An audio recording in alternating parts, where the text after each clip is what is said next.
Well, good morning, everybody. Welcome to Cumbria Kart Racing Club for round 2 of the British Minibikes Championship here. The Road to Moto GP makes its way to the east, to the Cumbria Kart Club here in Rowrah.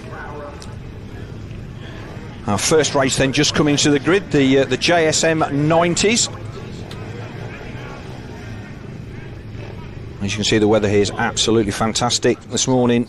Beautiful breeze, a bit of cloud cover, but everything else is pretty spot on. Track is dry, and we've had 2 days of action here already, practice and qualifying on Friday and Saturday to set these guys and girls up for their second round of their championship.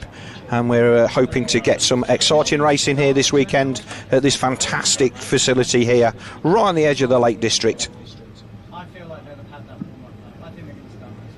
You can see the flags there flying nicely. There is a nice bit of breeze. There's 8-lap race then.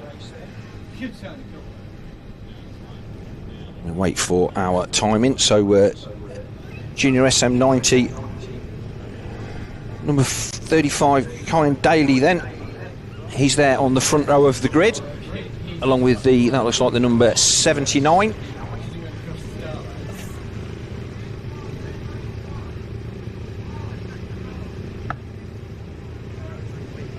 We wait then just for these guys to go off on the warm-up lap, and then we will get underway. Right, no, we're straight into a start. Oh, a little bit of a jump there. They come through the chicane for the first time and head off down to McRae's for the first time. It is a nice track to ride, and all these guys and girls have been dizzying themselves around here this weekend. Perfect size track for these bikes, 90cc, and the beauty of this British Minibike Championship is that the whole thing is based on equality. All the bikes are controlled as they make their way around.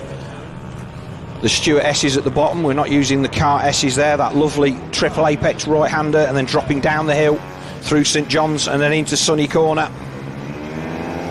And it is the 296 of Carter Spinks that leads away at the moment from the 28 of JJ Manchester as they come across the line. Spinks looks over his shoulder the wrong way, but Manchester there right on his back door. In fact, it's Manchester that leads across the line according to our live timing. Oh, faller there, that's the 73. That's Oliver Med, so Med's gone down. Oh, we've had a tangle at the front as well. So it's Cody Brennan and Simon Daly then that were at the front, and it looks like it's Daly that has come out on top on that one. The 79 of Cody Brennan finds himself on the floor at McRae's at the start of lap 2. So drama already in race 1 here at the British Minibikes. They come over this crest, a really difficult corner to get right, this one. The track forces you off to the right and you want to be on the left. But JJ Manchester now, a gap, half a second between him and Spinks for 3rd and 4th. At the end of lap 2 then.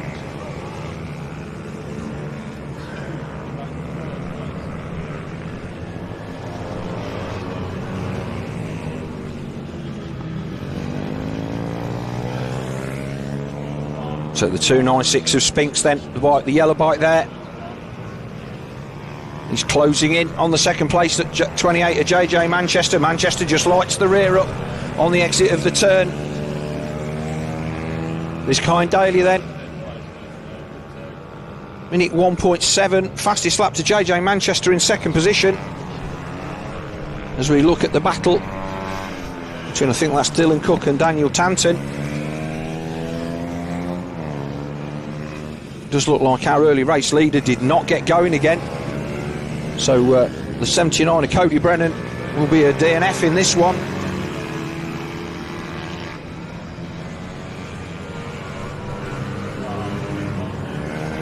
So 58.8 the first complete lap then. The timing updates, and it's still Daly that leads.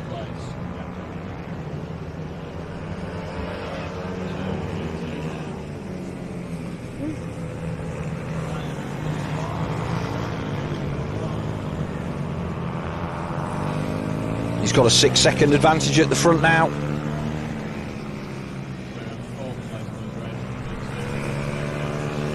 We're looking at the battle between Dylan Cook and Daniel Tanton there, as they make their way down the back straight to the Stewart S's.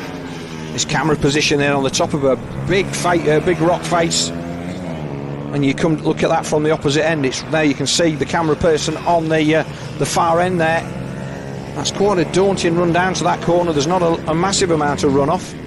Having said that, there is definitely enough, because I've been in that gravel trap more than once.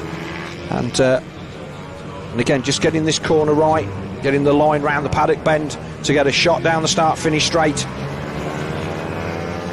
But here is our race leader then, the number 35 of Daly. And he is checking out at the front now, 8.3 seconds the advantage. Manchester on the 28 and Carter Spinks separated by just over a second.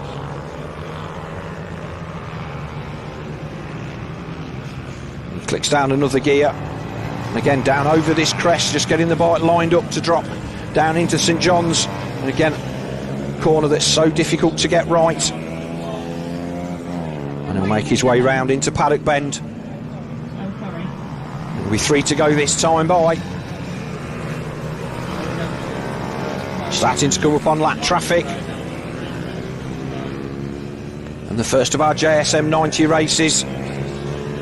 Makes light work of that then, the run down to McRae's. This track resurfaced a few years ago, and the grip level now in the dry is as good as anywhere else. Obviously has a lot of action. Talking to circuit owner Malcolm Fell this morning, and he's busy every day of the year. This track is used pretty much morning, noon and night, gets a lot of wear, but the grip levels as a result of the resurfacing a few years ago, an absolutely perfect racing surface for this championship. You see a nice knee down there from Daly. We'll come round then, 2 to go at the end of this one.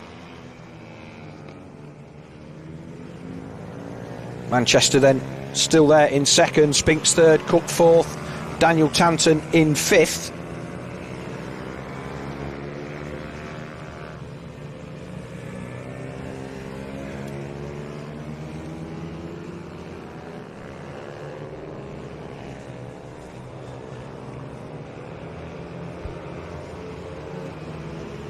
Look at the 21 there, looks like Rex Almond. It is indeed, he makes his way down the back straight. Almond then currently 8th.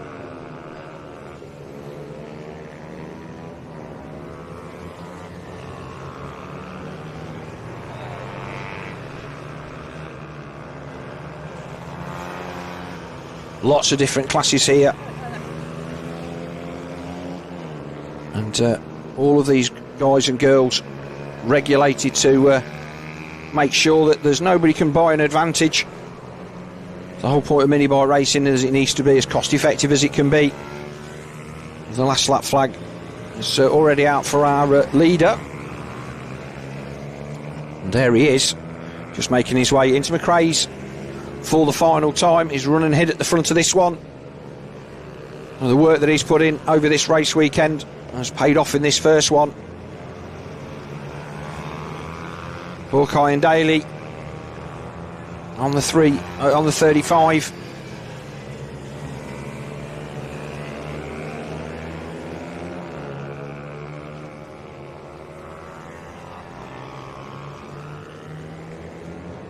Casting a nice shadow as the sun comes out properly from behind the clouds.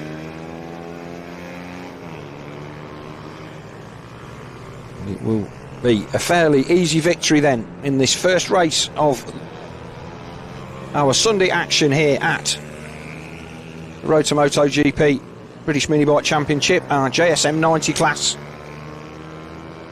Race leader across the line. This will be right. Oh, we've got somebody down on the last lap. That's the number 15.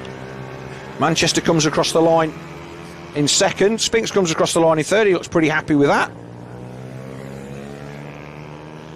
And then a race to the line for fourth, and that should go the way of Dylan Cook, and it does. So Cook 4th, Tanton 5th. Still waiting for Maguire to come across the line in 6th, and Taylor Davis should be 7th.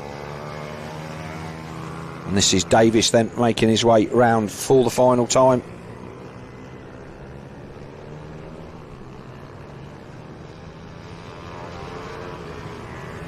In fact, Davis will come across the line in 6th place, because it looks like it was Maguire that was the faller.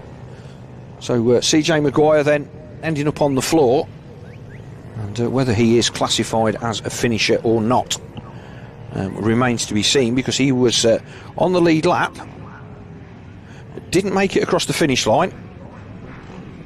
So there's your results then, your ARN race results then. Kind Daly taking first position on the number 35 from the 28 of JJ Manchester. Third 296 Carter Spinks. Fourth number 13 Dylan Cook. Fifth number 5 Daniel Tanton. Sixth number 11 Taylor Davis. Seventh CJ Maguire. And then classified 8th is Rex Almond. 9th Ryan Merrin, and 10th Cody Brennan.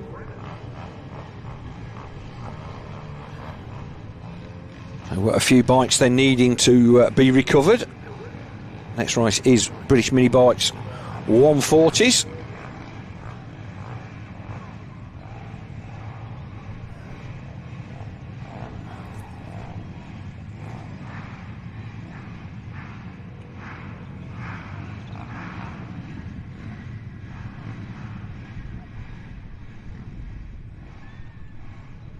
Just take a few minutes to get the track cleared.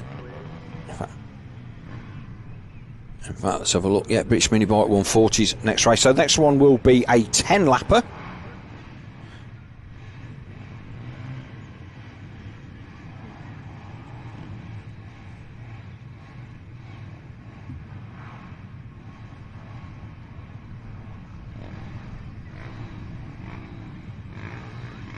Riders there in the holding area waiting to go.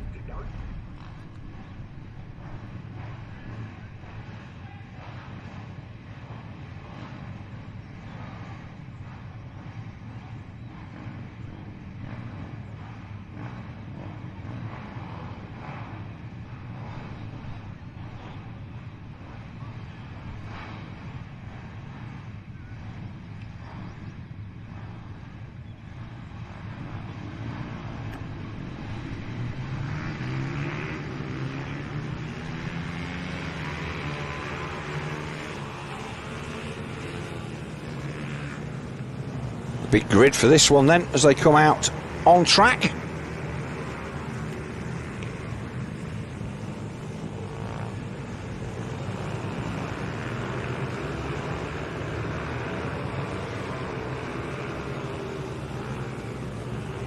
These are the more traditional type of mini bike that we're all familiar with. The full slick tyres around here, of course. The perfectly dry weather, nobody will be running anything other than full slicks, I would imagine.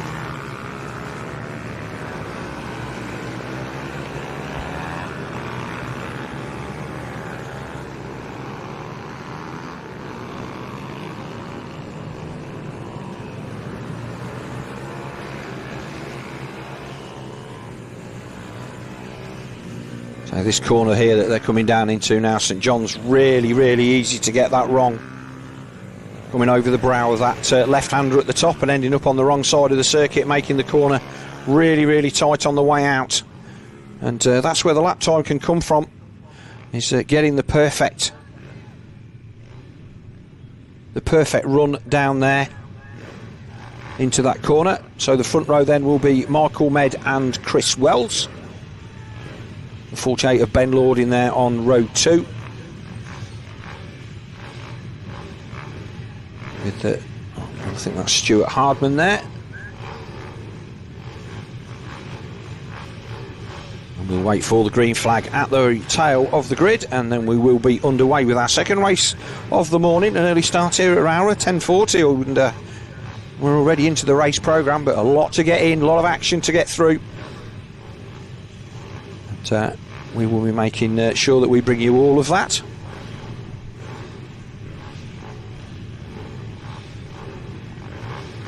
So here we go then, going to be a 10-lapper.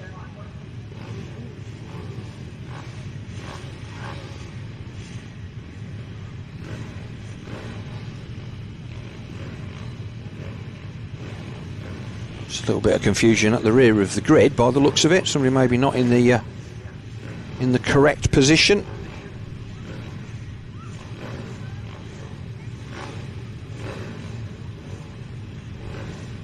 But it is a decent sized grid.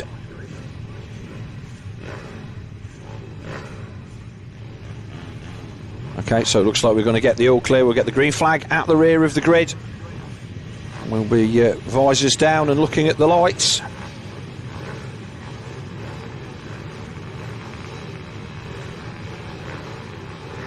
The revs start to rise and see who gets the drop into McRae's on the first lap. Is it going to be the number 1 of Michael Med? Or is it going to be Wells? Med gets a good jump. Oh, he has a bit of a look down. Wells has got the drop. Into the chicane.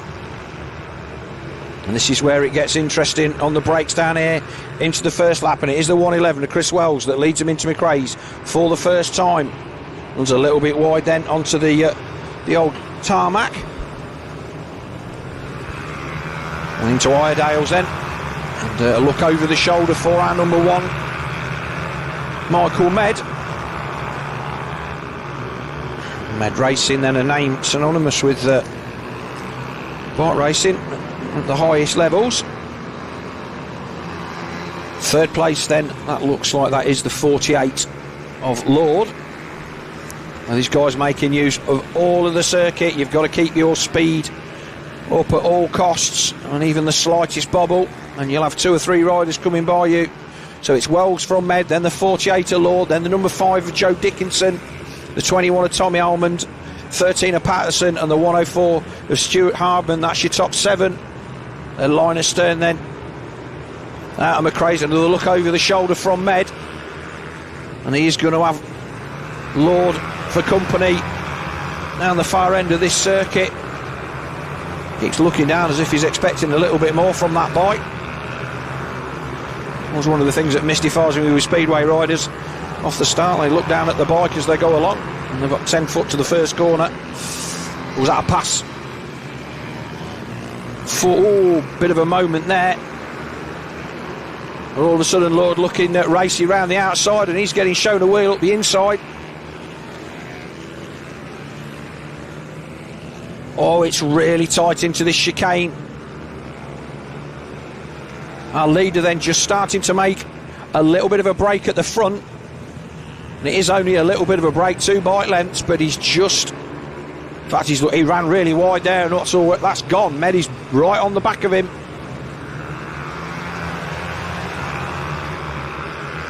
Down the back straight then, with 6 to go. This is your lead group of 5. Wells, Med, Lord, Dickinson and Almond, then your top 5, and then a gap of some 2 seconds back to the 13 of Tim Patterson. So Patterson lost the toe. He's there in the background. Oh, but again another bit of a look from Med. They are all using every bit of the track. Oh, another look up the inside then from Lord. He feels like he's got the pace to get past Med, but currently then Wells at the front, still doing just enough. And again, just a little bit of a break this time, and even 3 or 4 bike lengths is a big lead in this class. Just takes the pressure off, knowing that nobody's going to draft past you down the straight, throw it down the inside of you into this turn at the bottom, this Stuart chicane. You don't use the cart chicane there. Just a really, really almost triple apex right-hander. This is where Lord has been fast out of here and into the paddock turn. He's had a look a couple of times, but not this time. So half distance then. 4 to go. And all of a sudden, we've got to change the battle at the front. Oh, Med throws it down the inside. Into McRae's, takes the lead. Wells comes back at him, cuts back underneath, squares him off. Oh, it's all there. Oh, Wells was good there. He just closed the door on Med enough not to spoil his speed, and Med's almost putting Lord on the grass. This is a cracking race then. Dickinson is in there as well. Pick up any pieces, as is Almond.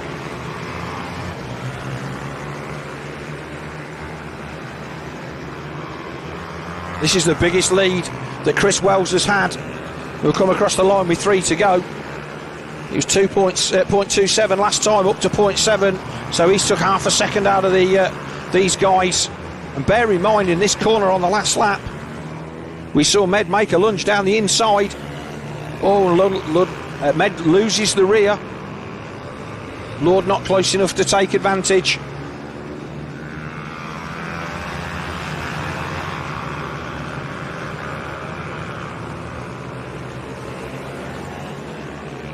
All these riders then needing the dark visor. The sun fairly bright today. Down into St John's, and then sunny corner here. And again, really easy to tuck the front in either of those. A little bit of dust kicked up then. They come across the line. 2 to go.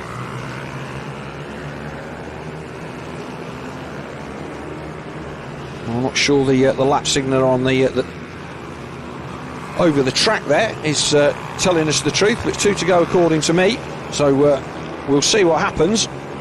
I'll keep my eye open for the flagman. I can't, even though he's actually just outside the window, can't see him. The rider then going a lap down. That's Harry Swan, just moving over and letting our race leaders through with a minimum of fuss. Med looks like he's making a bit of a late race run on our leader, Chris Wells. He's put a few bike lengths into Ben Lord. With the sun being quite high, you can't judge the other riders off their shadows.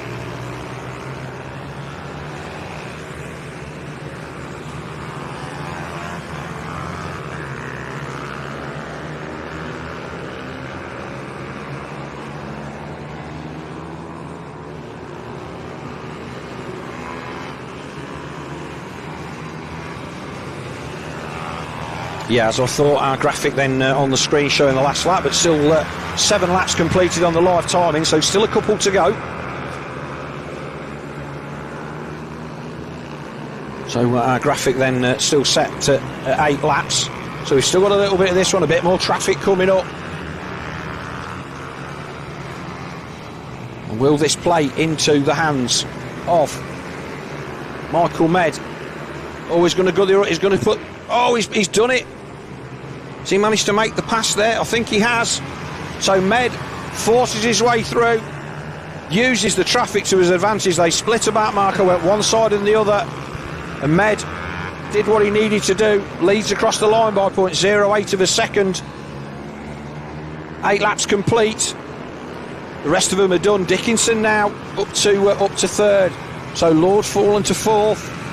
Again, maybe just as a result, as they weave down the back straight. I think that the number 111 has got just a little bit more speed, but that double apex there, really, really easy to get wrong.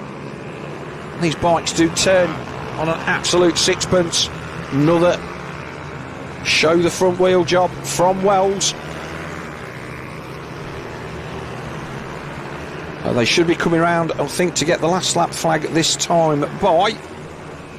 Indeed they are. So last lap then. Fastest lap then. 52.7 from the race leader Med. I'm not sure that. Oh, big mistake then from Wells. I think that's him done. Just lost the rear a little bit on exit. And although he had a straight line speed advantage, or appeared to, he has a long look over his shoulder, as does Med at the front. Well, number 1 is on that bike for a reason. I'll do my best to bring you up to date with the championship positions as they get updated, but we'll concentrate on the on-track action, because that's where it's all at the moment. And into the final paddock for the final time, and the checkered flag then for the number 1 of Michael Med. Victory from pole position. Chris Wells, an excellent second. Dickinson third, Lord fourth, and Almond fifth. And then it's a long, long wait before we should get the 13 of Patterson across the line.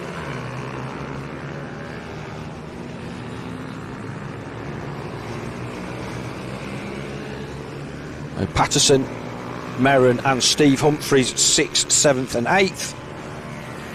And the 9th place should be Daniel Cliff, and 10th Jordan Merriweather.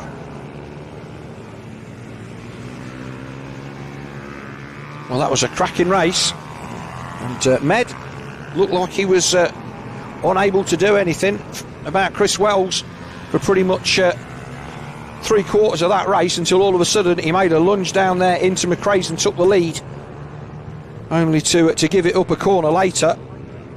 But when he got down to the nuts and bolts of getting through the back markers, he certainly had the job covered, and that pass into Paddock Bend with 2 to go sealed the race victory by half a second then from the 1:11 of Chris Wells, with Joe Dickinson, number 5, taking third, 2 seconds adrift. And there you see the results: 48 Ben Lord in 4th, 5th Tommy Almond, 6th Tim Patterson, 7th the 888 of Dan Merrin, 8th 241 Steve Humphries, 9th Daniel Cliff, number 6, and 10th 118 Jordan Merriweather.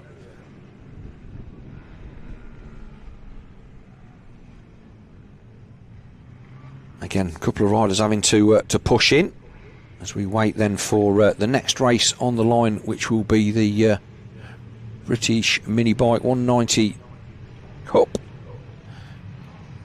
Just looking through and understanding who we're likely to see in this one.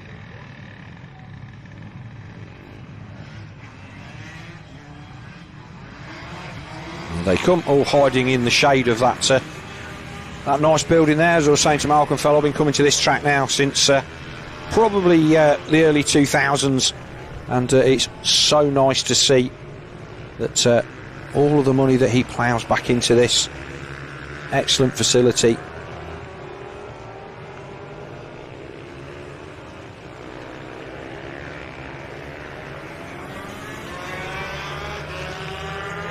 So mixture of 2 strokes and 4 strokes out there in this one then. So I would imagine that 194 stroke 70cc 2-stroke.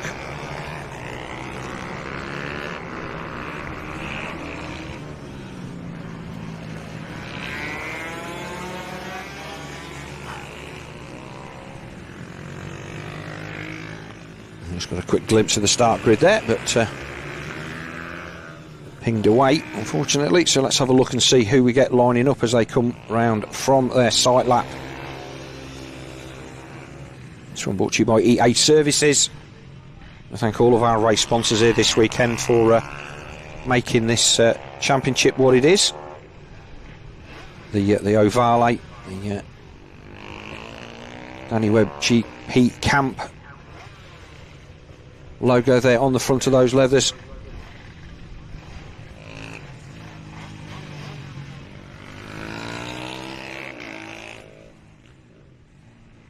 I'll wait for the last couple of riders to come round. Big thumbs up there. You see tear-offs and black visors for everyone. There's the 81 of David Wilton.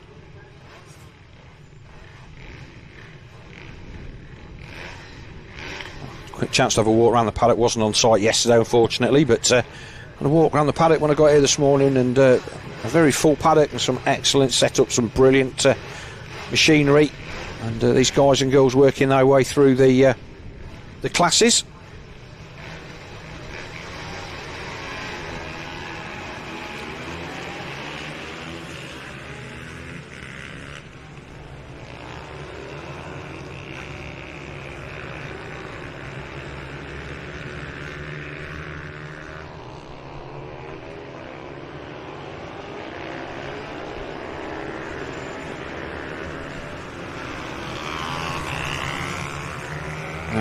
Saying that, I'm not sure whether that was a race start, because we still had a camera on the grid at that point, so we'll wait and see. If it is a race start, we'll pick up our race leaders as they come round. And it did seem there was a couple of riders at the back that were not ready to go.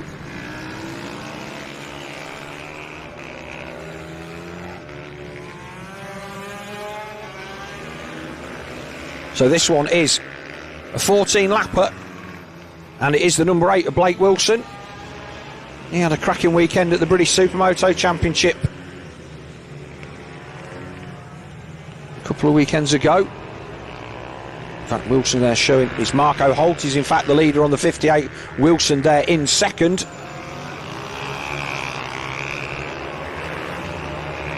Two lots of time in here on the screen, and one is updated quicker than the other, so I'll try and keep my eye on which one's telling me the truth. But it is Marco Holt that leads then. Halfway round race 2 on the number 58. It's a 4-stroke, so imagine that will be an Ohvale. Wilson there in second. Wilson Dilks in third. Travis Shaw 4th. Harrison Day 5th. As you can hear, different sounds from these bikes, or using all of the track. Into the doctor's dangle there for the number 58 of Marco Holt. And I would hazard a guess that the name and the number attributes to a certain Mr. Simoncelli, and he's out there leading this one on the number 58. Lovely line through there, drifts right out to the left-hand side of the circuit, and then tips in to get right over to the left to make this corner here. St John's it's a little bit of a hump in the middle of that turn, and if you go in there too wide, it unweights the front and down you go.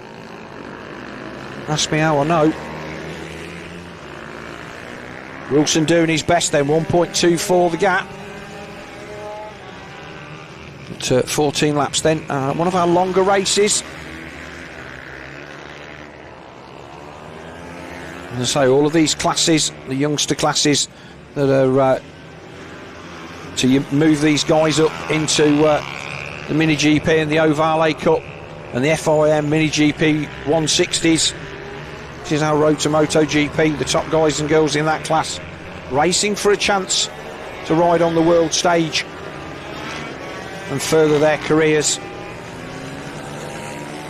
But this MiniGP 190, 170 class brought to you by OMG Racing, one of our series sponsors. Wilson doing everything that he can to hang on.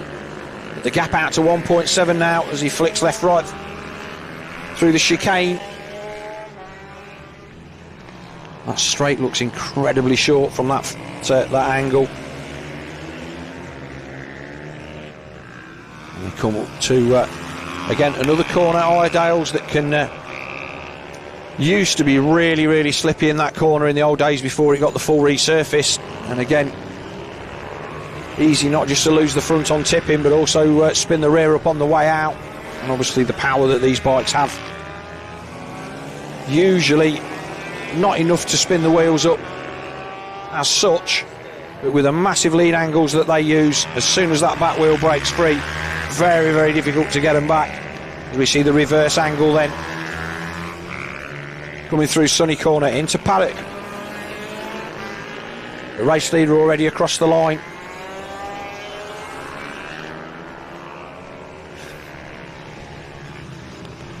He tips into Iredale's, and then the track opens up down this fast back straight.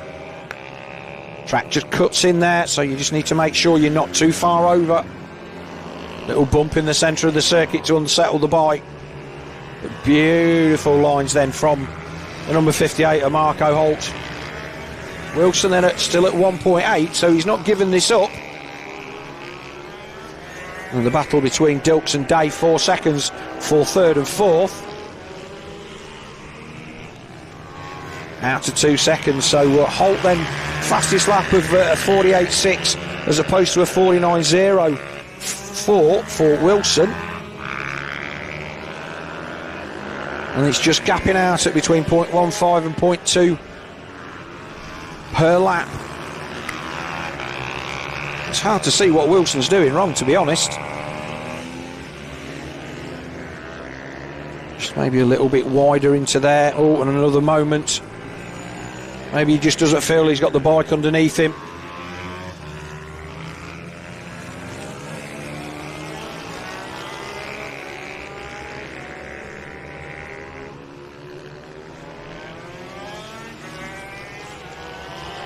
Oh, very wide there, almost on the grass. And again, it is only 0.2. I'll give it to Wilson. He is doing everything that he can do. Oh, a little bit of backing in there from our race leader, Holt. Yeah, Wilson is running consistent lap times. 0.19 was the drop-off. So Dilks then still there in third. Day in fourth. Travis Shaw fifth. Number 12 of John Pitcher in sixth. It looks like he's in a decent battle. Pitcher, Wilson and Scott Dermott then for 6th, 7th and 8th. As our race leader then lifts the front wheel into paddock bend, already into traffic.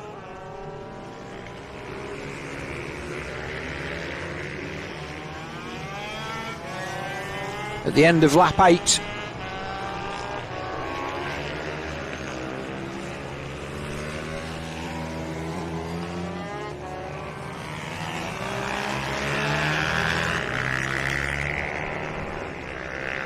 Two and a half seconds now. So we get a look at the battle here.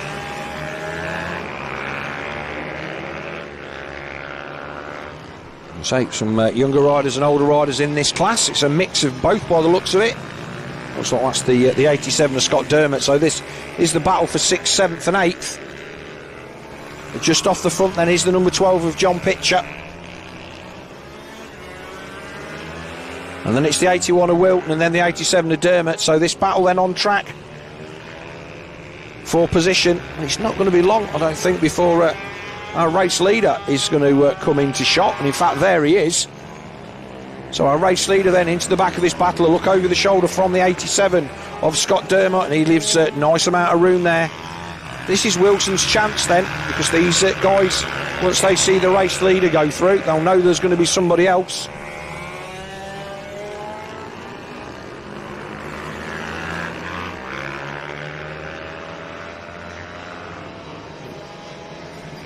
Just a little bit of caution there, deciding not to throw it down the inside into St John's. Wait his turn, not put the back marker under pressure. Like I say, they're battling for 6th, 7th and 8th, so they've got their own race going on as they complete their 10th lap.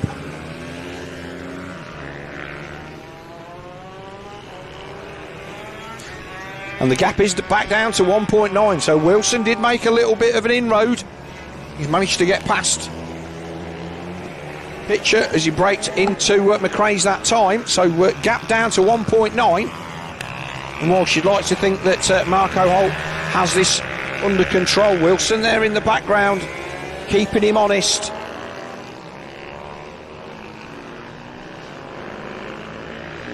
Oh, perfect line through there, just lifting the knee to miss the curbs. In fairness to Blake Wilson, he's giving it everything that he's got, but Marco Holt just has that tiny bit of an advantage, and you can see where I think it's fair to say that Wilson looks inch perfect, but Holt is millimetre perfect. It's the same bit of the track, lap in, lap out. Look over the shoulder, clear visor, surprisingly, so we can see the look of concentration on Holt's face.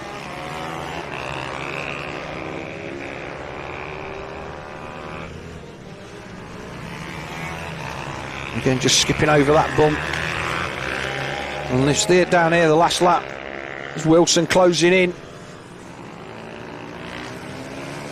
Like I say, he's just maybe a couple of inches further out from the curb, making the track just that little bit longer.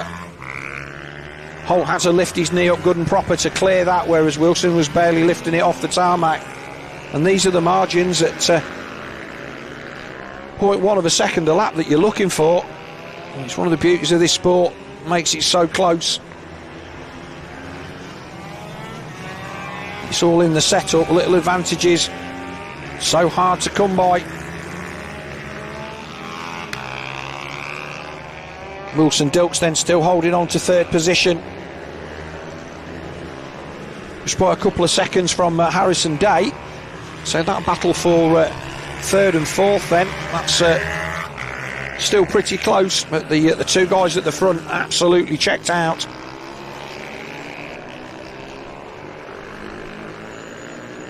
So last lap board then for our race leader, the number 58 of Marco Holt. The gap now out to 3 seconds. Oh, he ran a bit wide there. 49.08, so 0.4 off his fastest lap on that last lap by, and a 49.4 for Wilson.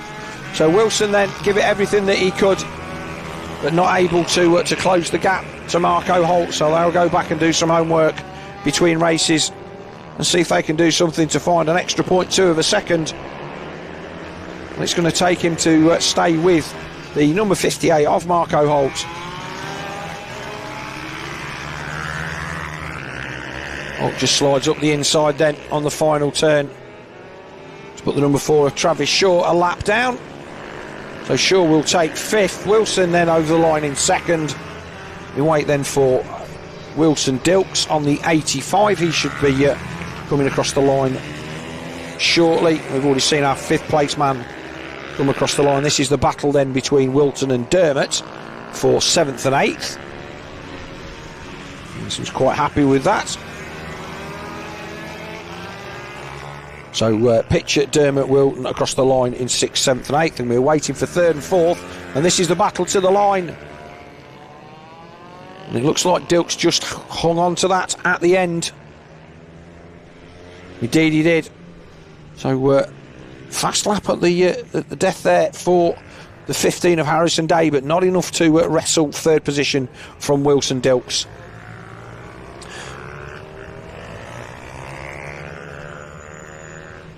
So the first race of the day in the books then for our MiniGP 190s, 170s. Obviously they had a race yesterday as well. And here's the results then. Win for the number 58 of Marco Holt. 2nd place number 8 Blake Wilson. 3rd number 85 Wilson Dilks. 4th number 15 Harrison Day.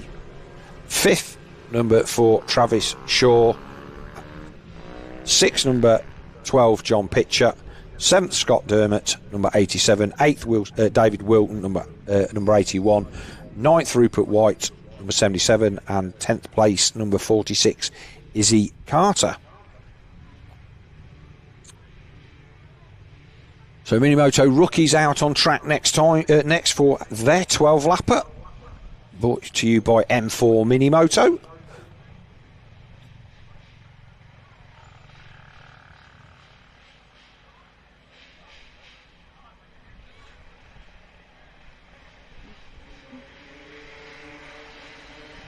So 6 to 10 years old then for these guys and girls, permissible bikes. No minimum weight limit on these. Any manufacturer, 40cc air-cooled bikes, so Blatters, BZMs, GSRs, Polinis, etc. But everything must be commercially available and unmodified. And they must be out below the maximum output levels when tested post-raced on the trackside dyno, and the maximum brake horsepower for these is 5. So doesn't sound like a lot of horsepower, but when you see the size of the kids that are on them, it's enough. And this is where all of these youngsters cut their teeth on these bikes. I have ridden one far more recently than I would like to admit, and they are a bundle of fun up until the point when they're not. As you can imagine, a 5'8" guy that's not built for one of these things, and never was, to be fair. The scope for pain is quite considerable, but they are a great deal of fun, and seeing these youngsters being able to get out there on circuit, like I say, 6 to 10 years old. Number 31 there of Emilio Pereira on pole position. Everybody getting a little bit of help and encouragement from Dad.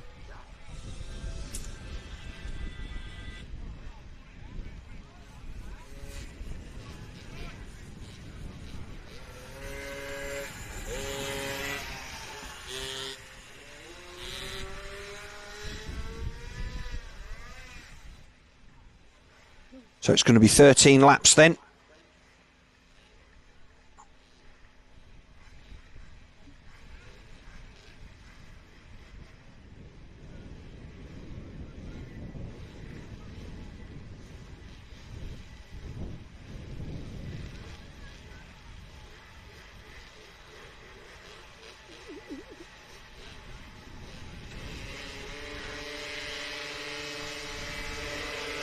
Oh, they'll paddle away then. Let's see who's going to get the drop. Is it going to be the 51 of Tommy Williams? It is. So Williams from the inside of row 2 gets the drop.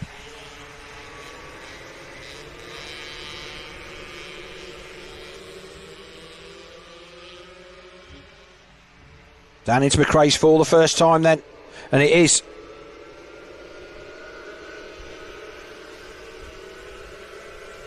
Let's have a look as they come through. Right, so 57 of Ryan Saxelby. Apologies, that's not the number that was up on my screen. So it is Saxelby from the 19 of Finley Styles and the 69 of Randy Carter.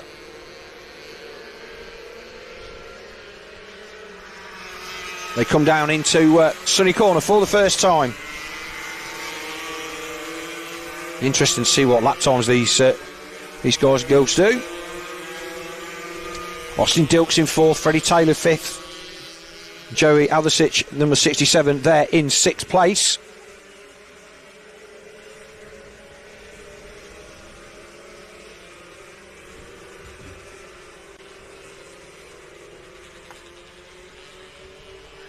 So Saxelby then.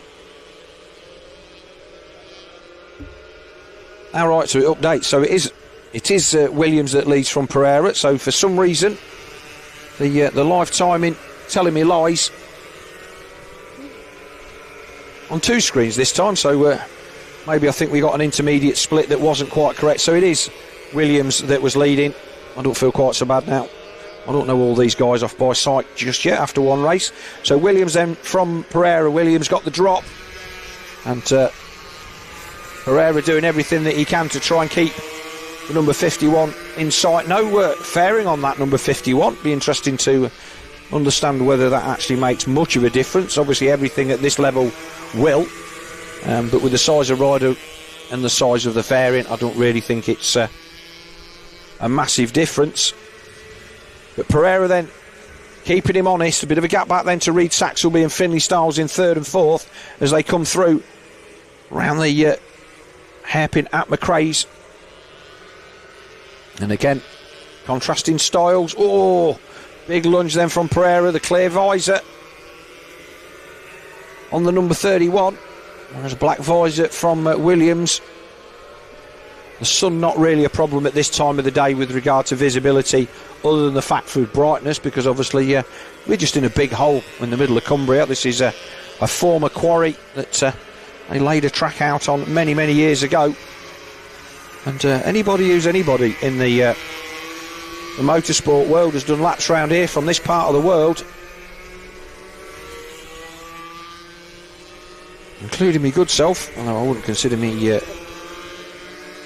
myself to be an anybody, but we come and race here with the British Supermoto Championship and have done for many years. We'll be here in a couple of weeks' time.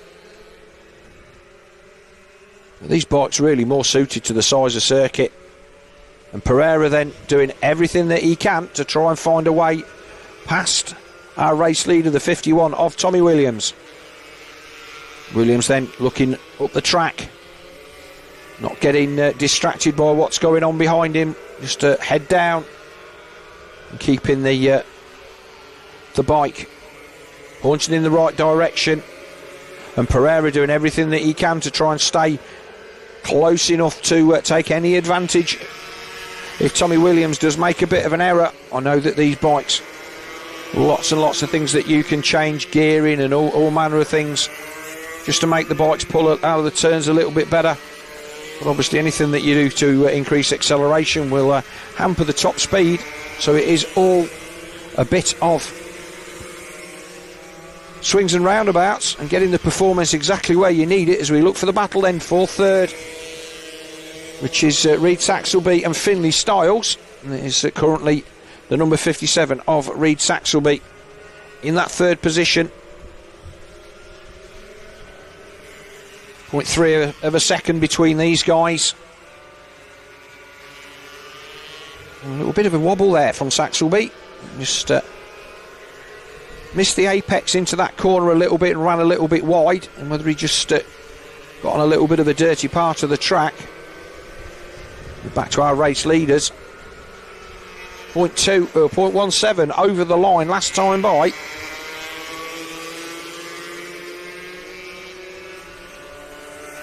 And it does look like Pereira still thinks he's got something to say.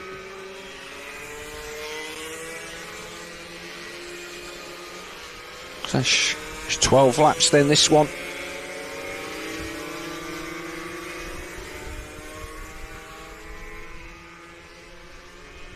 These guys 5 seconds ahead now of the battle for third and fourth. But it's too close to call at the moment.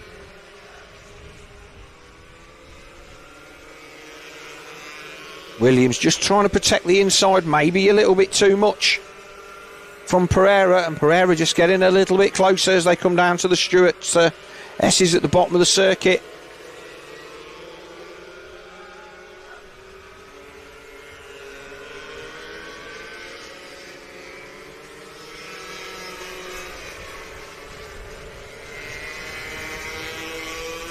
I have to say that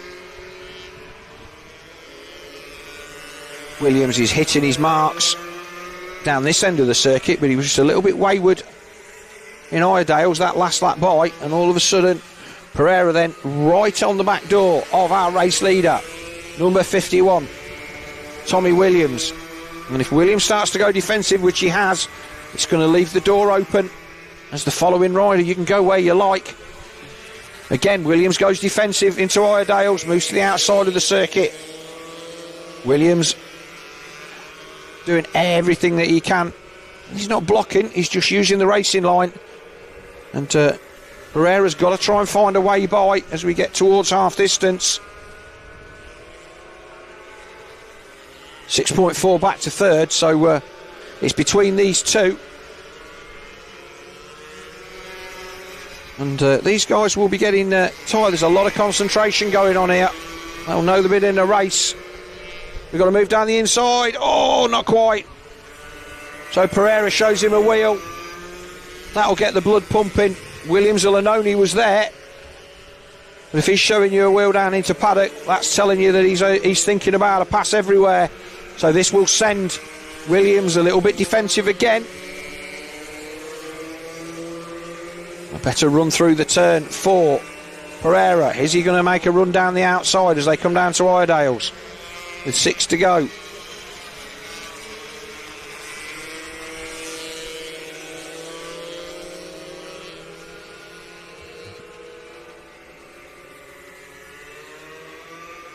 For those of you watching at home, this championship travels all over the country, so if you fancy coming and having a watch of these, go to the BritishMinibikes.com website, where you can find out all of the rules and regulations, where the next race is, etc, etc. If you're looking at getting your youngster into motorcycle sport, this is the one of the places to do it. This is Schoolboy Motocross, a place where most young riders cut their teeth. This looks like it's the battle for third and fourth into Paddock Bend, and it's still Reed Saxelby and Finlay Styles. Nothing to cover those guys either. So two cracking battles then.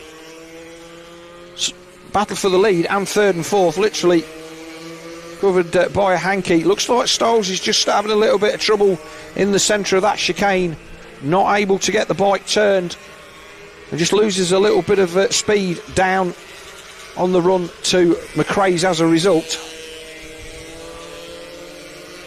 Austin Dilks and Randy Carter 5th and 6th. Dilks then 10 seconds adrift of this battle.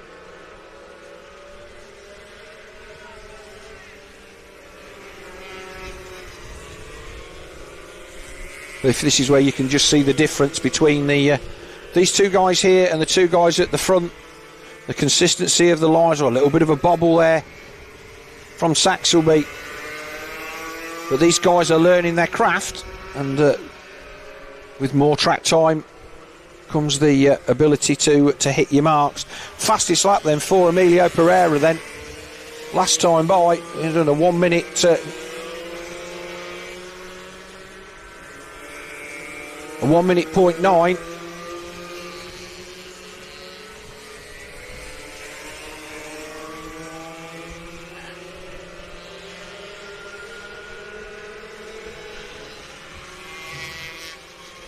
But still unable to find a way by the 19 of Finley Styles. And here's the battle for the lead as they come down into St John's with 4 to go. And still Pereira not able to find a way past. In fact, he's just dropped off a couple of tenths. It was 0.1 over the line last time. So that gap has opened out a little bit.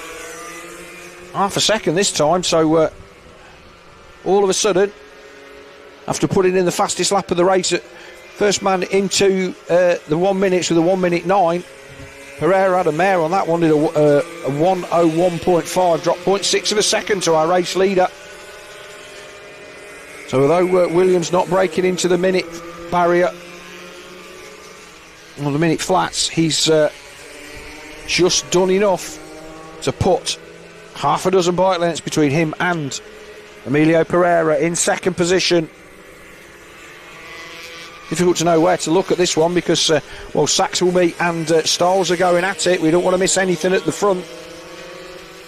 But it does look like Williams has just managed to break enough to make Pereira chase hard now for the last 3 or 4 laps. It looked like Pereira was stalking Williams, but now it's the other way round. He's not trying to hang on, and here comes the 67 of Aldersich and the 118 of Freddie Taylor. So they're having a great battle for 7th and 8th. So battles all the way down through this field with 2 to go. But the battle at the front then, Williams out to almost half a second now. And Saxelby and Styles 0.2 between them. So there's lots of action on track for all of you trackside following your charges. You'll be jumping up and down, no doubt. See a few people getting excited at the side of the track. I'll say this is the battle for 7th and 8th.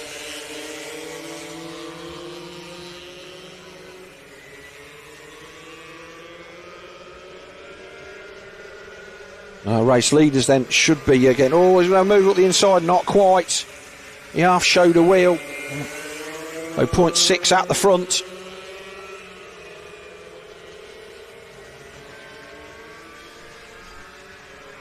Race leaders then on the last lap now. Here is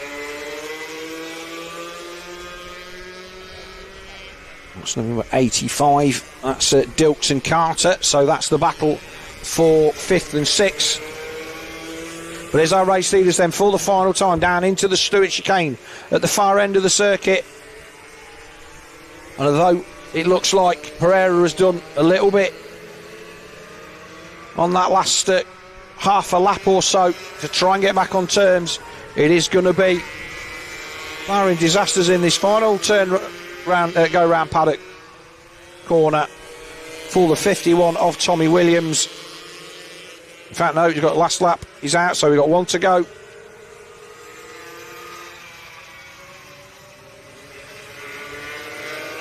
I'm not able to. I've got eyes on the flag, and we didn't see them go across the line last time. So it is 1 to go then. This is the last lap.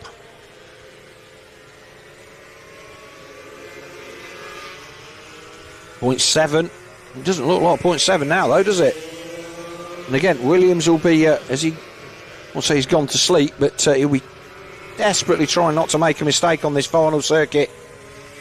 And Pereira will be giving it everything that he's got. Maybe one last lunge down the inside into Paddock Bend. He's not going to be close enough unless he gets an absolutely killer run through St John's and Sunny on this final circuit.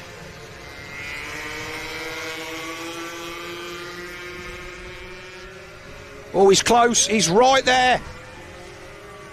He's right there, but it's not going to be enough.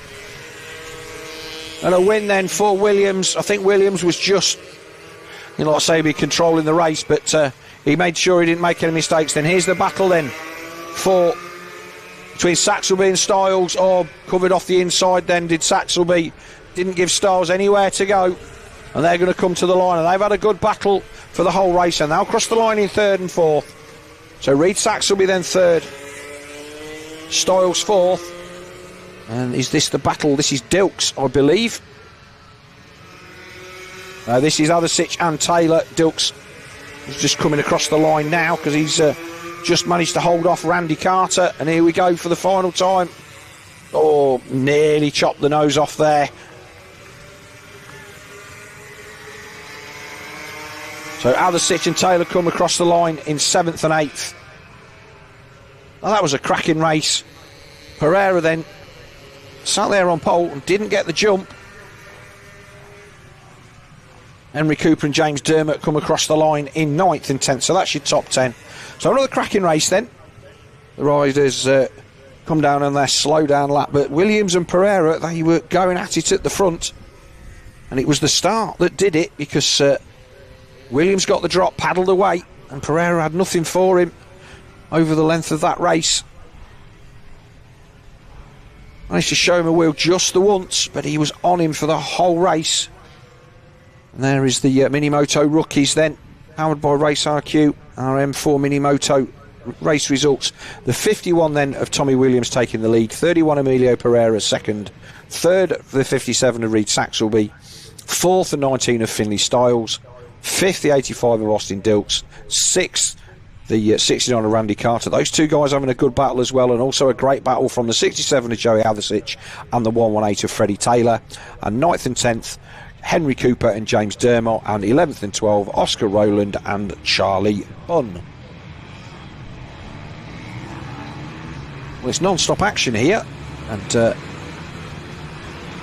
the next class already, and this is the Minibike 160s and Vets. Two classes in here, and they're nicely split up on my screen as well, so we'll be able to see who is doing what in this one. As with most things, it'll be a race on the track, and we'll split them up afterwards. We'll try and give props to the old guys, seeing as I'm one myself. And these Vets classes across pretty much all motocross and supermoto and various other sports now, these are the guys that are keeping the doors open. People riding a lot longer than they used to, riding for fun, coming to relatively cheap motorsport, which this Minimoto is. If you've ever been road racing, you'll know what kind of costs are involved in that, and Minimoto racing, whilst it isn't like any motorsport, no motorsport is cheap, relatively speaking. You can do this for less money than you would spend on a decent mountain bike.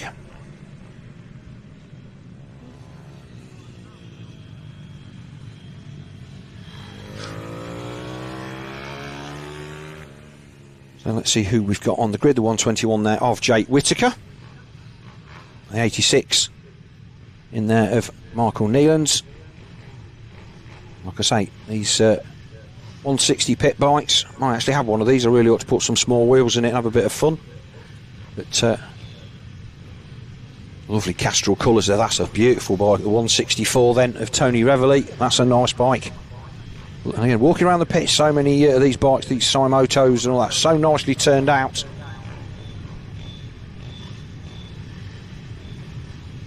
Big thumbs up there.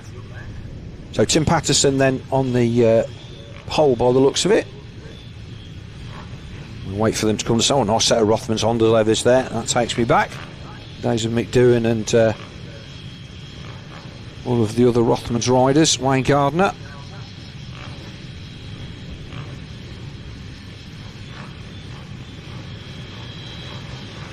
We wait for the lights to change then. Away they go, lights out. Okay, so we've got a few Ohvale style bikes in here as well. So we've got a smattering of classes and riders. So we've got Minibike veterans. And it's Jack Bednarek then that was, I think, led away on the number 19. But we'll wait until they come through at the end of the first lap to get all the runners and riders. Everybody having a quick look over the shoulder to see what happened. That is the 121 there of Jake Whittaker in second. So it does look like Bednarek there in first, with Dean Bednarek there in third place.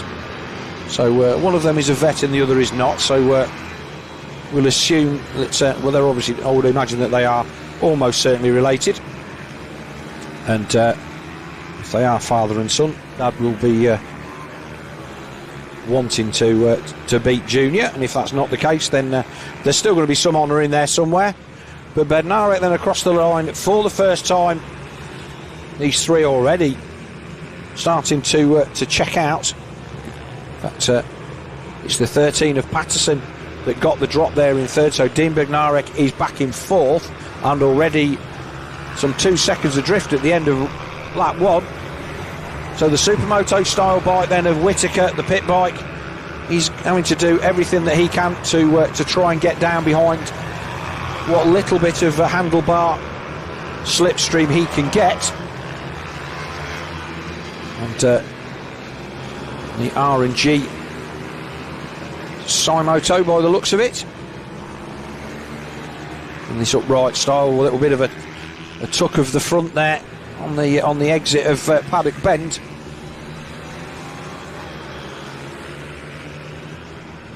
Our race leader then, Jack Bednarek, 53.58, fastest lap of the race.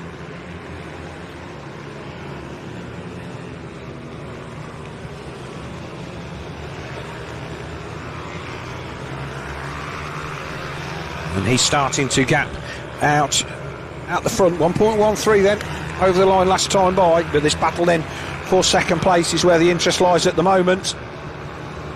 A little bit of a mistake there for Patterson in third, and all of a sudden that 2 bike length gap is out to 5, and that is the thing with these bikes, you cannot make even the smallest of mistakes without it costing you dear.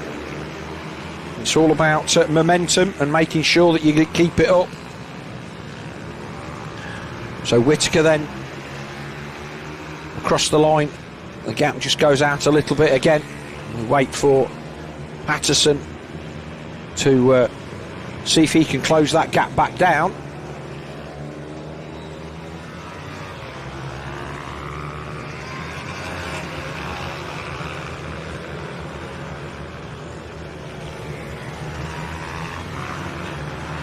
So fourth place now is showing the 86 of Michael Neelands.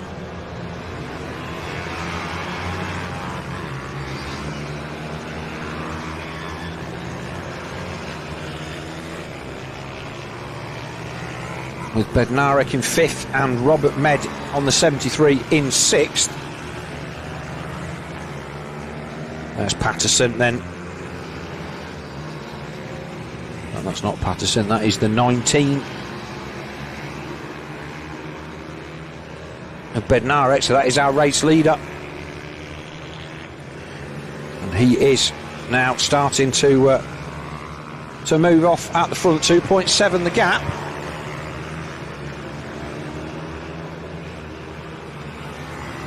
Oh, yeah. So the life timing then on the side of our screen is more up to date than the live timing that I have on my laptop. So again, just flicking from one to the other. But, so Bednarek and Robert Med, then our vets racing in fifth and sixth, are our current 1 and 2 in the vets class, with Tony Reveley, the guy there who was in the beautiful Castrol colours.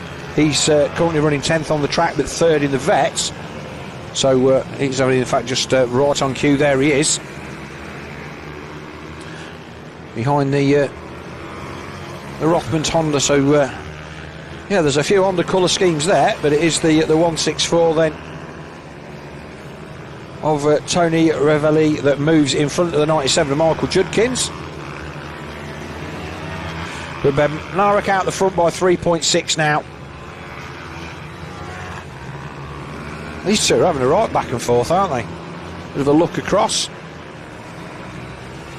And the size of these bikes and the size of the track, this racing is as intense as anything you'll do.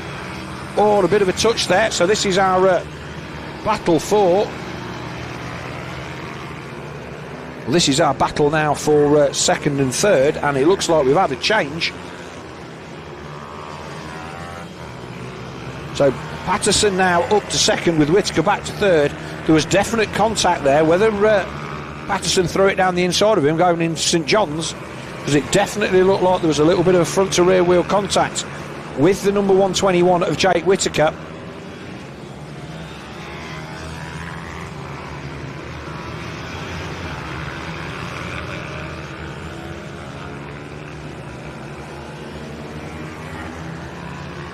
Now that's Bednarek and Med. And was difficult to make out on the fronts of these bikes. Like I say, I'll get a little bit more familiar with them as I've been on track a couple of times. But there was definite contact there, and Med was sitting there in 6th anyway, so Cook doing all that he can. Come across the line. That's the 73 of Med. We'll get looking down then onto Dean Bednarek.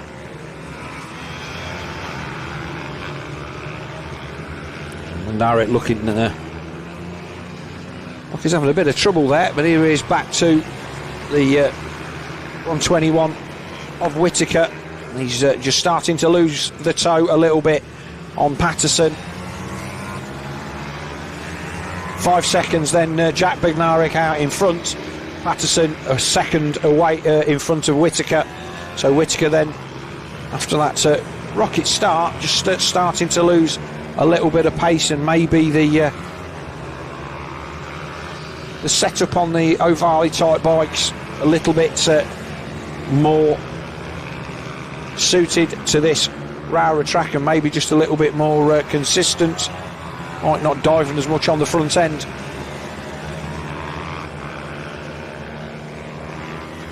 We're cracking through the classes, no mistake. This one is a 10 lapper and just a couple to go. Bednarek is spoiling it for everyone at the front.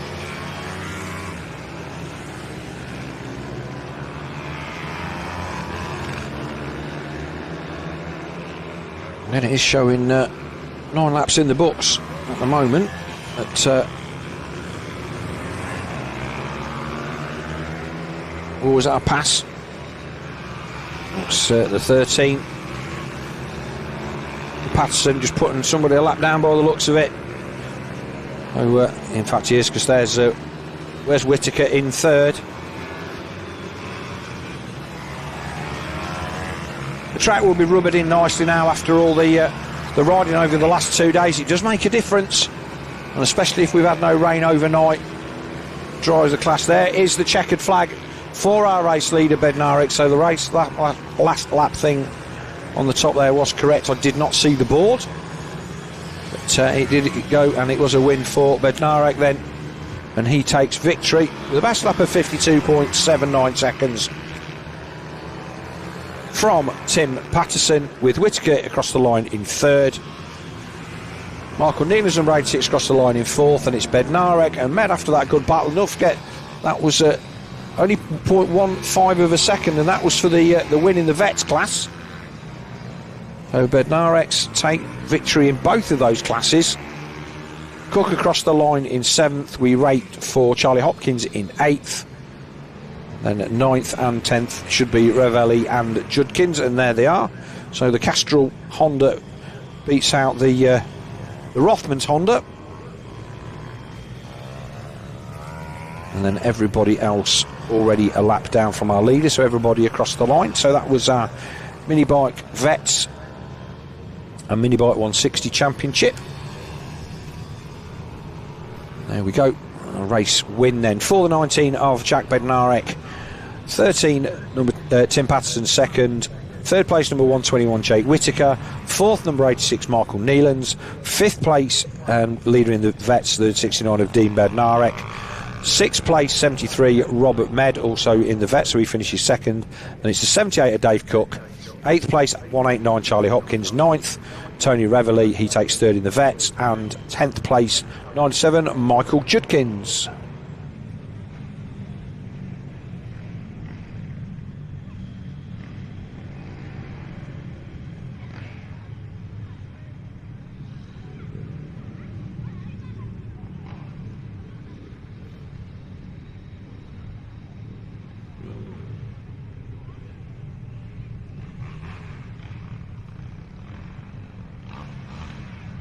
Right then, next on This is the FIM Minibike GP 190, brought to you by EAS Services.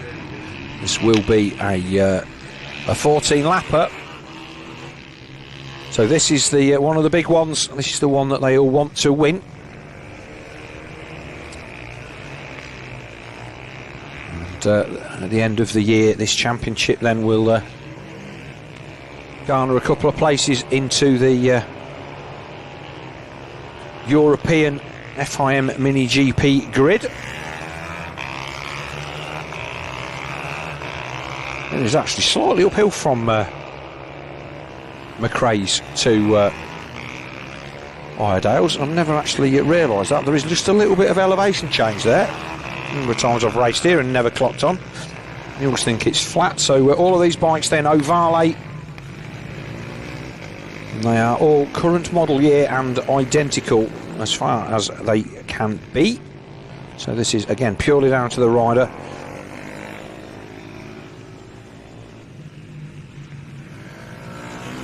So that it is purely a talent-based championship. Obviously you've got to be able to ride the bike. The difference is the riders rather than in the machinery. Again, these were the guys that we were looking at earlier on in the paddock, and they're all there with the tyre warmers on and the bikes up on stands and looking very professional, taking it very seriously. But at this level it is, because there's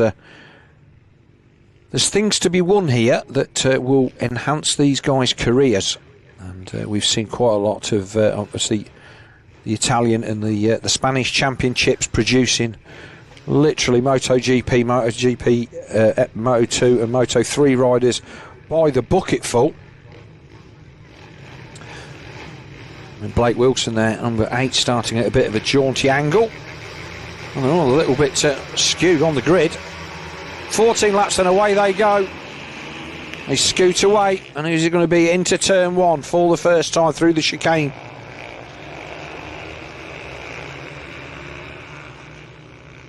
Oh, Wilson down the inside into second. But it is the 31 that leads them away. Oh, big lunge down the inside. In fact, that did look like the 31 of McCartney.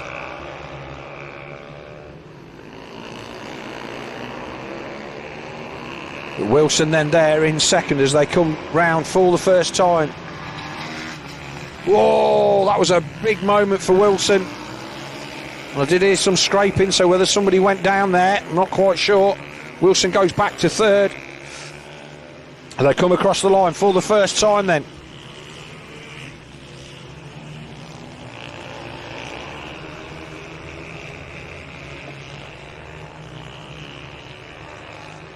My lifetime is showing me that it's Henry McCartney in the lead, but that looks like the 58. With McCartney there in second, so whether there's a transponder issue. So it is Marco Holt. He pops up on screen.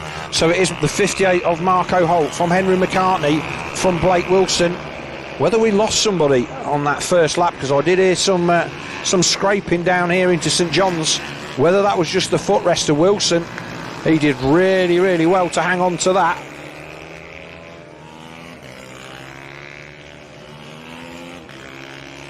So across the line, Holt from McCartney, from Wilson. 4th place then Arnie Carr. And 5th Jensen Bishop. 6th Annabelle McCarthy. 7th Sid Marshall and 8th Izzy Carter. God, these guys mean business, don't they? 49.3 for Holt the last time by, but fastest lap of the race so far, the 31 of Henry McCartney there in second position. We've seen Holt and Wilson out on track already, pushing each other hard.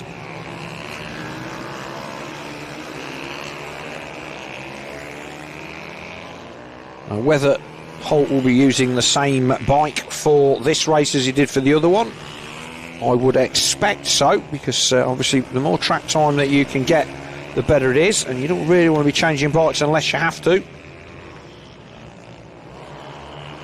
These bikes are sealed as far as I'm aware, so McCartney is definitely feeling racy. He's looking like he's got the measure of Blake Wilson in third. Wilson just starting to tail off, 1.4 back now.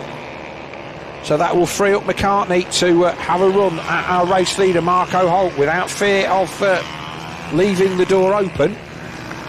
Always difficult to try and make a pass when you've got somebody sat on your back door as well, and you can end up costing yourself time. So Holt then, clear visor again, looking up the track, setting the horizon. One of the things as a racer that you're always taught is to look ahead, which may seem like a really obvious thing to do, but you'd be amazed how many people only look at the 15 feet of track in front of them. You're not trying to drive your car looking at the end of your bonnet, you just do it automatically without thinking, but when you are racing it's really easy to overcomplicate it. You just need to take the long view. Lovely line down there. This is the bit where Holt is absolutely inch perfect, but McCartney is matching him. Fastest lap for Holt that time, 58.59. So fastest lap then for our race leader Marco Holt. 0.7 seconds faster than McCartney this time by. Holt just using a little bit more of the track. McCartney just a little bit tidy with regards to running off the edges of the circuit. Not really sure it's gaining Holt that much of an advantage, to be honest. It's unsettling the bike a little bit on acceleration. But he is just, as we saw in the previous his previous outing, he's just eking out 0.1, 0.2. Foot slid off the footrest there a little bit on the exit of St John's. But he is just eking that gap out now to 0.4. Last time by, what's it going to be this time?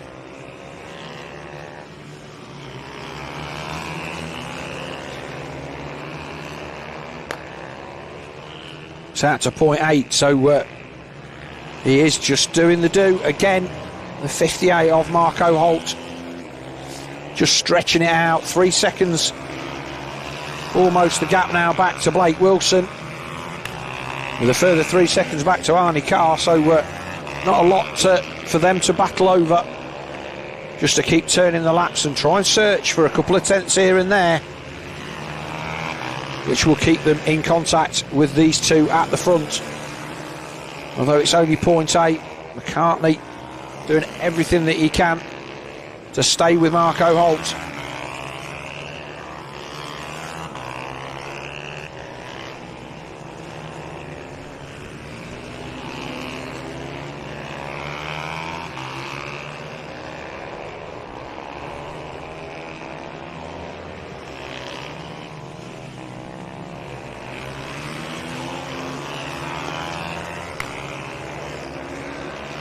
Like I say, the top two in the championship at the end of the season for this one will go to the European level, where they will fight for honours and hopefully a next step on the ladder.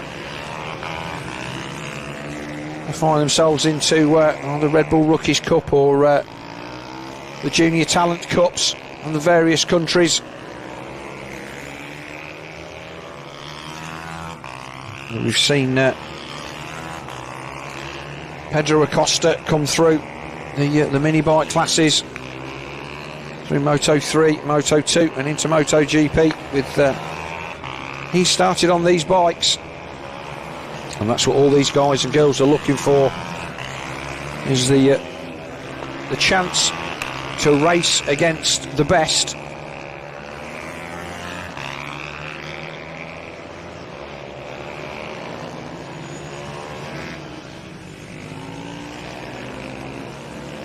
To 14 years old this class then, so there's quite an age spread, and obviously with the age groups then for the racing taking a little bit of a reset for the last couple of years. The ability to move up to Moto 2 was pushed out, I think, a couple of 3 years. Whoa, a big mistake then. So just looked like that back marker just took the eye of Holt there. and he just got it moving a little bit on the rear. Did he tap himself on the head there? I think he did. Or did he pull a tear off? I don't think it was a tear off.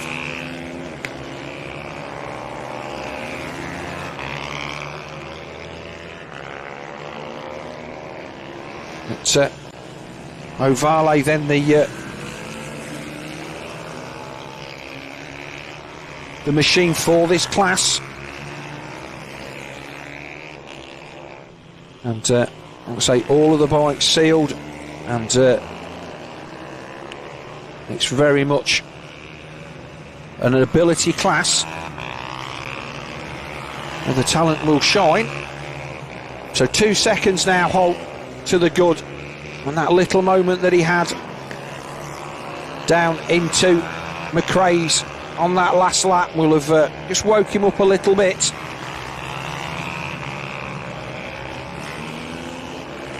Wilson tailed off now by almost 5 seconds in third, but he's given it a decent go. And then Arnie Carr there in the decent fourth, with Jensen Bishop fifth, Annabelle McCarthy sixth, Sid Marshall seventh, and Izzy Carter in eighth.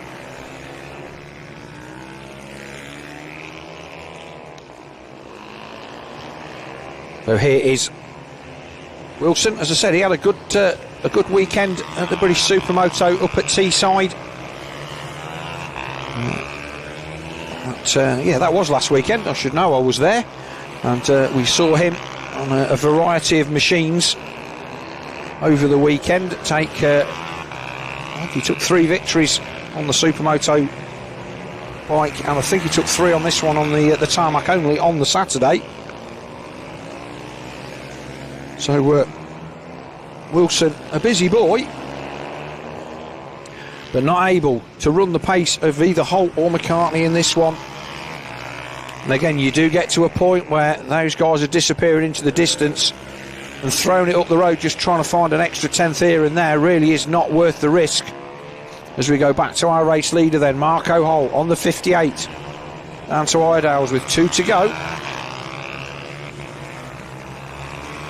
We'll be starting to get into traffic at some point, I would imagine. But still got a decent amount of cloud cover out there today, so not as nice a day as it was on the drive up yesterday. It was a beautiful summer's day.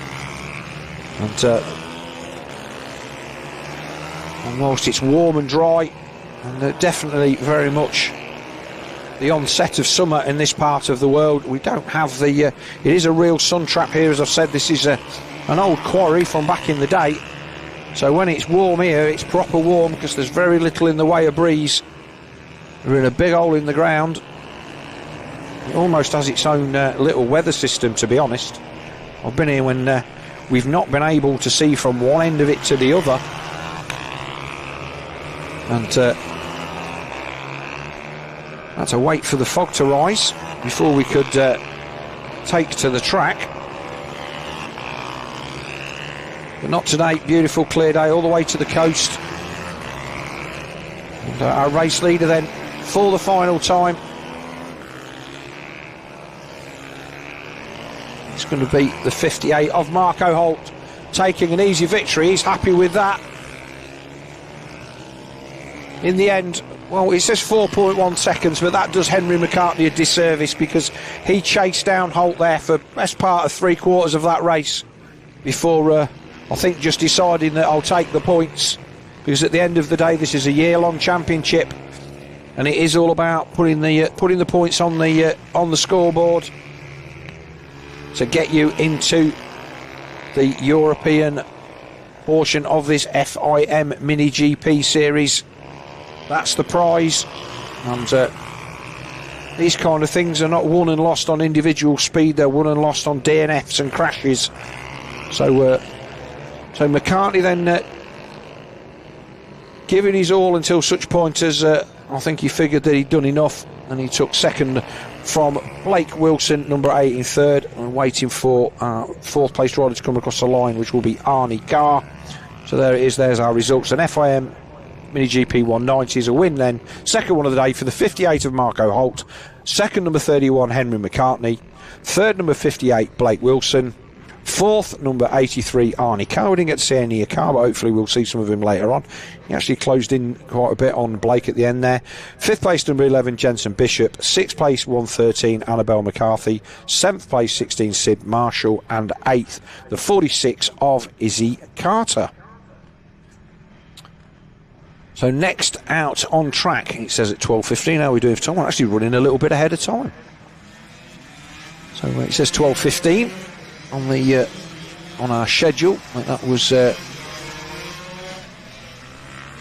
is always the case, we press on for the simple reason that at some point we will have a delay, and it's always nice to get in front. Our last race is scheduled to go off the line at 5:05.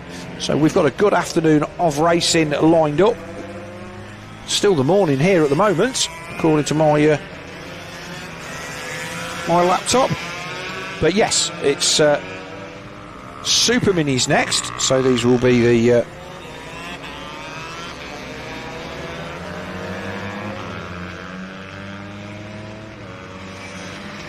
next race on track.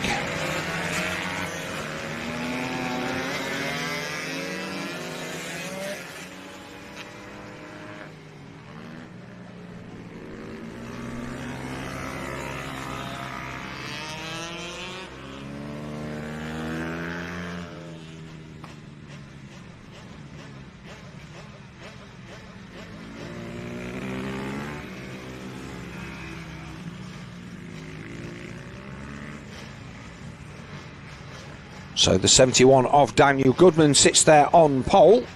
66 of Louis Smith there on row 2. These are all 85cc two-strokes as far as I can see. Apart from the number 79 there, which is clearly a 150 Honda. That is the 79 of Harley McCabe. So this is the quick way into mini bike racing if you don't want a pit bike. A converted 85cc or 150 Honda. And that opens the doors to get you on track. Away they go. Oh, a few wheelies there, and he's going to get into their first turn first. It is the 79 of Harley McCabe then that takes the whole shot. They run down into McRae's for the first time.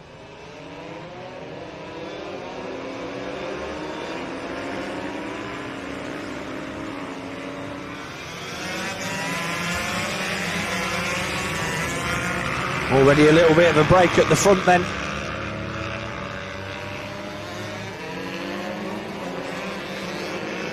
They find their way back down towards us for the first time.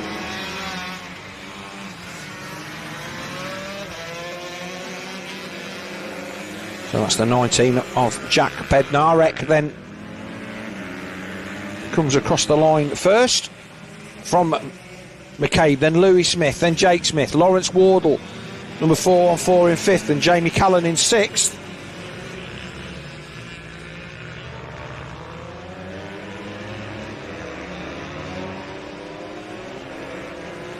Again, all of these guys riding the out-road racery style, Supermoto style bikes that we see, but they're ridden road race style. And again, all of the riders on full slick tyres. And again, see a few guys out there doing double duty, different bikes and different classes, making the most of their trip up here to the Lake District by getting plenty of track time. This is a 14 lapper, so across the line at the end of lap 2.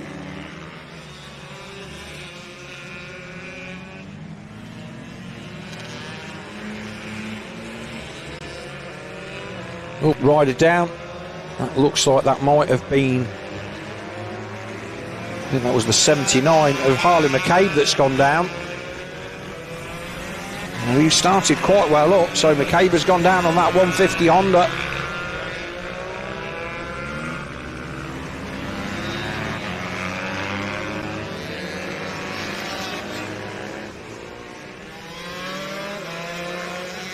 It is race leads then, Bednarek under pressure from the 71 of Daniel Goodman. But Goodman then sat in there, not quite as quick through that chicane. And that's where you need to be quick to put the pressure on down into this sharp left-hand hairpin. Look down then from the 19. A lot of them look like they've got little mini dashboards on there, so whether they've got a lap timer. There's a GoPro then on the handlebars of the number 19 as well. Now all the gadgets on the, I want to say that's a Husqvarna, but they're all Husqvarna gas KTM. They're all pretty much the same. Looks like a gas there in second.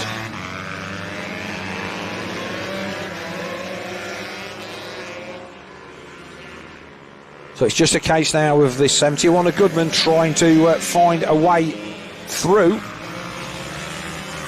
On Bednarek, this is the battle then. Louis Smith and Jake Smith are third and fourth.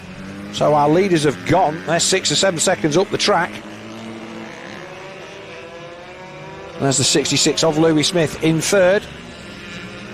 And you get a white bike with the H on the side, denoting Husqvarna, as does the name emblazoned across the chest. And then the orange KTM, obviously all part of the Pira Mobility Group there out of Austria. What a run down the inside then for the 56, a pass. And it wasn't done on the brakes, it was done on the acceleration out of Iredale. So he got a good run out of there, a good run down the back straight, and levelled Louis Smith as they got down to the Stewart chicane at the bottom. So a change for third place then.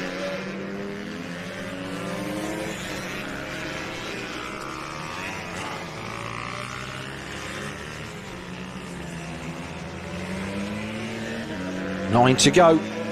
0.2 then the gap at the front.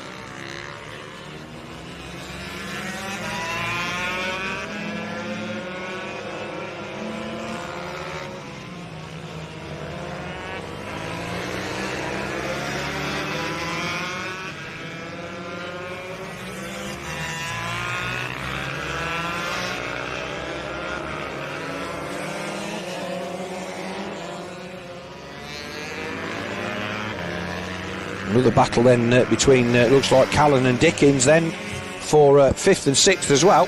So all of these riders paired up. First, second, third, fourth, fifth, sixth. 3 battles. It's the battle for third and fourth that we are looking for at the moment. And number 66 has not given this up. But Narek and Goodman still can still throw a blanket over them as well.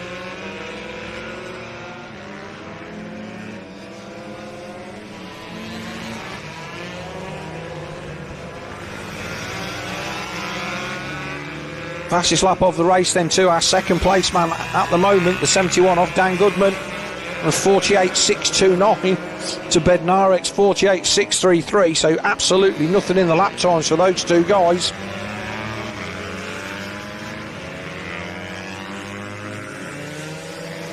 And 14 and 51. So this is Callan and Dickens. So they're having a good battle as well. 2-stroke against 4-stroke. Dickens on the 150. That looks like a pit bike rather than a CRF base bike there for the 51 of Phil Dickens as they come through the chicane. You've run out of track real quick there, not far behind also the 414 of Lawrence Wardle.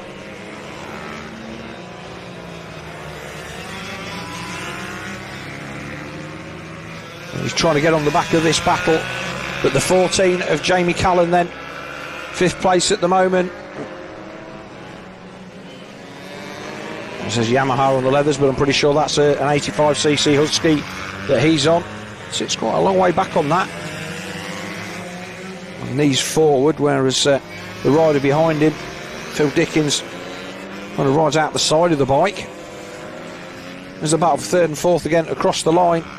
Bednarek and Goodman 15 seconds up the track now. Bednarek still leading by half a second. They will be getting into traffic soon, and there they are in the background.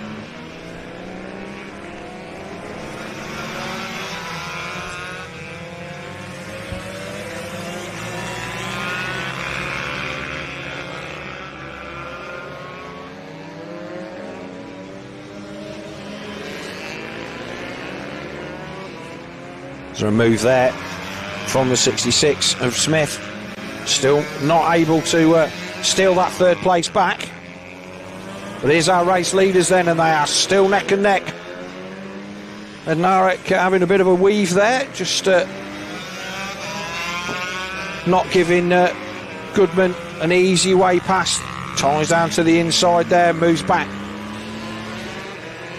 And the thing is there, if Goodman just keeps the straight line down there, it sounds daft, it's a little bit further, but what happens is these guys come out the corner, as you stay on the side of the tyre, it just helps the bike accelerate. You sit it upright, the radius, the rolling radius of the tyre changes, and just drops the revs off a little bit, makes the bike work a little bit harder. If you notice in Moto GP, they always tend to come out of a corner and then move across to one side and then back to the other. It's just to stop the bike, just kind of dial a little bit on the revs coming out the turn as they get onto the larger rolling diameter of the tyre. Whilst I'm sure it doesn't make as much of a difference on these bikes, we can see that Bednarek is doing that down that back straight. So 4 to go.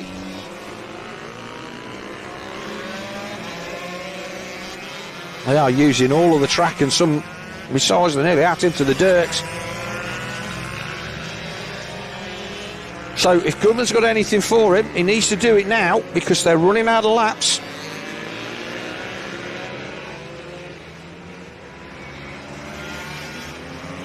He needs to make Bednarek go defensive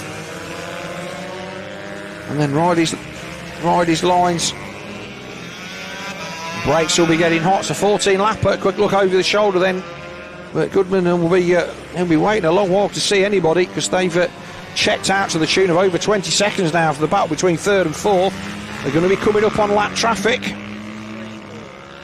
with a couple to go. So this is where we saw a race change as they split a back marker coming into paddock turn.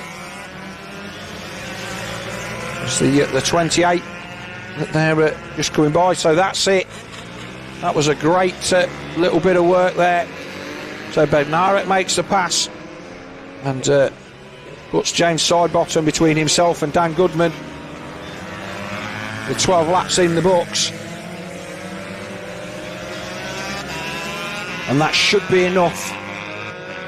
Goodman has never been as far back as he is now, and I can't see him being able to bridge that gap in 2 laps, unless another couple of slower riders coming up. Whether Bednarek manages to catch them at the end of this lap or not remains to be seen, but come across the line. Last lap board is out then, and Bednarek then 0.3 the gap across the line up to 0.9. So Goodman is really pretty much done for the day on this one. He's going to take a mistake from our race leader, and he's done 14 laps without even a slight bobble. Down the back straight for the final time.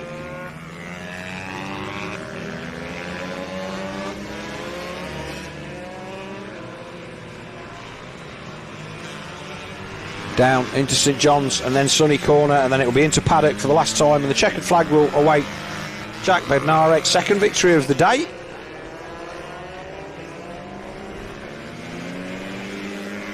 We're pleased with that. Second place then for Dan Goodman. Those two guys absolutely disappeared.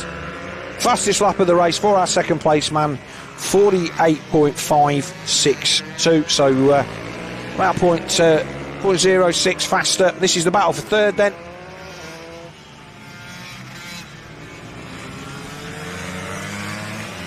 In fact, it's not, because Smith is third and he's already crossed the line. This is Smith and Jamie Callan. So Smith coming across the line, he takes third. Fourth place then to Callan. So Jake Smith third, Louis Smith fourth, Jamie Callan fifth, and 6.51 Phil Dickens.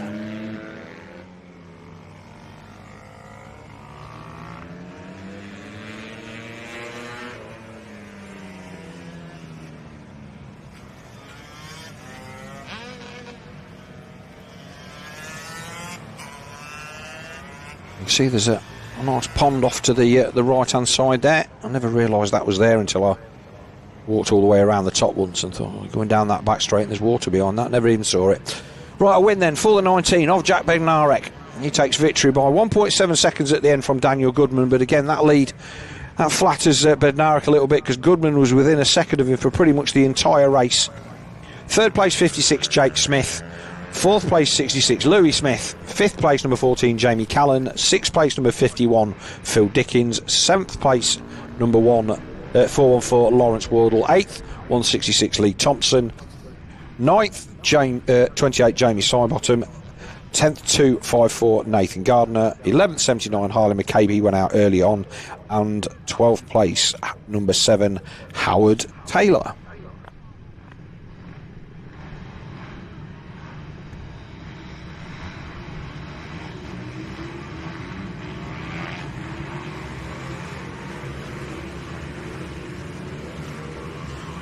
So, quickly on then with the great motorcycle giveaway, MiniGP 110 Ohvale 110 Cup. Wait for these riders to come out on track, and we've got about a dozen or so, by the looks of it. And again, these classes all split to give everybody a decent chance. Not having too many different sorts of bikes out there on track that are not compatible with each other and so on, so yeah, decent field in this one.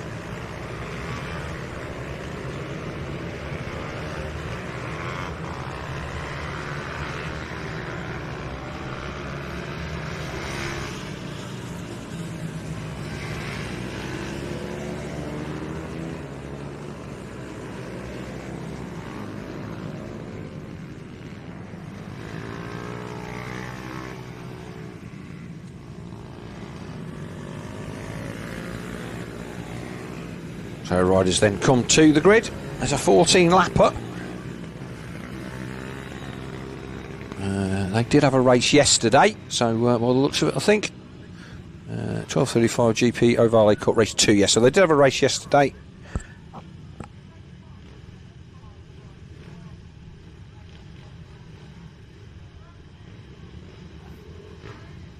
Is that the 99 there on pole position? Sorry, certainly on the front row of the grid. Well, quick stall there from our pole sitter. Just popped the clutch there while it was still in gear.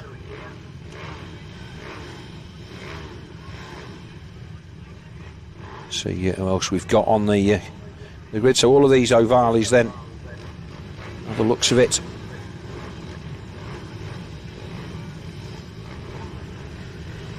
all very similar.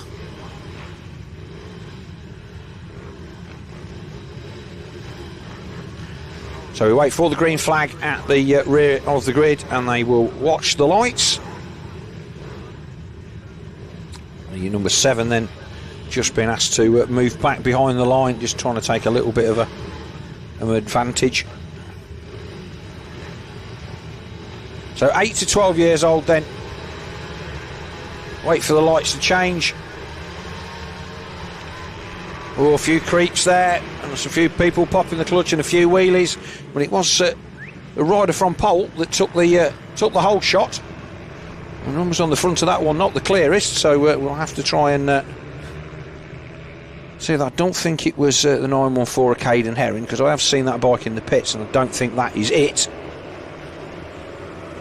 So into Idahouse for the first time, Ohvale 110 Cup. And MiniGP 110s, like I say, 8 to 12 is the age range.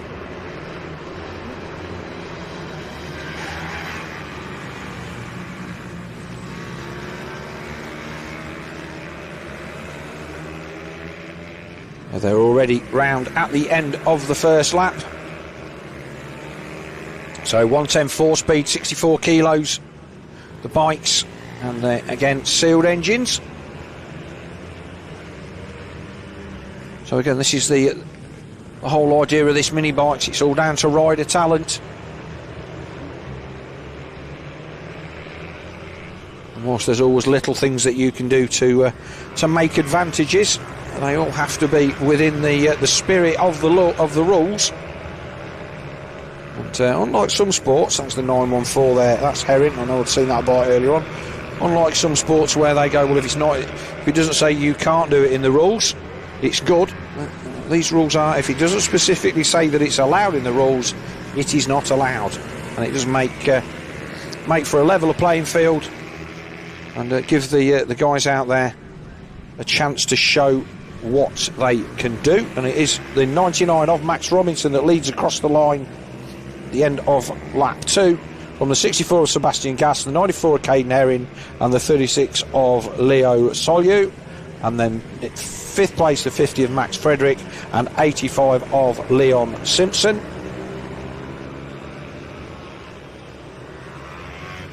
So Robinson already just starting to gap out a little bit at the front.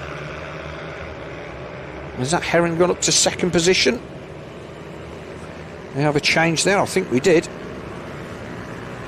No, our race leader is out the front, so yeah, there's the race leader, there's 2nd, then the battle for 3rd and 4th comes down into St John's. Herring then holding off the 36 of Solyu. Herring thought about was going to drop it across the front there, just gave him a little bit more room on the way in, and that's really what you have to do, is just try and put yourself in a position where the other guy just wants to not take the risk, and you open up a gap. Mason Frederick then in there in 5th. He's still part of this this battle as we make our way around the 3rd lap. Max Robinson then already starting to toddle away at the front. And, Sebastian Gass there on the 64 in 2nd. Say the way that these guys and girls absolutely inch perfect on the lines, and this is where the lap time comes from. Road racing is all about the small details, hitting the same part of the track, lap in, lap out, not upsetting the bike, keeping your speed, scrubbing off too much thing. A look over the shoulder then from our race leader, you'll see that he's got a decent gap, 2.5 seconds, so he'll be at the point now where he won't really have to look over his shoulder. He can see him coming the other way as they come out of Iredale's. So Gass, Herring, Solyu and Frederick, the battle then for 2nd, 3rd, 4th and 5th.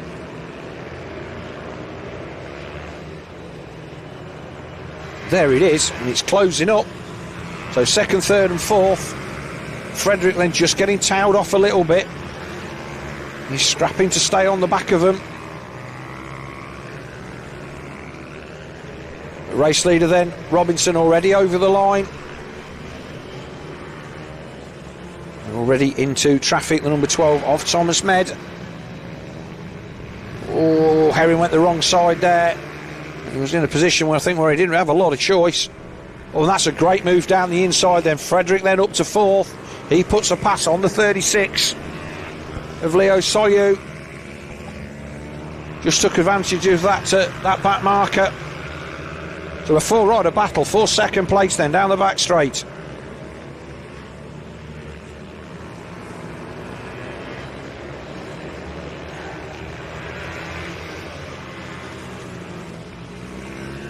So these 110cc bikes,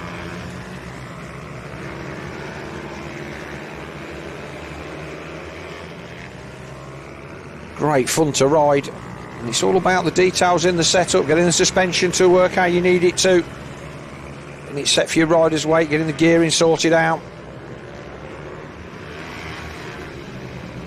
Herring cutting quite tight out of that final part of that chicane, not letting the bike run out to the curbs, and as a result I think that's costing him just a little bit of time. Sebastian Gass then getting the bike set up into the corners, not particularly aggressive on the brakes, and that is allowing the 3 riders behind him to stay in the battle.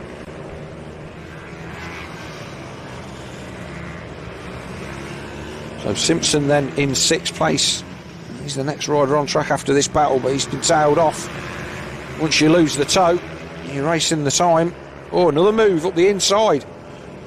So Frederick has another go. Is he going to push Herring out? He's not. He's going to have another go down the inside here. Still not quite close enough. But this will take the attention of that 914 of Caden Herring.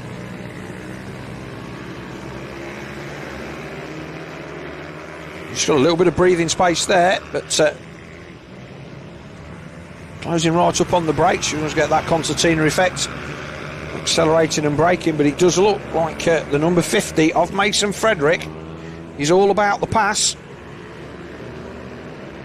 And he's showing a wheel wherever he can. It's cost him a little bit of time. I think that if he keeps his powder dry next lap at the end of the back straight, he could have a run on Caden Herring down into St John's. In fact, he doesn't. Oh, he almost gets underneath again, and this is really putting pressure on the 914 of Herring. He goes defensive into the chicane. Sebastian Gass absolutely oblivious to the action going on behind him. He'll just be glad to not see a bike just appearing under his elbow. Solyu's still not out of it either. Fastest lap by our race leader, unsurprisingly, 54.36. 6 seconds away at the front. Well, we've got this fantastic battle for second, third and fourth and fifth. This race brought to you by OMG Racing. We're not going to cut away from it.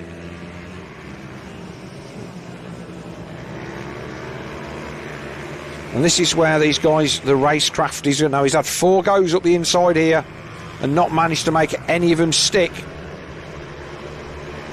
But he's just putting the pressure on Herring to a point where it's forcing Herring back onto the back of Sebastian Gass.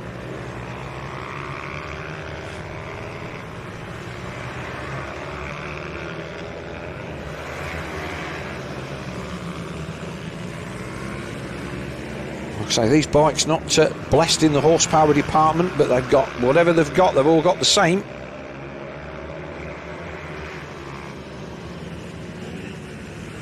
It's all about making sure you get your gear changes right.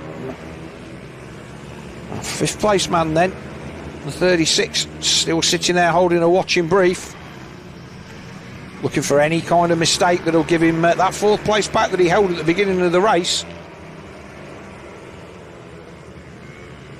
At some point there, I think that Frederick's just got to let the brake off into that pit corner. I think he needs literally another wheel, and I think he's there. Not able to make the pass again, but Herring will know that he can't give him any room.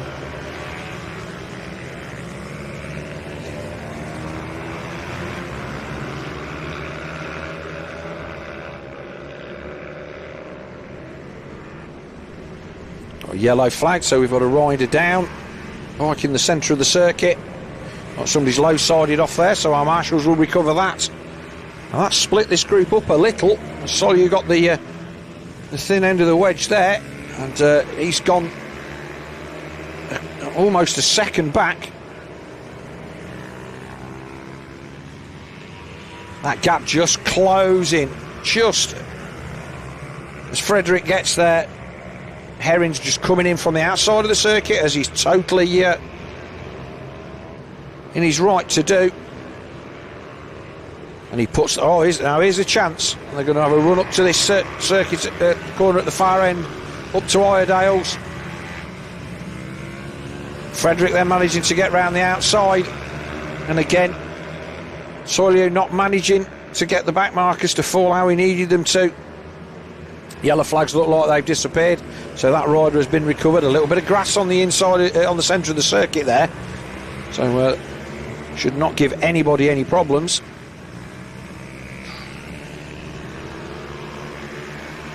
Well, I'll give Mason Frederick his. I think he's there. He's there this time. He's there this time. He's got it done. So after what feels like an attempt every lap, Mason Frederick finally makes that that pass stick. He's worked hard on it, and the next question is, has he got anything for our second place man, Sebastian Gas, just with a couple of laps to go? They're closing in on some more traffic. Oh, it looks like Gas is going to have to sit this guy up into Iredales, and he doesn't. So now it's all going to be down to the Stewart chicane down the back straight. And I think, oh, we got Herring's coming back down the inside. This is going to get tight.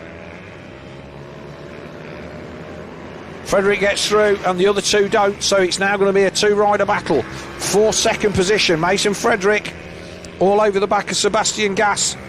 Here's our race leader. We've not really looked at him. He's getting the last lap board. He's ridden a flawless race, Max Robinson. But we want to see whether Mason Frederick can put Sebastian Gas. They cross the line, 0.2 of a second apart.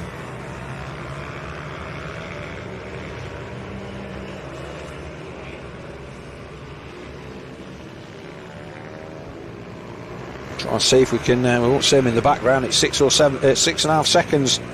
There's a quick look across. So Frederick will try and make that pass into the pit lane. Here we go then, right on cue, picture on picture. Our race director down there. Oh, he's going to get through the back mat. He doesn't. Here's the pass. Is he going to do him down the inside in St John's? He is. What a pass. So third player, oh, now he's got to try and find his way back. He squares it off. He's got to go around the outside. Oh, he's gone the long way round. What an excellent pass.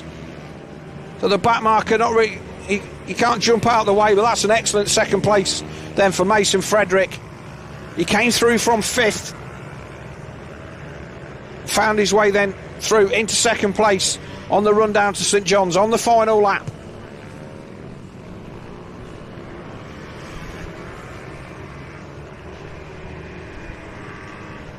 So Frederick then, he will take second, some 8 seconds down on our race leader Max Robinson, but that was a fantastic ride from the number 50 of Mason Frederick to take second. Sebastian Gas then, he was under pressure the whole race from Caden Herring, and Herring didn't have a chance to make a move on him.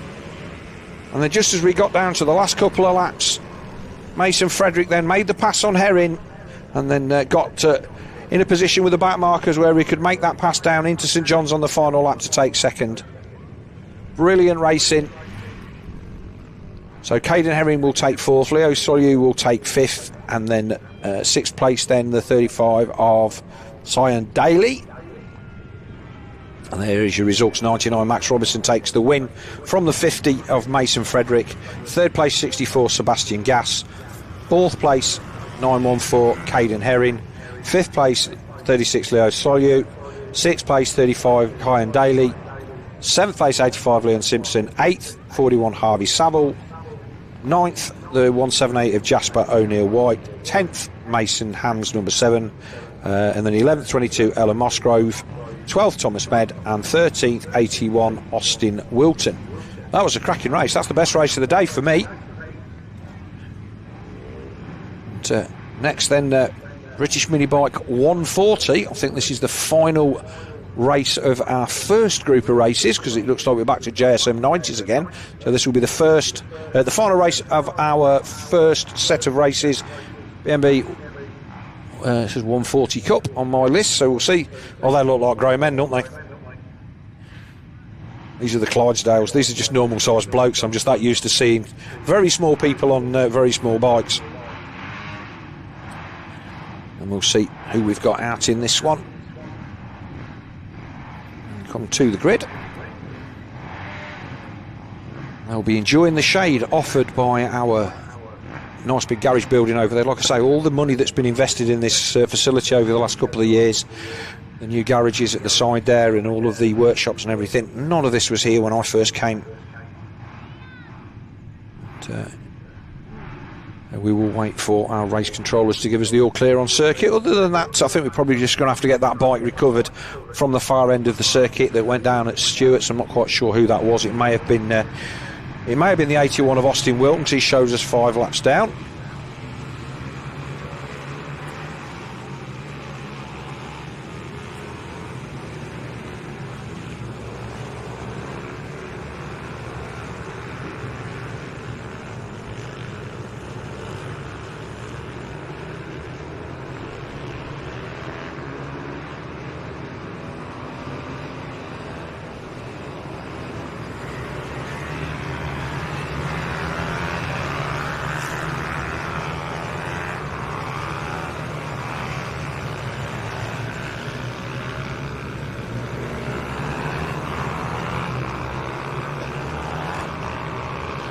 see the layout there from the far end of the circuit. Just a nice strip of tarmac in this saying what was once a quarry. Not particularly deep, fortunately, but it is an absolute sun trap.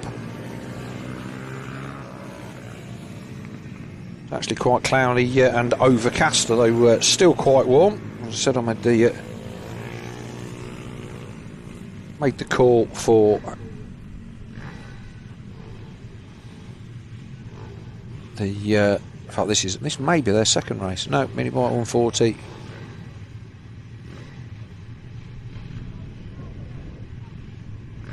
Well, some of these riders seem familiar to me, so there may be two classes that in fact they look like they might be reversed for this race, so I think they are. So this is this might be their second chance to get out on track. We'll find out anyway. So we get ready for the lights to change. Yeah, we've seen these boys out there before. Away they go. This was the race with Wells, Med and Dickinson and Ben Lord. So this is their second time out on track today. Yeah, Minibike 140 Heat 2. So my race order there just says that it's race 1 for these boys, but quite clearly says that it's race 2 on the electronics, so that's what we're going to go with. And looks like we've got a different leader this time, because that's definitely Michael Med in second and Wells in third. So let's see who we've got across the line this time. Set of Vision Track leathers there, so is that the 48 of Lord again? We'll wait for them to come across the line for the first time. This should be a 10-lapper. Joe Dickinson then that leads. Name that rings a bell with me from road race. Oh, that was close. Med nearly clipped the back of Dickinson. Lucky to get away with that one.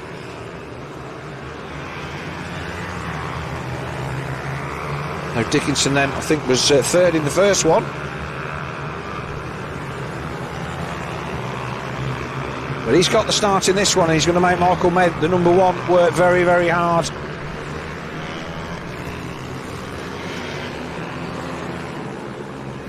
And these sliders earning their money, although our race leader appears to not have any. Oh, here we go. Big lunge up the inside from Med into the paddock turn. He runs wide, and our race leader comes back at him, so Dickinson briefly back to second. Med did the Hail Mary up the inside. He looks like he's going to come down the inside again. Bit of the doctor's dangle there, and he runs right out wide onto the grass almost. I'm not sure what the rules are with track limits, but I would hazard a guess that as soon as he was almost on the grass there was not, and they were both way out wide. So Med then just squares that corner off a little bit and spoils the run of Dickinson. Wells there in third. Fourth place rider Ben Lord. So these were the guys that we saw at the front of the first one.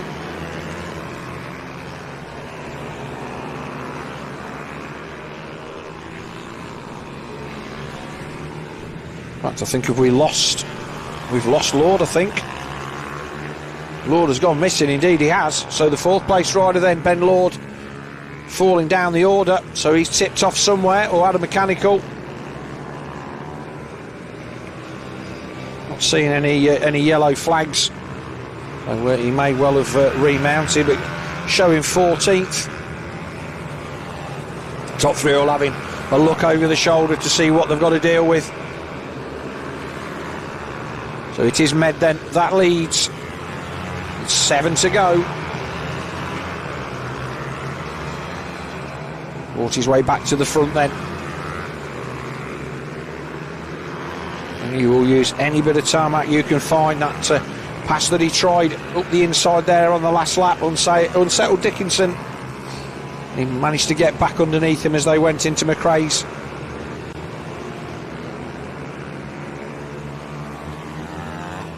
Wells now looking like he wants a little bit of it as well.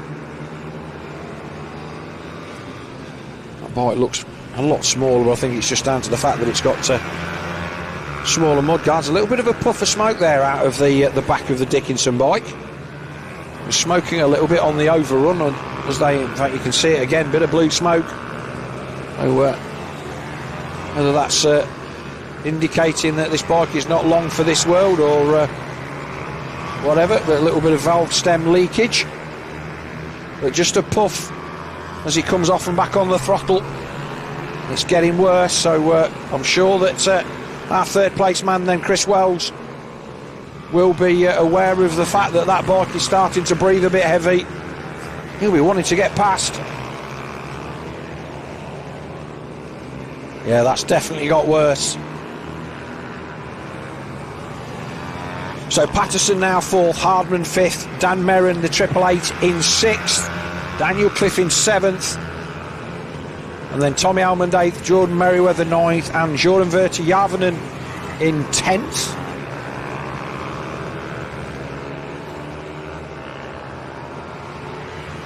Med now away to the tune of just over a second, but that bike definitely puffing hard now. And here we've got the pass up the inside. Oh, not quite. Was our race leader then already into lap traffic? I'm wondering whether if he does make that pass, that Wells is going to give Dickinson some kind of signal to tell him that his bike's not in the best of health. There's a look down.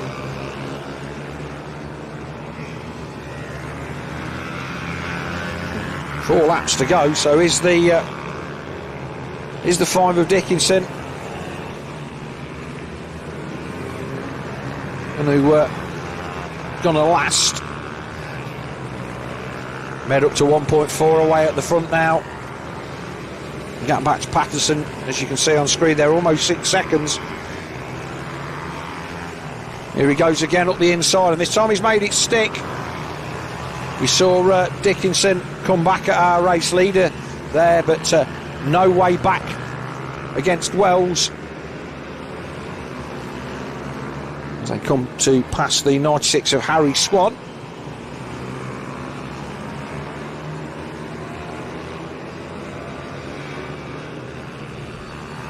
As is always the thing, it's alright when they smoke, it's when they stop smoking that it's the problem, but that's definitely chucking a bit of oil out the back on closed throttle.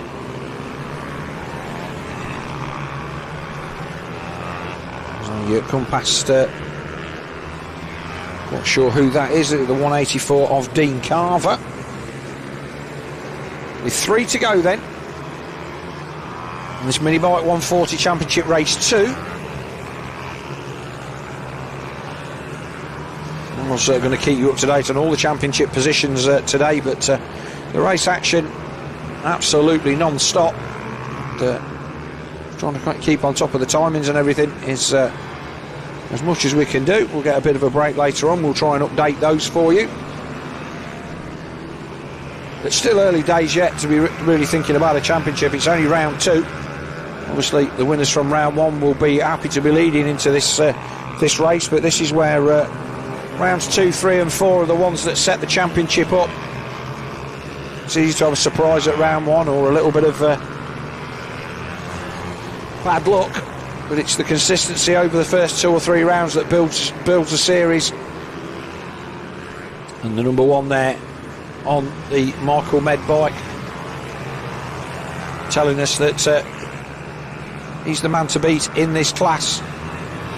The gap down to 0.9.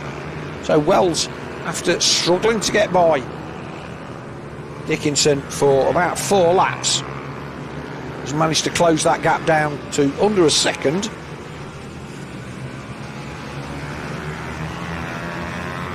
The Med's got this covered off down the back straight. He won't be stressing overly about the fact that Wells has got himself up to second position.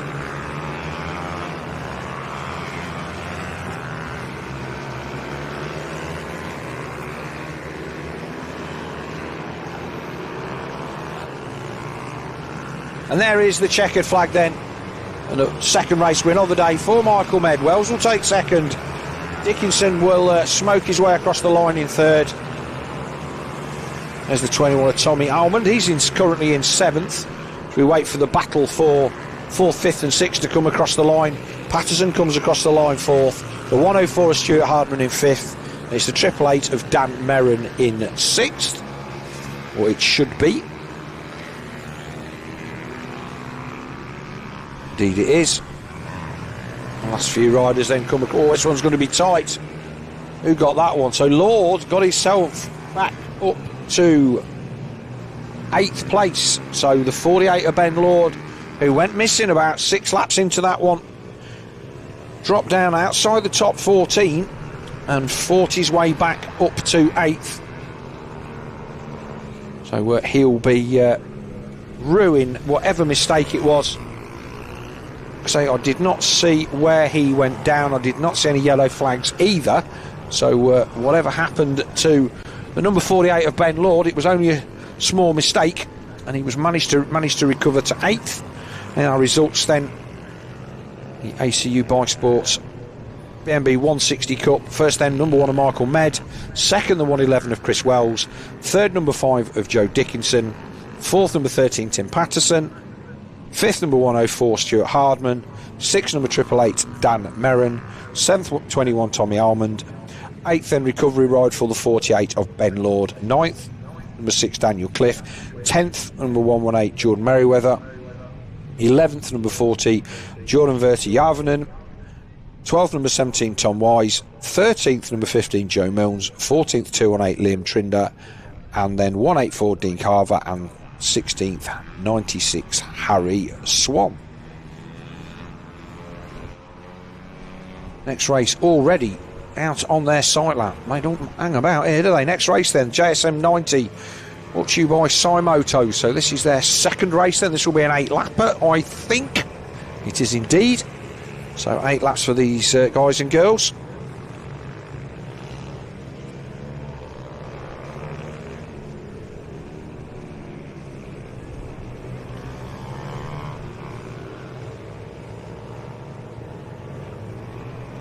And again, the difference between the 90s, the 140s, the 90s, the 110s, the 140s, it's size and horsepower. Oh, the engines don't vary massively, to be fair, but the power output and the size of the chassis suiting these smaller riders.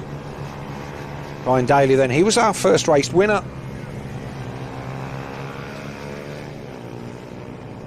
I believe that Cody Brennan 79 was in there as well.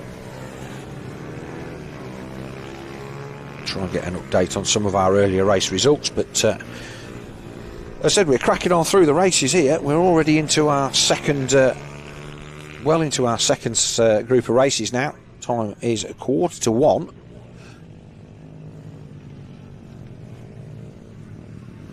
So we are some 25 minutes in front of schedule, which, as I said before, you will never ever take a bit of, oh well, we're in front, we'll just have a bit of a break, because the second you do, you end up behind schedule, and then you're struggling to get races in before it gets dark, or a curfew, or before it rains, or whatever.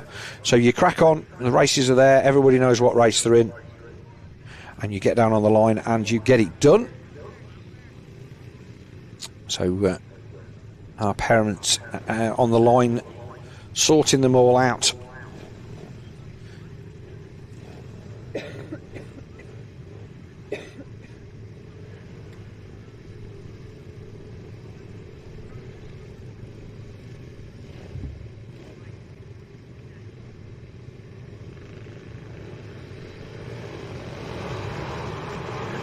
Oh, and a big wheelie then from the number 35 on the line. Ryan Daly did not get a good jump.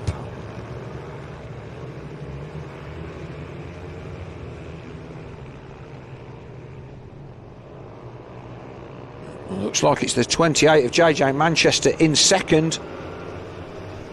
Here comes Daly up the inside though. It's that Dylan Cook then that's leading the 13 as the rest of them stream through Iredales for the first time. And already The 35 is into the lead as they come through. The Stuart S's. That corner looks completely different from that camera angle than it does when you're behind the handlebars. Really does.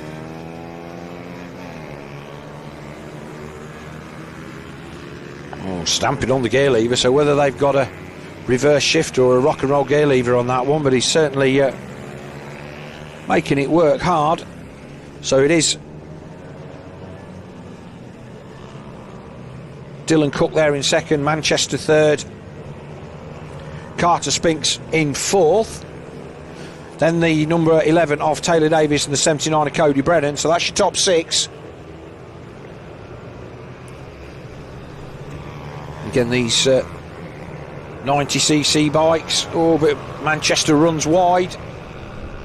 Sorry, Cook runs wide and Manchester takes the position. So Manchester up to second, down the far end of the circuit. Nice little pass. Just a little, not so much of a mistake, but Cook just ran wide on the brakes into Iredale's.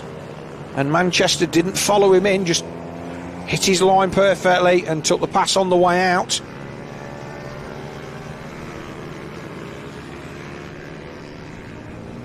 .296 of Carter Spinks there in fourth.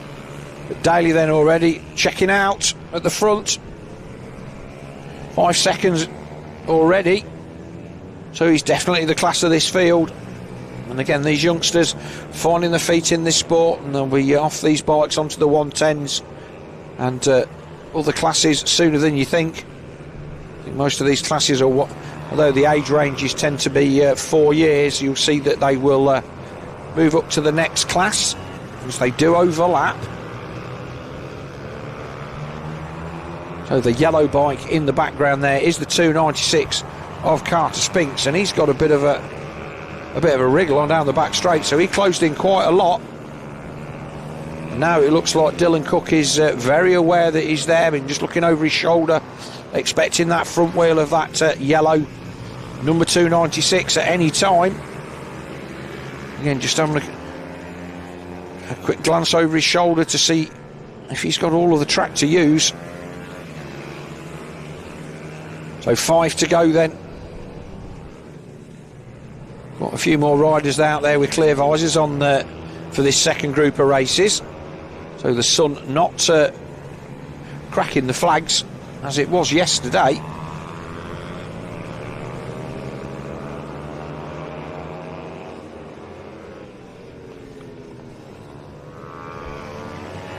So this is Iredale's then. It's one of those corners that the grip level can go away, and a nice pass then for Spinks. Cody Brennan then closing in as well. So Cody Brennan on the 79, he's in there as well as they come over the crest down into St John's, and he's looking like he's fancying a bit of this as well.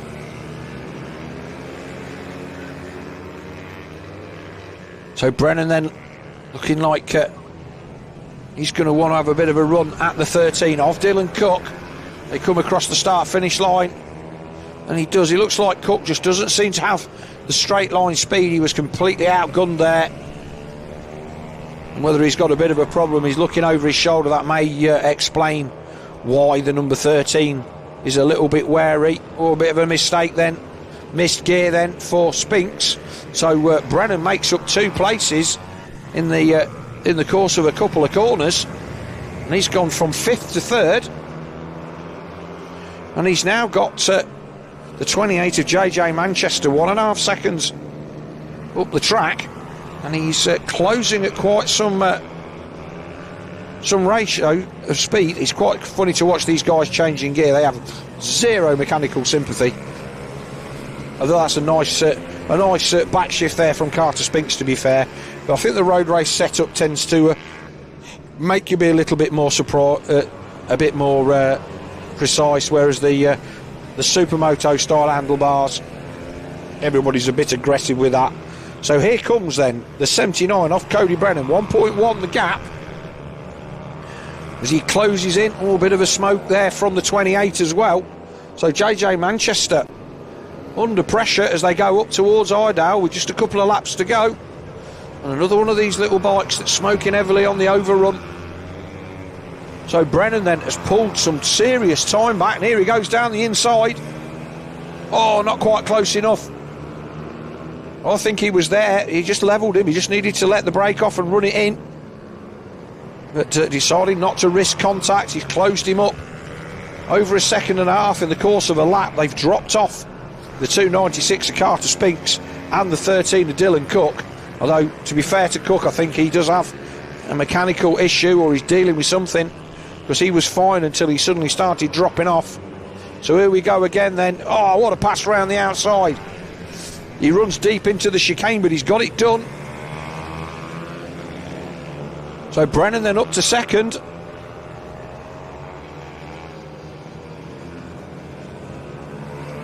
One of the old style helmets with the chrome around the top of the visor, like an old Griffin replica. Not sure whether it is or not, but that's certainly the vibe that it's giving me. And the clear visor then, you can see that the concentration levels are there. And he started to pull away from our third place rider then, JJ Manchester.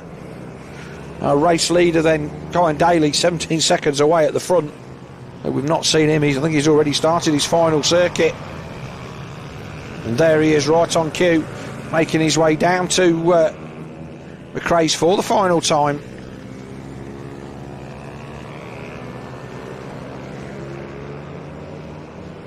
The shadow then cast from that bike, so the sun out, or a bit of a wide sweeping line, but I'm not going to criticise. Fastest lap 57.7, so 2 seconds faster than everybody else out there on track. So young Daly then made light work of this one. Second victory of the day in this class for him. He's been out there on another bike, another class where I think he ran mid-pack, but he's certainly the class of the field on this one. He's got a rock and roll gear lever on there, I think, so checkered flag then for Daly. He takes his second win of the day in this class. And then we look back then for the 79 of Cody Brennan. We're going to be waiting a while, but he should be next rider through. I didn't see them lapping anybody. So as they come across the line. So there is Brennan across the line in a really, really good second place. Manchester will take third. Then it will be the 296 of Carter Spinks. And then the 13 of Dylan Cook. So Cook just dropped off a bit there, but I think that maybe had an issue. A battle here then between Taylor Davis and Rex Almond. That's for 7th and 8th. Those boys have been at it for pretty much the whole race. And Daniel Tanton just off the front of him. But Tanton comes across the line in 6th. Davis 7th and Almond 8th. 9th should be CJ Maguire, and Med and Merrin were a lap down, so they have already finished. So that is the end of our SM90 Championship Race 2.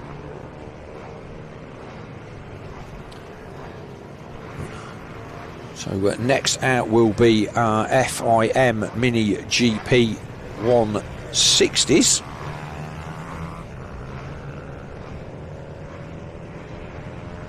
But our junior Super Mini Race 2 then, win for number 35 Colin Daly, second at 79 Cody Brennan, third number 28 JJ Manchester, fourth number 296 Carter Spinks, fifth number 13 Dylan Cook, sixth number 5 Daniel Tanton, seventh number 11 Taylor Davis, 8th 21 Rex Almond, 9th 15 CJ Maguire, 10th 73 Oliver Med, and 11th 58 Ryan Merrin.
So our FIM MiniGP 160s come to the line then.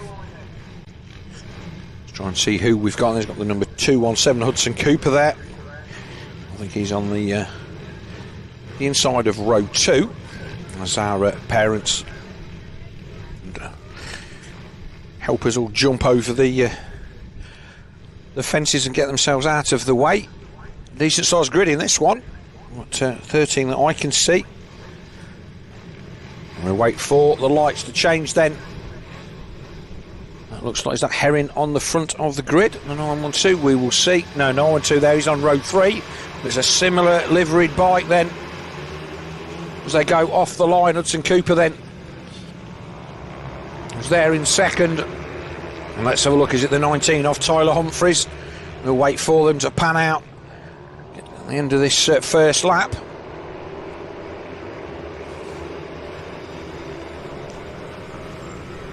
Into Ohvale for the first time, then everybody's safely through onto the back straight. They are not messing about with these races. We're going for tea and medals in no time at this rate. But cracking racing as they all stream through then. That left-hander at the top of the hill there, absolutely critical to a good lap of this Rowrah circuit. The Cumbria Kart Club, as I said, have put lots and lots of effort into this place over the years, and it's certainly paying off.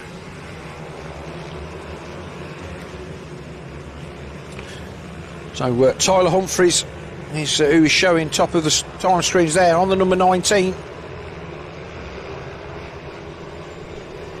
Looks like we might have a few timing glitches in there, because I've got Tyler Humphries from Hudson Cooper is on my timing screen with the 14 of Frankie Watson in 4th.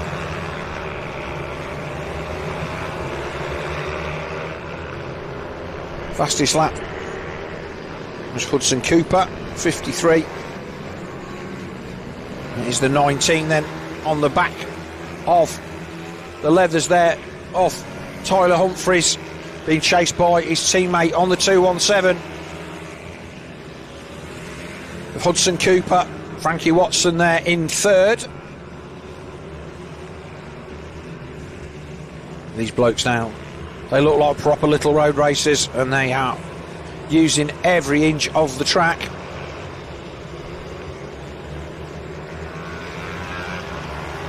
So Tyler Humphries then from the 217 of Hudson Cooper. It's the 85 of Wilson Dilk showing in 3rd, with Watson 4th, Herring 5th and the 912, and the 25 of Chloe Gleeson. Then it's the 18 of Daniel Stevenson. But Humphries then inch perfect, running the front brake saver there on the right hand side of the bars then to stop the front brake getting pulled on if they happen to have any contact. 217 off Cooper, keeping him honest, but the gap's already out to over a second with just a couple of laps gone. Our timing tree on the side then updated. I'm saying this pulls from the lifetime of the circuit, so if there's a bit of a delay, unfortunately there's nothing we can do about it here. You can follow the live timing on live.alphatiming.co.uk, and that's what we pull our feed from. So our race leader then, spoiling it for everyone at the front, Tyler Humphries, is out to just over a second.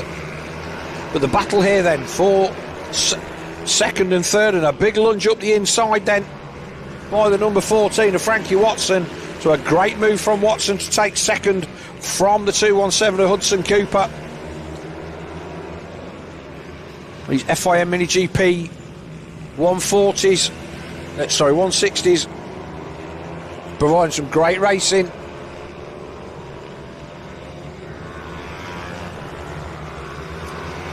So has Watson got anything for our race leader Tyler Humphries? Gap is just under 2 seconds as they sit at the moment. So Cooper 3rd, Wilson Dilks in 4th, and it's Josh Herring on the 912. Chloe Gleeson having a good run in 6th. She's just there in front of the 18 of Daniel Stevenson, the 16th of Lucas King 8th, Ollie O'Gorman 9th on the 88, and 10th of 36 of Leo Solu.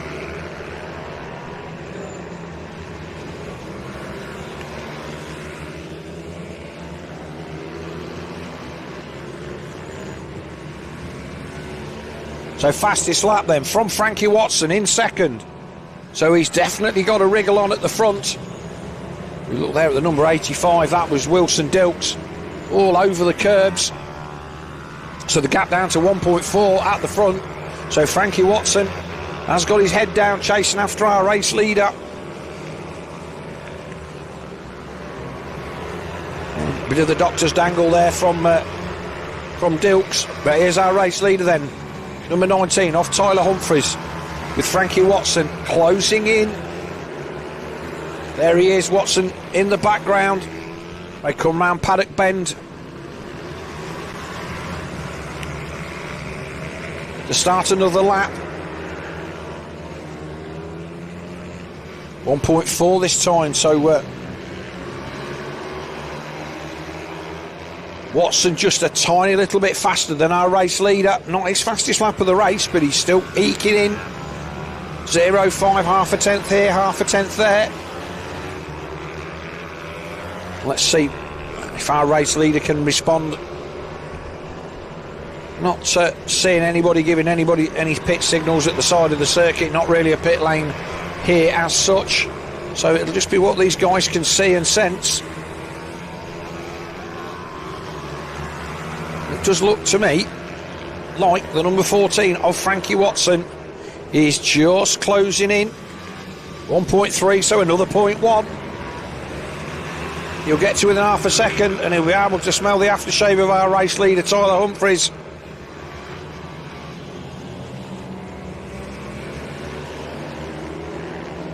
Like I say, key to this track, perfect lines, a lovely run through Iredales there for Watson. And they're both in shot now. Watson takes quite a tight line through Stewart's, and as a result tends to miss that bump.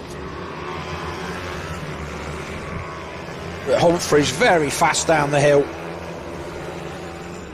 As a result, that gap does not look like it's come down much at all. If anything, I think that's gone out just a fraction. 1.2. So it's kind of settled.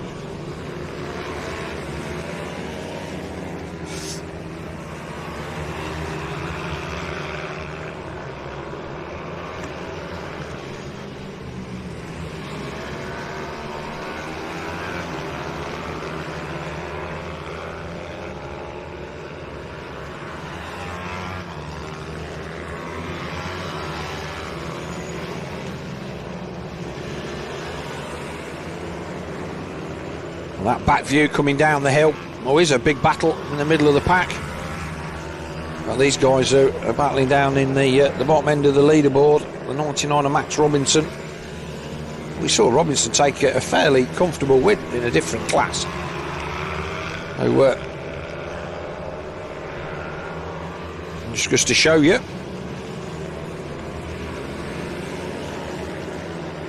There's definitely hierarchy in all of these different classes. So the gap is 1.2 out the front. Number 11 in there as well, that's Leo Hams. And this is a battle then for 10th, 11th, 12th, 13th. So all of these guys are going to be getting some attention from our race leader fairly soon.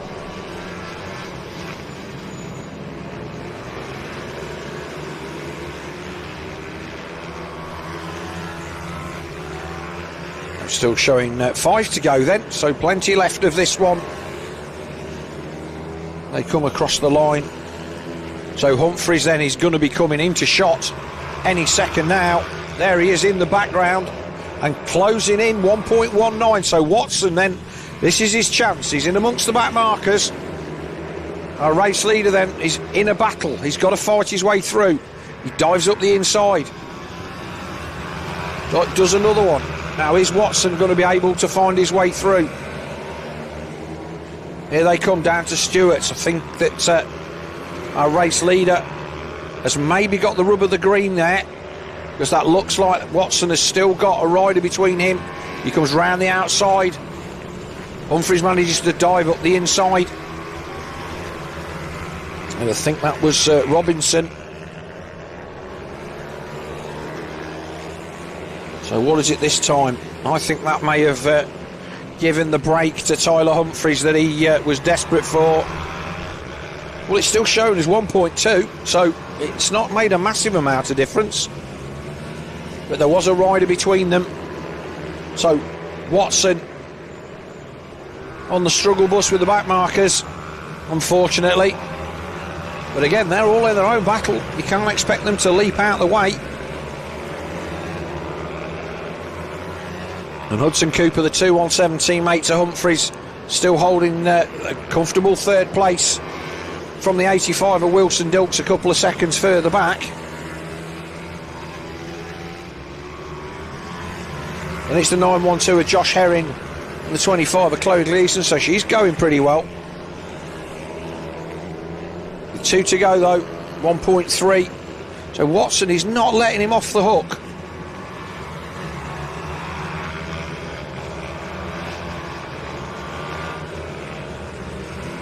Head down behind what passes for a bubble on these 140s.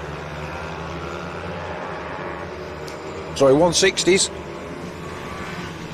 Nowhere near as aerodynamic as you would think, but I'm sure it makes a difference and gives the rider the feel that he needs on these bikes. They just look, without the fairing on, it's very looks a bit odd. They should be getting the last lap ball this time by.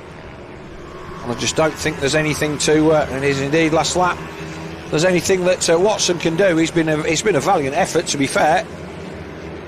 Humphries was away at the front, and Watson made the pass on Cooper and immediately started to make inroads into the lead, but has never got it down to below a second. He's down to 1.1 now. You look at the inset, that's the battle now for third place, I believe, between Dilks and Cooper. In fact, that was Herring and Gleeson, so Gleeson all over the back of Josh Herring. But here is then our race leader on the final lap, Tyler Humphries, number 19. This Ohvale MiniGP 160, he'll take a victory, a deserved victory, but pushed hard for the whole of the race by the number 14 of Frankie Watson. We get a battle coming into the pit turn. Is that for a change of place? Hudson Cooper across the line. Wilson Dilks takes fourth. Some gaggle of riders come across the line then.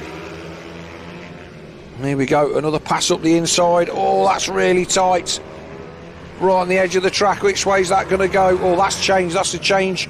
And that was Dan Stevenson just nicking 6th place on the line from the 25 of Chloe Gleeson. She'd had a great race.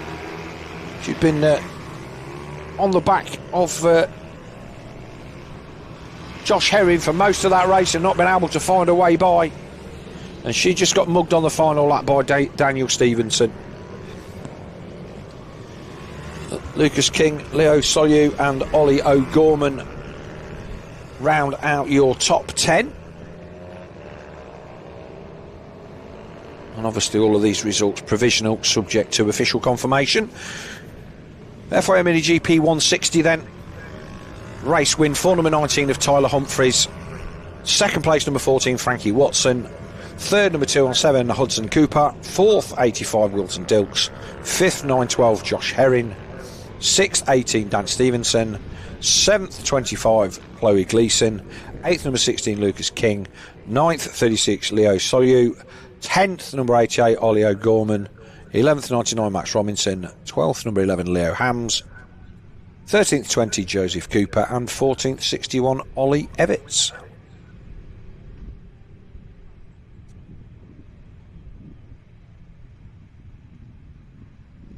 So Minibike 160 and Vets up next. We'll wait for them to come out on track. I'll just grab a quick drink and I will be back with you in 2 seconds.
There they go then, under starters orders, and they're away. This Pitbike Racing.UK Minibike Vets and Minibike 160s.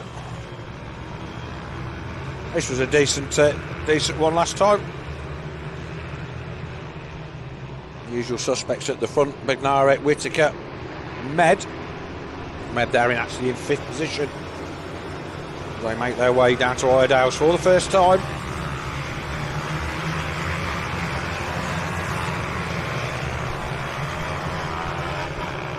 Whittaker looking a bit racy into the Stewart chicane at the bottom of the at the back end of the circuit there. You can see the Recticel barriers at the back of the runoff area. There's about 2 or 3 metres of stones and chip bark there to arrest any errant riders.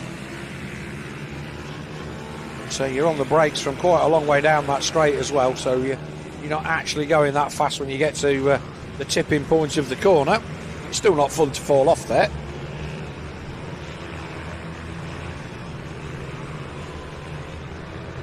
Whilst the high speed of this nature of this circuit is not there with regards to top speed, the way all the corners lead into each other, it really is a very, very difficult track to ride. As we see a pass in the background then, so it looks like Whittaker got the move done on Tim Patterson. So Bednarek then with the Jack variety leads from Tim Patterson. Then it's Whittaker, Michael Nealon's in 4th, and the first of our vets, the 73er Robert Med, with Dean Bednarek there tucked in behind him. The 164 of Tony Reveley in 10th, the 3rd of our vets.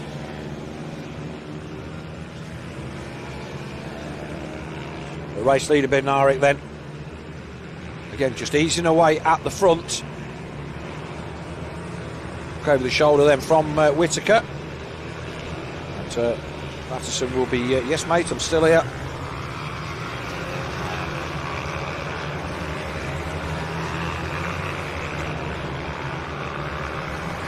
See, the track just cuts in as you go down that straight, so you follow the white line, all of a sudden you run out onto the grass.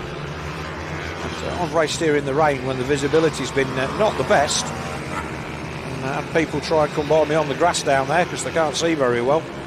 It never ended well. It just cuts away where that body of water is at the side of the circuit.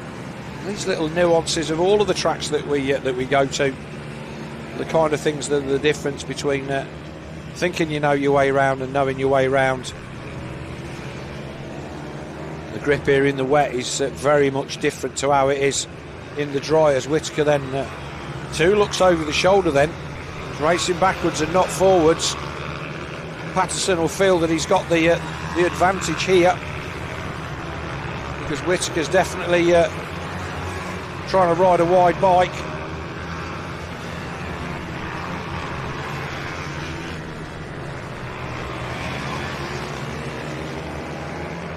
Muck-off livery then on the number 13 of Patterson. One of the proliferation of cleaning products that are available. They sponsor Supercross and all sorts of stuff, so they're great products. You have a smattering of that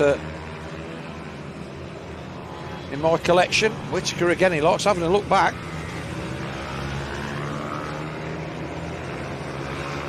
It does make a difference if he knows he's got another couple of 3 bike lengths. He knows he hasn't got to defend. Whereas at the minute, the fact that Patterson is all over the back of him, even the slightest of mistakes will let the number 13 through. Oh, what a lunge! So he set that up from a way back. Now he's going to send Whittaker around the long way. So Patterson just needs to get his head down now for the next half a lap or so to try and break the 121. Already gone out to a couple of bike lengths. As we go back down the field to pick up this battle. 2-1-3. Coming across the line, Johnson, Clark and Dean Quincy. They're battling for 11th, 12th and 13th.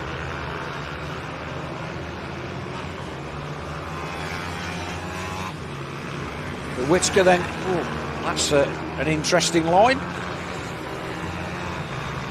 These boys having some fun though. Well, no front mudguard on the front of that 213, so whether there's been contact somewhere.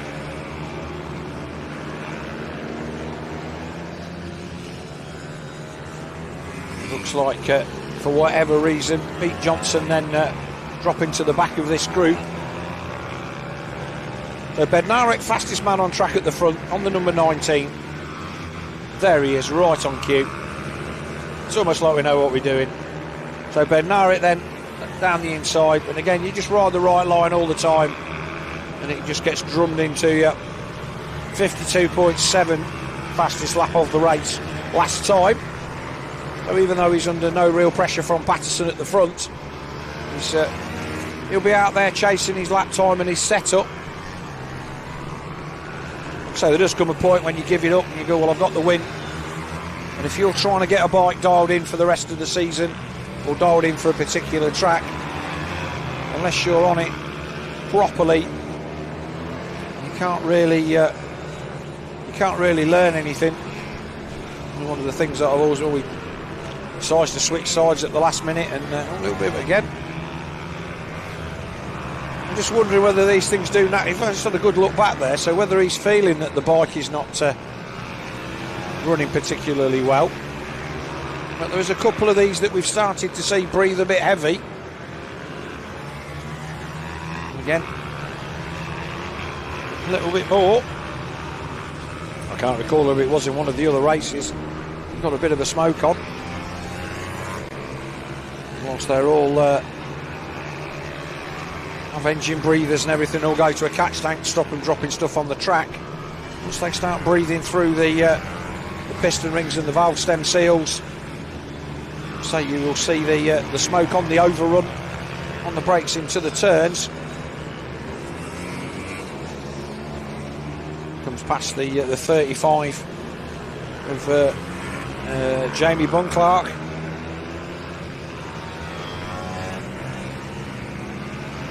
Bike looked really soft on the front suspension as he hit the brakes there. So 0.6 of a second off last time, so he's not dropped the pace massively.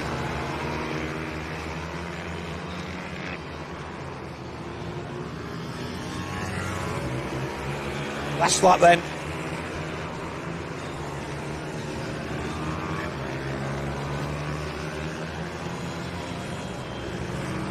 Four-hour race leader. Jack Bednarek is comfortably in front with 8 seconds to go. Sorry, with an 8-second lead with just the remainder of this last lap.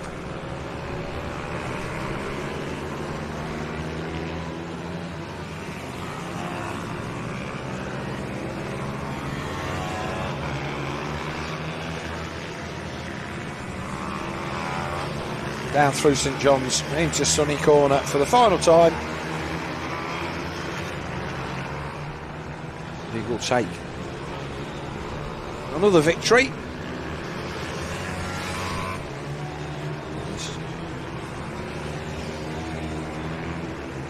And then it should be the 13 of Patterson. Comes across the line. Whitaker will be third. And there comes the 121. Then it's a decent gap back then to Michael Nealons. He comes across the line in fourth. Then it will be Robert Med, Dean Bednarek. So those two guys in the vets separated by just under 2 seconds at the end. Robert Med in fifth, Dean Bednarek in sixth. Seventh place to 189 of Charlie Hopkins. The rest of the risers stream through at the end of this race 2 of our Minibike Veterans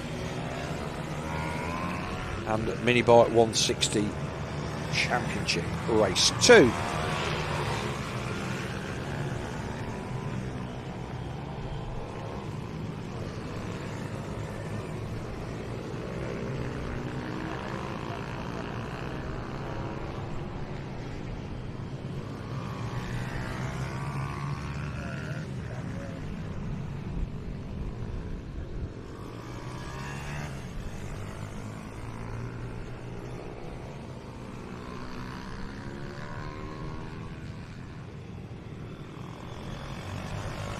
And then the official results then, subject to official confirmation of course, but first then 19 Jack Bednarek, second number 13 Tim Patterson, third 121 Jake Whittaker, fourth 86 Michael Neelands, fifth 73 Robert Med, sixth 69 Dean Bednarek, seventh number 189 Charlie Hopkins, eighth 78 Dave Cook, ninth 97 Michael Judkins, 10th 164 Tony Reveley takes third place in the Vets, 11th 287 Dean Quincy, 12th 213 Pete Johnson, 13th number 88 Barry Clark, 14th 11 James Jarvis, and 15th the number 35 of James Clark.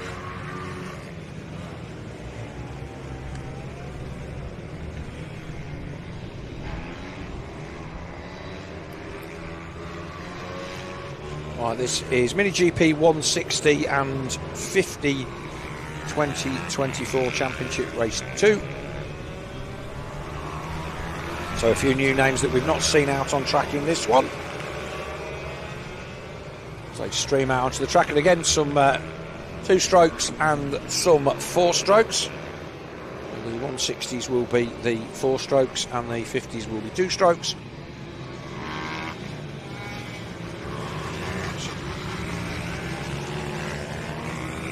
Hudson Cooper out in this one. Frankie Watson also out in this one. So those guys had a quick turnaround if they're doing double duty.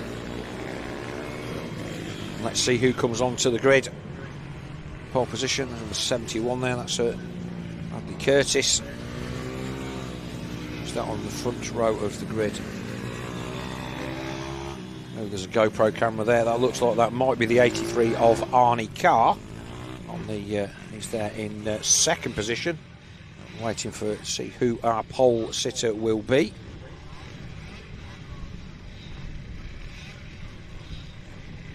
A couple of 2 strokes in there as well. That's at number 4,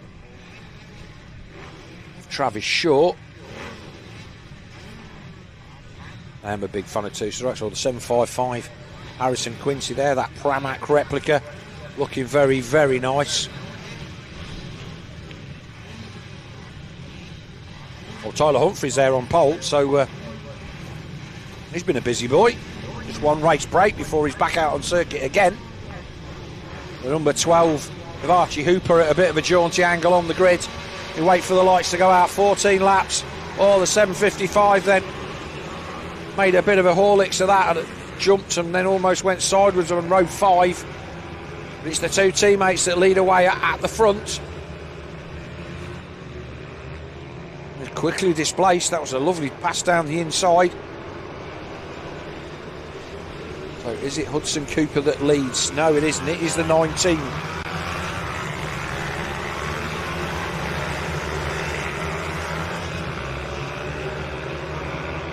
They make their way down to the far end of the circuit for the first time.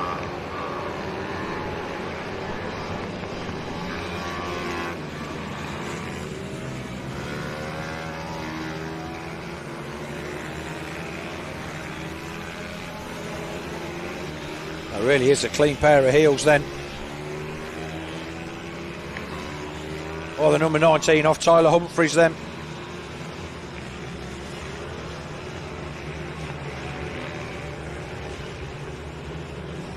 Cooper in second. We saw this on the last one where Humphries ran and hit at the front. A couple of laps for our timing caught up. So Cooper, Watson, Daniel Stevenson, Arnie Carr there, number 83 as well. He's in there in third. But it is Humphries then that leads him away, and he's gone.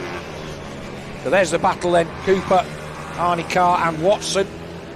We saw Watson put up a great fight in one of the other classes a couple of races ago. So he's proved that he's pretty racy.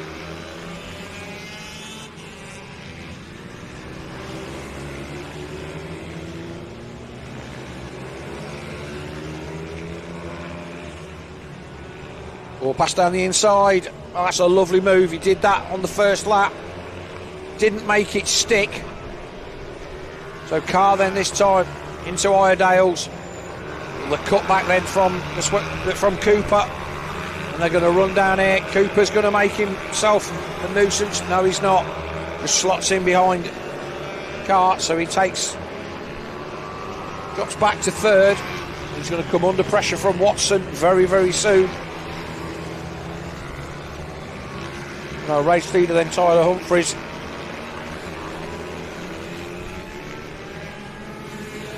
And that's the pass that we saw the number 14 of Watson try and make numerous times.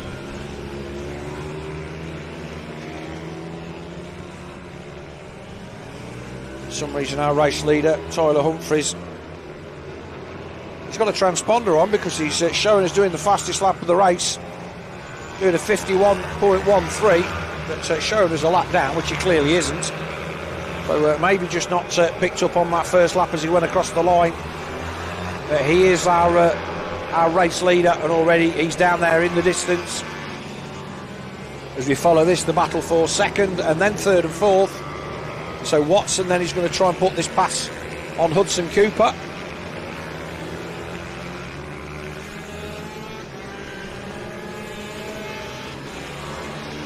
He's going to get it up the inside into the chicane. No, he's not. So Carr then showing about 0.9 in front of these guys. Pass in the background then, looks like Wilson Dilks threw it down the inside of Dan Stevenson. Changing position there, we'll just go and see as they come down the back straight then for the fourth time.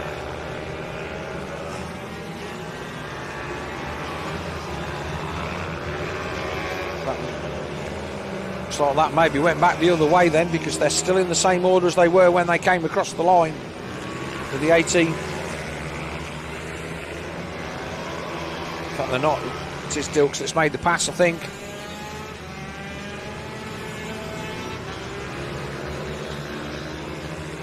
As it is, so it is the 85 then of Wilson Dilks did indeed make that pass on Daniel Stevenson. So again, some cracking battles.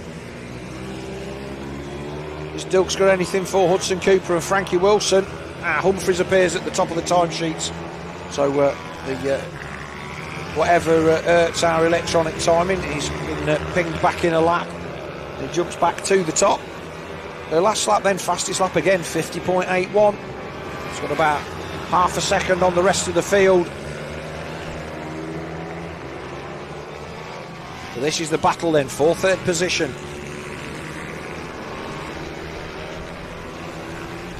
Got to pass up the inside. He's tried this numerous times and he just hadn't quite got it done. In fact, if there was an award for the most persistent attempts, I think that Frankie Watson would get that, because he tried it numerous occasions.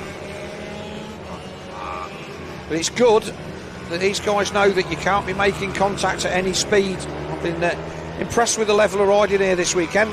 It's my first foray into the mini bike world, and what tends to happen when you've got equal machinery and lots of people all fighting on that equal machinery is the racing gets a little bit physical, but the standard of riding has been absolutely first class. Not really any silliness. Whilst there's always going to be instances where racing incidents do happen, there's been a few times when, certainly with Watson, he's had the opportunity just to let the brake off, but he's not wanting to risk the contact, and that says a lot about the standard of riding in this championship. But, people are not wanting to make any unnecessary moves. While we talk about the battle between Cooper and Watson, Wilson Dilks is closing in on the number 85. There he is in the background. He's tracking along Daniel Stevenson. After making that pass, Wilson Dilks is just starting to chip away. 0.4 of a second faster on that lap than the two guys in front of him. And faster again was Stevenson. So he was the fastest guy out of that group. Oh, and again, Watson managing to get level, but knowing that he hasn't got the line to tip into that corner. without taking... Oh, here we go, move down the inside, the 85. That's a block pass. That was clean as a whistle, that was. So Dilks then, a fantastic move. Watson then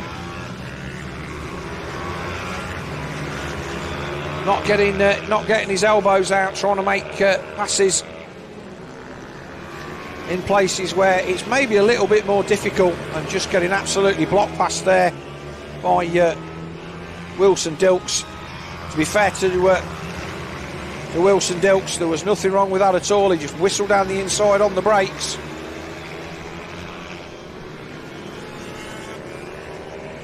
Our group then putting a pass on Belle Wingate on the number 8.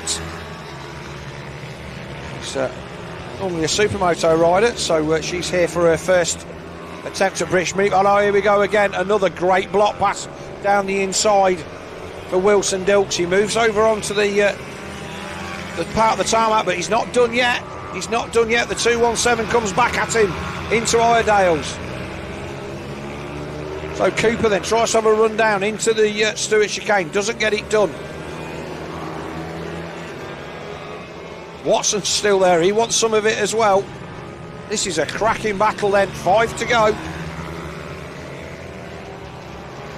So 3.5 seconds is the gap to Arnie Carr in second, and I can't see any of that getting closed up as we've got another pass in the background, as it looks like Stevenson has passed Watson in the place where Watson always looks strong.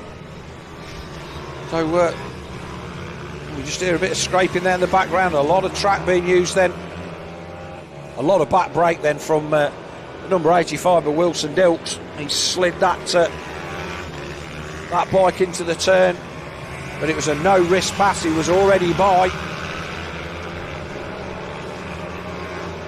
Cooper then did the high wide and handsome line to tip it in on his knee, and Dilks just fired up the inside. Manages to get around the outside of that back marker. Just gives everybody just enough room, so you can't just leap off the track. It's the 54 of Thomas Bond, I believe.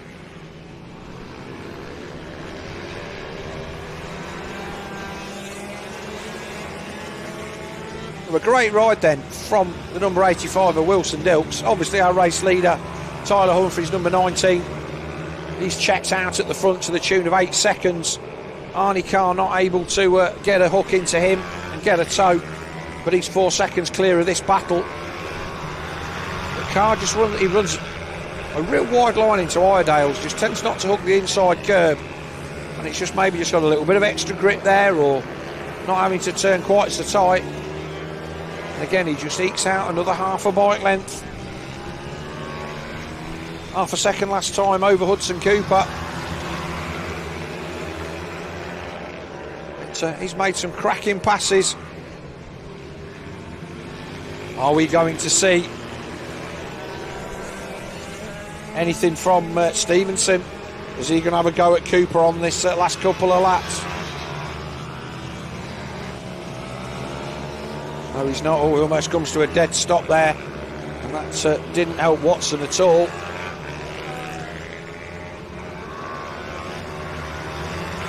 Watson's dropped off now by 3 or 4 bike lengths after being the man who was looking like he was going to get the job done. He's just had a little bit of pressure and had a couple of passes not go his way, and then all of a sudden that move there from Stevenson just stopped him dead in the middle of the corner and killed his momentum, so he's just lost the toe, but still riding well. But here's our race leader then on his final circuit, round McRae's and up to Iredale's.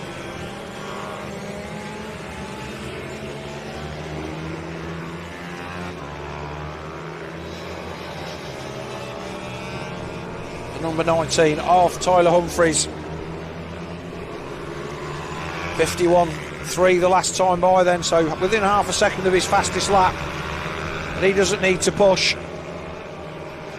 He's got all this in hand.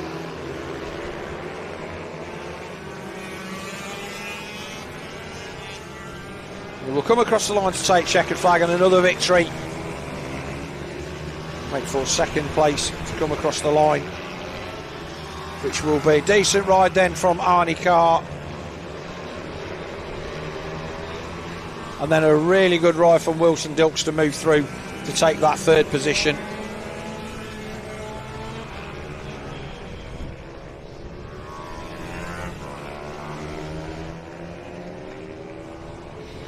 Cooper will take fourth, Stevenson fifth, Watson sixth, Curtis seventh, Shaw eighth. We'll wait for the official nod on that as the rest of them come through. Well, another great race. Wilson Dilks then making that one interesting for everybody. And the results then powered by Race IQ of our British Minibike 160 and 50 Cup, brought to you by ACU Bike Sport. First, number 19, Tyler Humphreys. Second, number 83, Arnie Carr. Third, number 85, Wilson Dilks. Fourth, number 217, Hudson Cooper. Fifth, number 18, Dan Stevenson. Sixth, number 14, Frankie Watson. Seventh, 71, Bradley Curtis. Eighth, number 4, Travis Shaw. Ninth, number 755, Harrison Quincy. 10th, number 88, Ollie O'Gorman. 11th, number 12, Archie Hooper. 12th, 111, Harry Rafferty.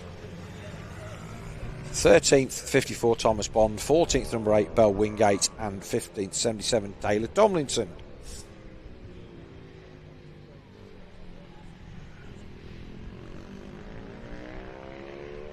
The sun moving around nicely so I can actually see the screen in here really quite nicely now.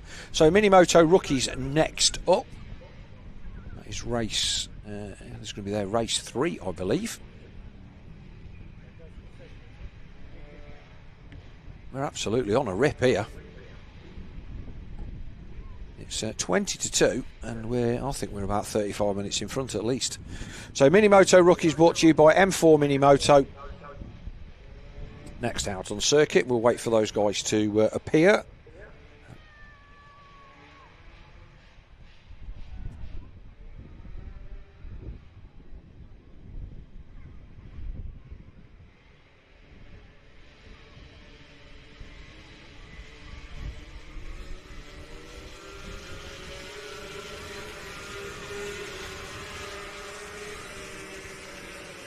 These little 40cc bikes. There's loads of entertainment last time out. It was a great race last time, if I remember rightly. Tommy Williams and Emilio Pereira gave us a proper battle, so we'll look forward to that one happening again. And I think we also had a couple of other battles down the field. I think Reed Saxelby and Finley Styles were going at it. It was, I think it was 3 groups of 3 pairs of riders all battling first and second, third and fourth, fifth and sixth. So hopefully we'll have that again. Makes my job a lot easier when the race is interesting. And Pereira did everything that he could, but didn't have anything in the end for Tommy Williams, other than making sure that he didn't have a minute to not be concentrating.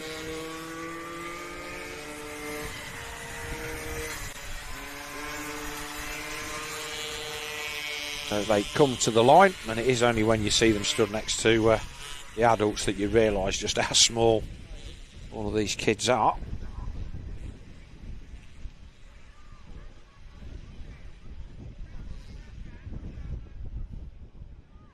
Yeah, so what tends to happen is I think that where the start-finish line is, it can trigger the transponders. These have electronic timing boxes on them, a little orange box that you'll see on the usually on the right hand or left hand side of the top of the foreleg, and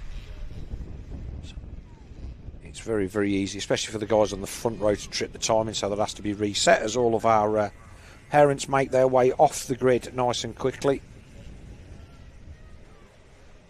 Far more organised than motocross. They tend to be all over the place with that. So we wait for the lights to change then, paddle away. Let's have a look. Oh, a great start by the 57, and he's got the whole shot. So Reed Saxelby then from row 2 absolutely flew then. So he was third in the first one, I believe, and he's there in the lead as they come down to McRae's for the first time. Oh, it's nice to see a new name at the front, and it's Saxelby it is that leads then.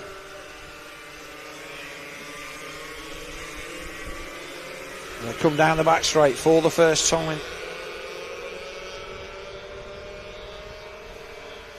commentated on it here multiple times, and usually from up in the cafe. Obviously when we don't have the live streaming, you can see you can kind of see what's going on, but having these cameras in the live stream certainly brings a whole new angle to it, as all of these riders then streaming through. Number 30 there, Charlie Bunn.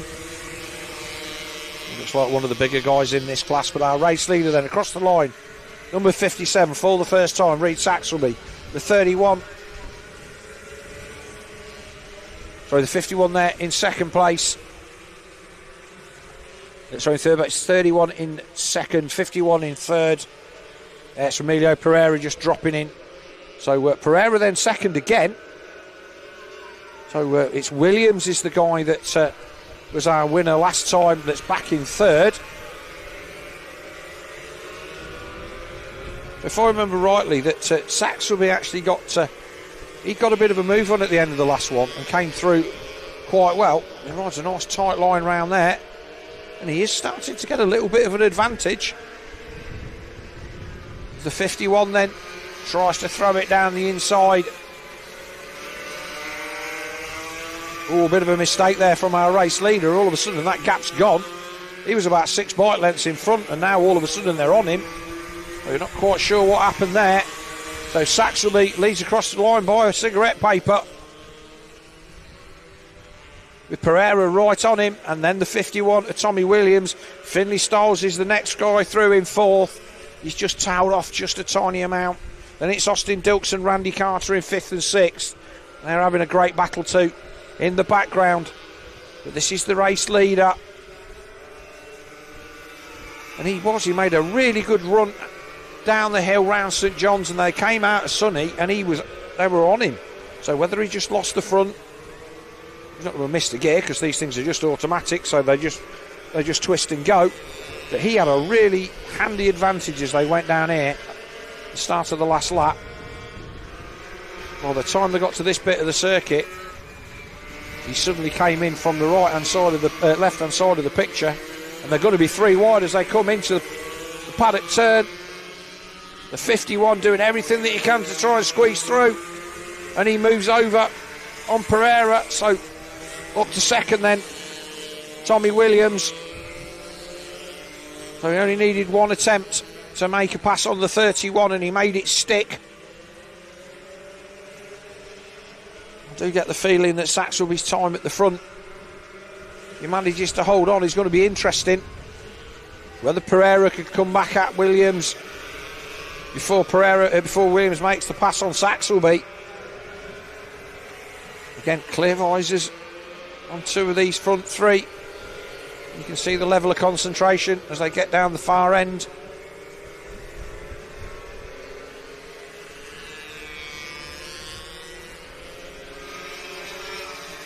Yeah, that's where Saxelby hasn't got the speed out of St John's. He just doesn't seem to carry that speed through that turn. So we maybe just got it right a little bit wrong. And Williams then back to the front. But there's still a good ride from Saxelby. So Pereira will be wanting to make a move now, otherwise Williams will be running and hiding at the front.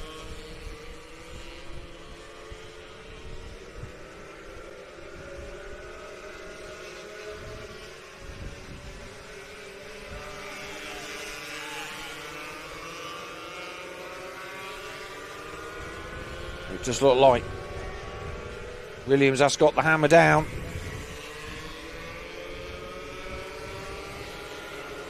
Yeah, for whatever reason down the bottom there, Saxelby just doesn't let the bike run out over that bump. And that kind of makes a difference to his speed all the way down this section. He did seem to make a really good job of it a couple of laps ago. And now he seems to be a bit of a sitting duck. Drops it across the front of Pereira though. Oh, again, is he just having a bit of trouble with his riding position or something? He just seems to be not comfortable as he tips it over in the turns.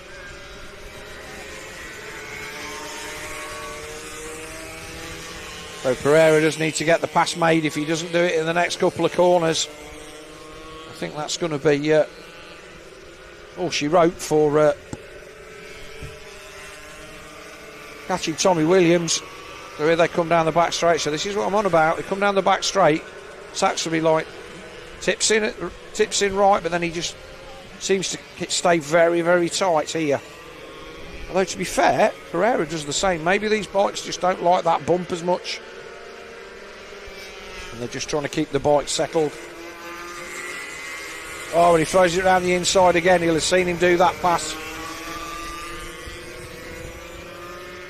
Seen Williams do that pass a few laps earlier, so Pereira then up to second. So normal service resumed at the front. The gap over the line is going to be a couple of seconds, 2.5. But Saxelby has 2 seconds over Finley Styles, and they were the guys that were battling for 3rd and 4th last time. So though his time at the front is over, that's still a decent ride for Reid Saxelby.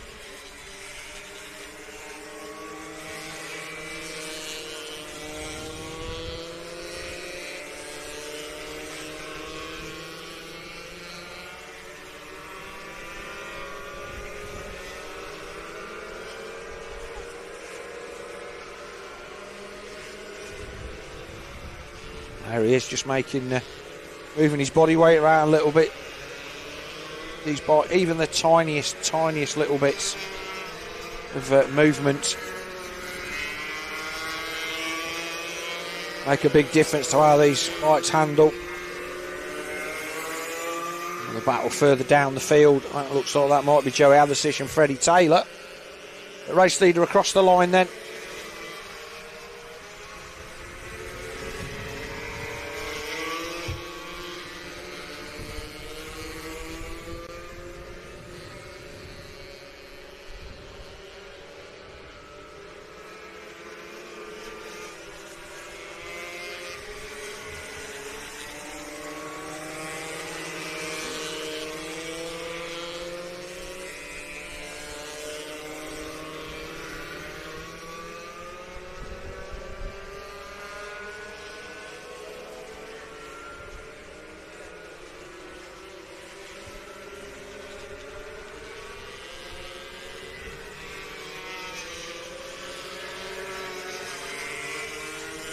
This battle then, Saxelby now coming under pressure from Finley Styles.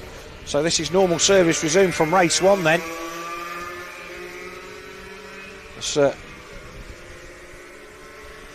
not knowing these riders. Oh, again, now it looks, does that bike of Saxelby's just look like it doesn't like the white lines? Because that's the second time he's just had a little bit of a sit-up. He's just not letting the bike run and flow. Maybe he's just trying to get it back on the fat part of the tyre. He's just struggling with grip. I mean, obviously there's a fair chance that the kid's 6 years old and he's just out there having fun. But he just doesn't seem to have the repeatability of line, shall we say, that he had when he led the race. Because he led the race for a few laps at the beginning and looked absolutely spot on. And he just looks like that level of riding has just evaporated a little bit. Maybe he's just getting a bit tired, because like I say, these bikes, as small as they are, still hard work to ride for these guys. It's a very, very physical thing to move around on, and it's mentally challenging. I find the smaller the bikes, they are mentally, the harder they are to ride. Again, just another bobble. So Saxelby coming under pressure from Dilks, 1/4 second this time by.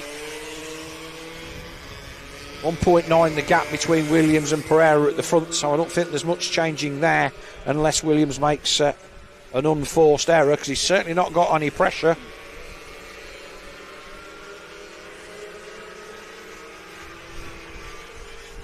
Athisish and Taylor having a decent battle for 6th and 7th, but this is the battle for 3rd and 4th.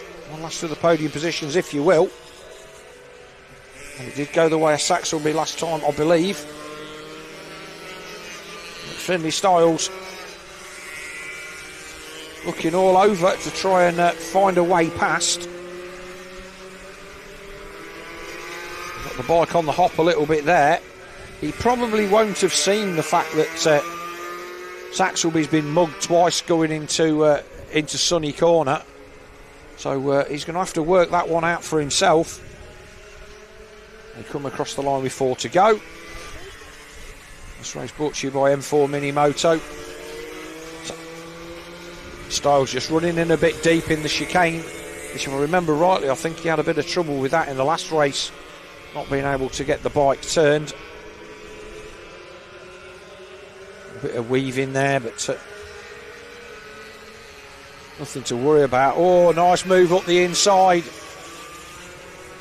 by Finlay Styles as they run down to the far end of the circuit. Saxelby just got a little bit offline. Styles makes it stick as they go into Stewart's with 3 to go.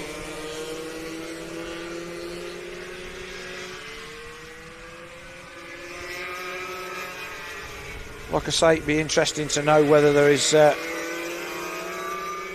problem for that number 57, because he just does seem to go into this corner and then just have a bit, whether he's just trying to lift it up so he's not over fully on the white lines. But like I say, the smoothness that he had in the opening couple of laps just seems to have evaporated a little bit, and as a result he's just dropped down the order. So Williams then still got a 2-second gap over Pereira at the front. It'd be safe to say that I don't think that Saxelby's got anything to come back at Finlay Styles with.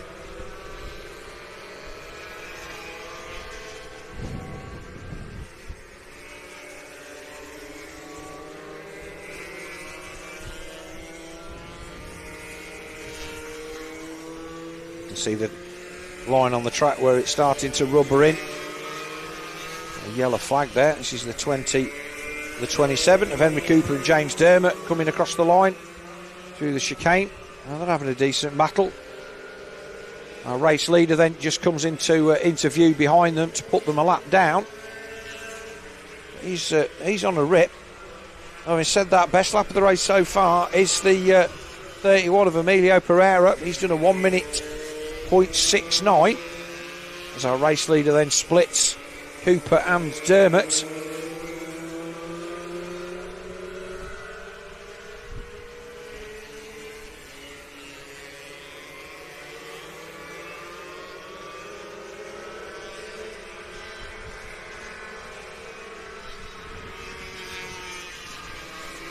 There's our second place man just coming into shot as well. Cooper and Dermott then. Who's that one there? Is that the 85? Numbers are so small on these, but oh, what a beautifully turned out piece of kit that is.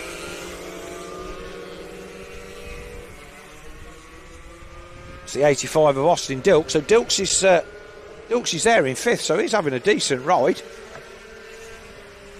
Beautifully turned out bike that is, looks absolutely lovely. I'm sure that this number 51 of Tommy Williams will have been similar at some point, but it looks like it may have had a little bit of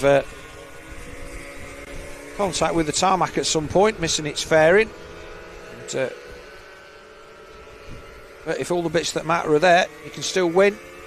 And Williams then out 3.5 seconds. He's got a better run this time.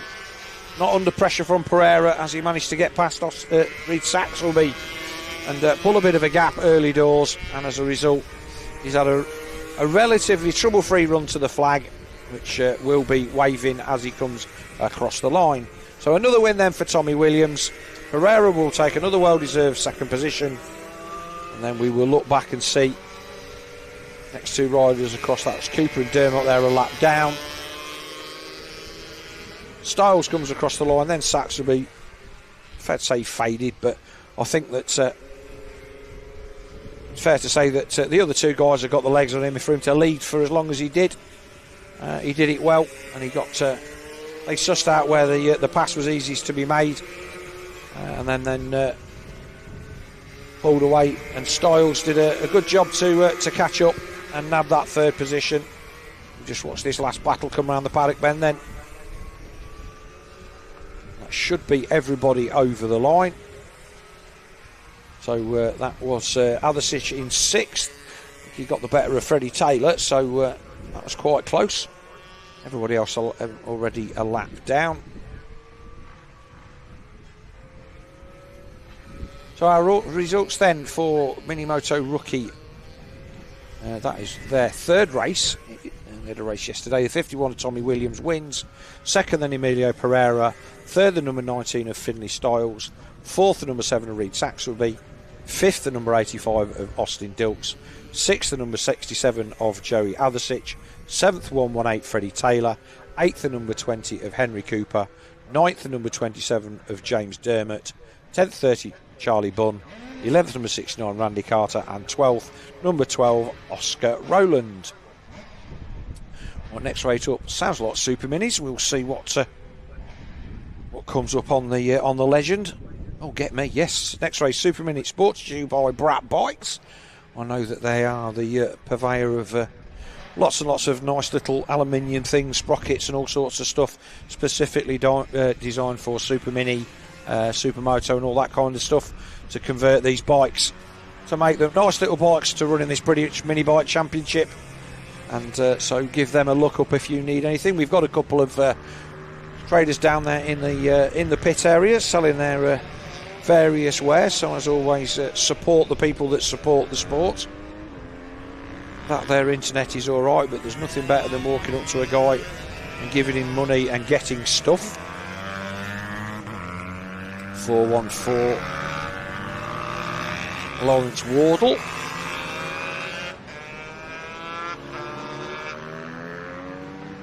So this was a decent race last time as well. The number 71 of Dan Goodman. He was second, I believe.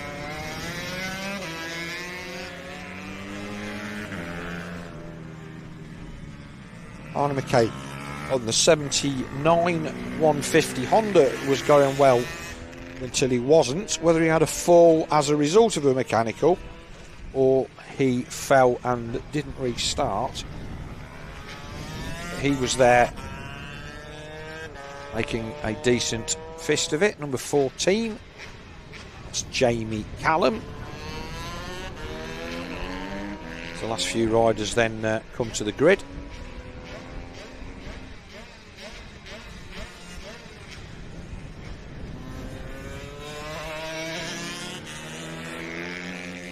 I'm not sure whether there's a couple of guys just coming round. Yes, there is. So we've got, we should have Bednarek in there. There he is. Comes to pole. So it was Jack Bednarek then that was our.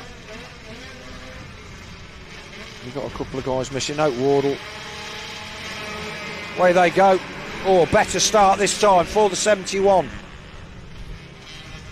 So he leads.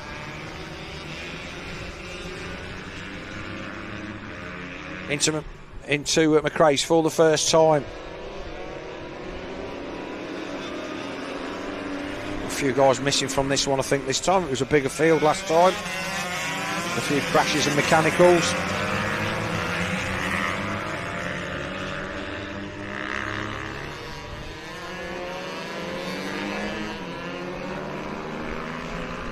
So Bednarek not getting the drop this time. Is he going to be able to make that move? See, last couple of guys come through. 254 Nathan Gardner, but it is across the line for the first time. Race leader of Dan Goodman. So Goodman then from Bednarek. Again, just wait for our electronics to catch up.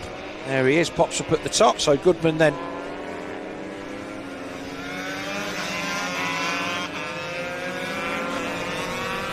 Well, we did see the number 71 properly on the chase as the number 79 of Harley McCabe. So we saw him off the bike. That's at 150 Honda. Whatever problem he had with that has been fixed, as he's on the move. He's already up to 5th. But Goodman then from Bednarek across the line. Then it's the 414 Alliance Wardle. Then the 79 of McCabe. Oh, change for the lead. Big send from Bednarek, but Goodman comes back.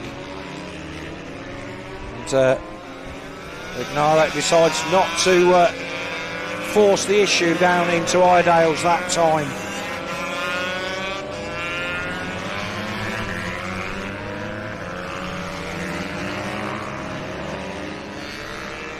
But Goodman will know that he's there. You can't give him the room down the inside again, because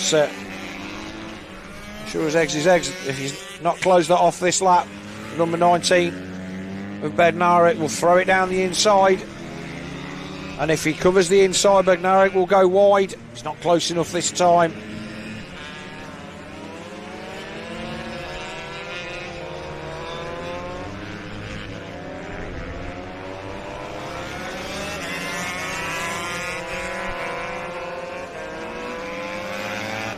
It looks like Goodman's just got a little bit of a break there. That's 5 bike lengths. He's not had that much of a lead. He comes down into St John's. Is the battle for third, and that looks like McCabe up to third. So if he hadn't have stuck it on its ear, I think he'd have had something for these guys at the front. Well, he certainly looks an all-action rider, I'll give him that.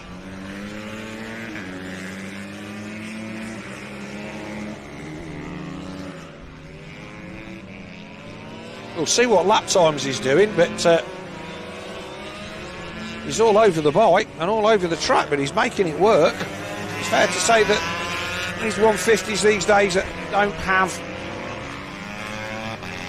the power of the very latest 85s. At 50.1 last time by, 48.9 for Goodman at the front. So Goodman had got the gap out to 0.7 by posting his fastest lap of the race. McCabe is a good bit of a fair lot adrift of these boys, I think, but he's certainly worked his way, 6 seconds almost. So 0.6 the battle at the front. I don't think McCabe is going to manage to get anything. All backs it in a little bit there. Oh, he's changing gear with his elbows here. He's got a problem. Just could not get that bike to go into gear. It's cutting out. Whether he's got a quick shifter problem. Not sure whether these boys would use quick shifters on these smaller bikes. But that's halted McCabe's challenge, so we will go back to the front then and see if Bednarek has got anything for the 71 of Daniel Goodman.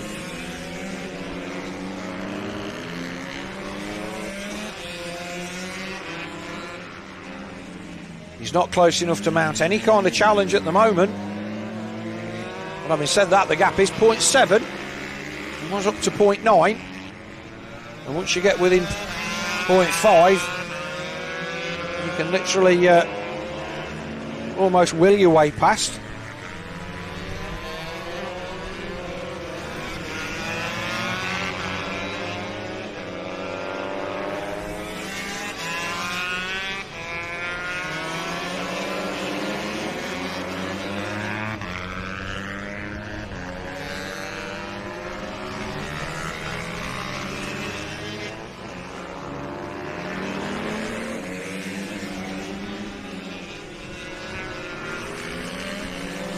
They're still not close enough.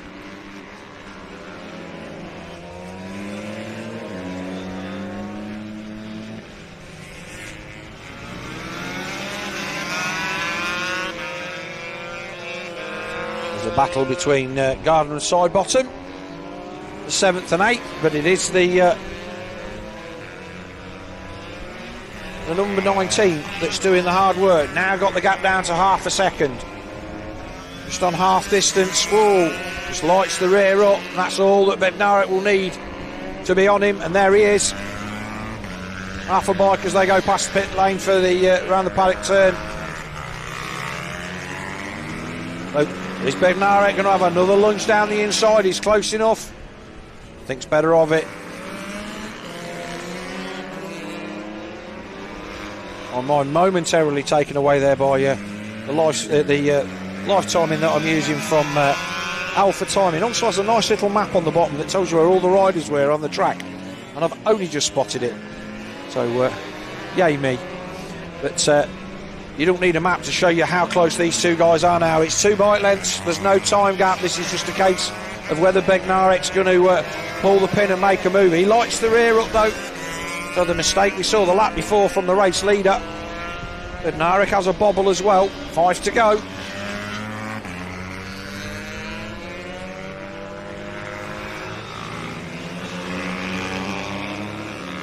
Again, 71. Oh, he's run wide. Run wide, missed his braking point on the way in. That's all he needed. So Bednarek back to the front.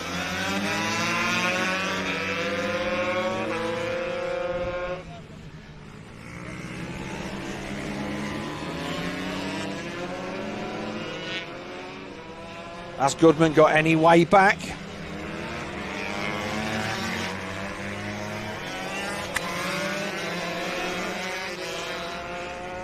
Oh, it looks up the inside. 4 to go.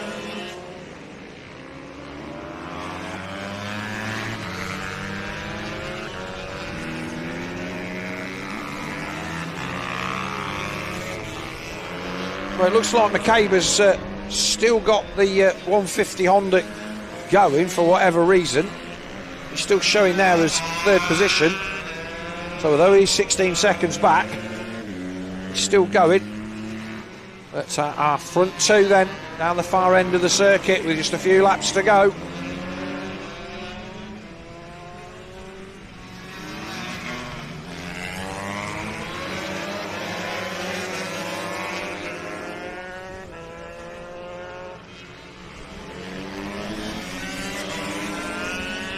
Bednarek's defensive.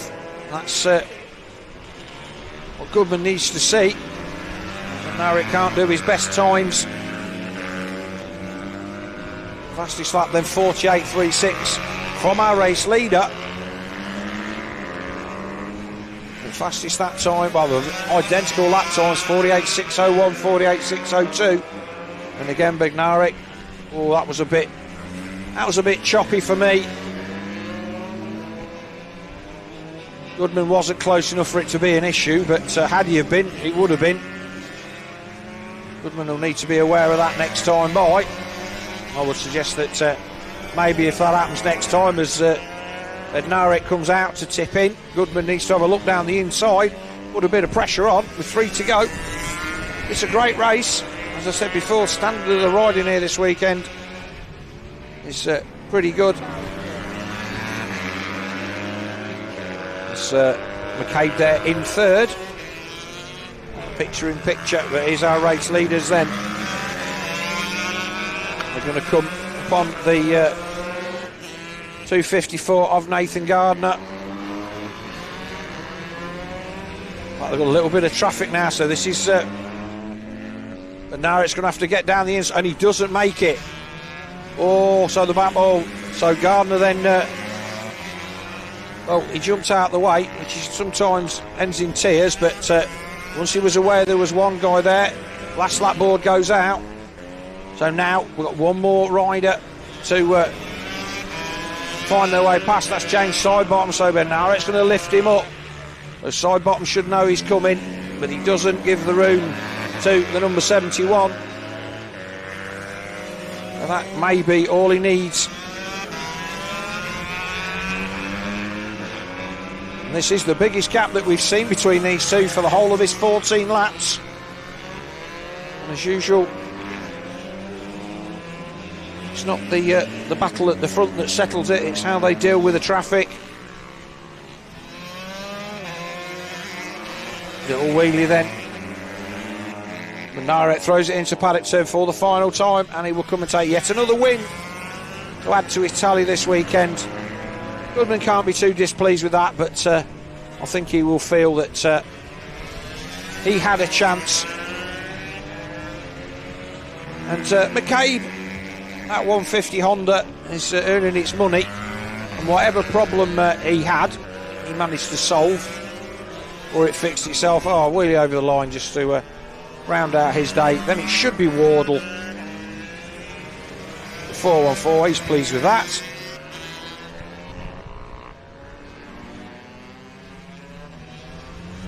Said we are motoring through the races here at Cumbria Kart Club today. The British Minibike organisation run a very, very slick programme, And we are a long way from home here, most people, so if we get an early finish, that would be great. We've been here all weekend. So first then, Jack Bednarek, number 19, takes the win. Second place, 71, Dan Goodman. Third, number 79, Harley McCabe. Fourth, 414, Lawrence Wardle. Fifth, number 14, Jamie Callan. Sixth, number 166, Lee Thompson. Seventh, number 28, James Sidebottom. And eighth, 254, Nathan Gardner. So as I said, it's been here all weekend. There was practice and qualifying on Friday, practice and qualifying on Saturday, and a few sprint races yesterday evening as well. And this, we're right on the eastern side of the Lake District then, just a few miles from the coast. A beautiful part of the world that it is, and managed to trundle through some of it on my way up here. But the next race then is the Great Motorcycle Giveaway MiniGP 110 and Ohvale 110 Cup. So we'll wait for those guys and girls to come out on circuit. But as it stands at the moment, that race was scheduled to go off the line at 3 o'clock, and it is just about 2:15. So, but by the time we've got racing wrapped up, we're probably going to be finishing around 4:30, hopefully. By the time we get all of our trophy presentations done and get all the results done, we're still going to be here into the early evening.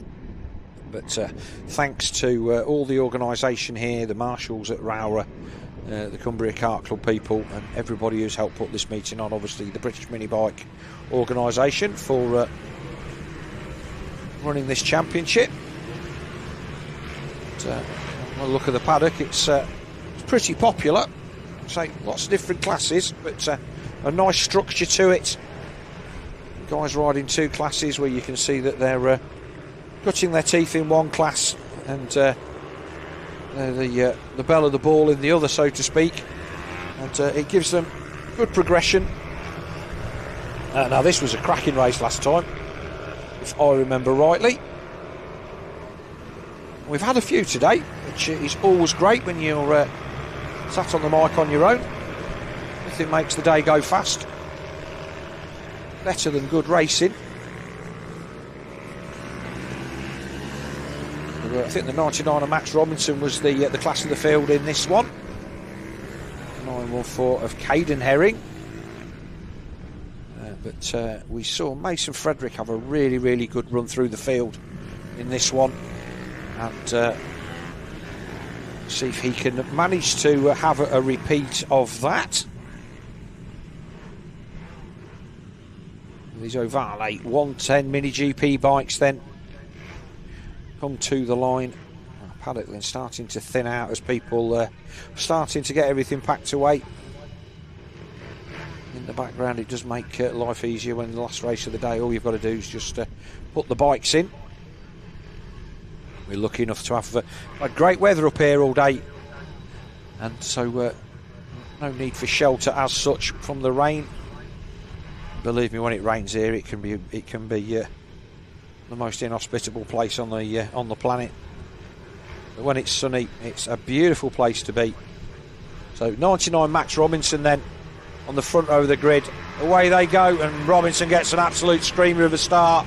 He outruns Herring into turn one.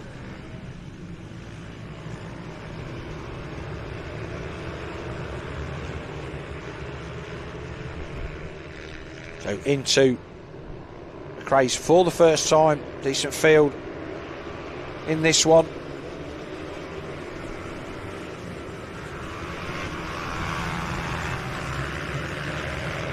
We wait for them to come across the intermediates.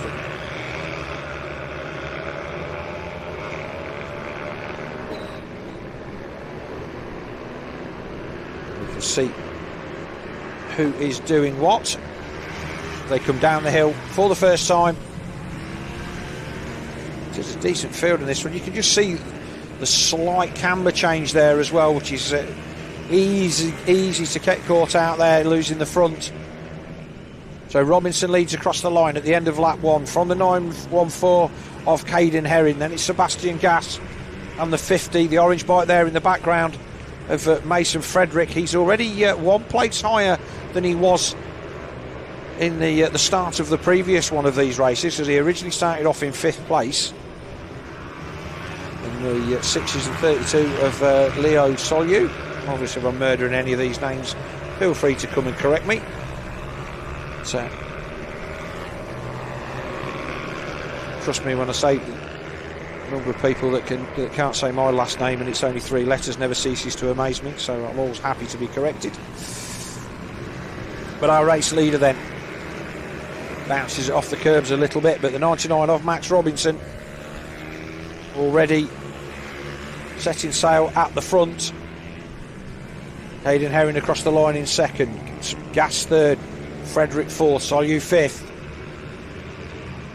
And it's Daly who's 3.5 seconds off the back, so he's the guy, he's the net best of the rest down there in sixth. But this is the front group. As Solu has a look over his shoulder to see if he's going to get any attention from anybody else. So this was the part of the race where we saw Frederick get a move on and start to try and make some passes. And I did wonder if there was a possibility of him getting a start that he could run with the number 99 of Max Robinson, but that I don't think that he's going to be able to do that now, having spent a couple of laps still stuck in fourth position and not really putting any pressure on the two in front, it has to be said. So whether they've done anything between races just to try and improve the setup on these bikes. You said before, Herring then not using all of the track out there, not letting the bike run.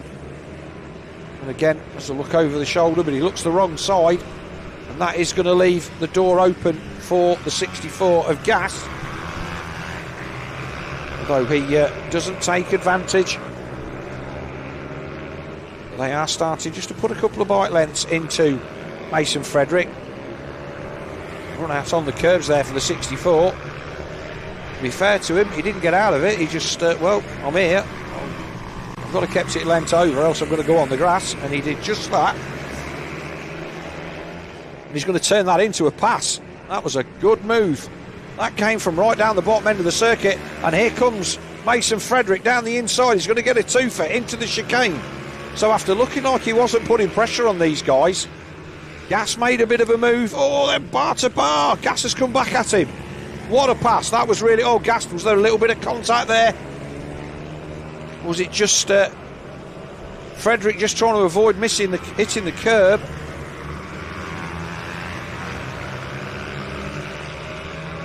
I think it was just Frederick just trying to keep off the curb. So Sebastian Gas then, he made a bit of a mistake here on the last lap, got right out onto the curbs, stayed in it, and it gave him a lovely run down the hill here, where he managed to put a cracking pass on the 914 of Hayden Herring into the paddock corner. And while all that was going on, as you saw, Sebastian Gas was having none of it and threw it up the inside of both of them. Sorry, Frederick threw it up the inside of both of them, but Gas came back at him. Solu now moves up to fourth, so Herring starting to succumb then to the faster riders behind. He got beaten up a little bit there, and as a result he's lost the toe. They're already into traffic as well. That's the number 12 of Thomas Med. So there's plenty of Meds here this weekend. The clan is having a good outing and enjoying the racing. Oh, mistake there. Will that let the 914 of Herring back down the inside? No, it doesn't. So still 9 laps to go. Let's see whether Mason Frederick can have a run. He's got to close the gap down to Sebastian Gas though, because he has gone.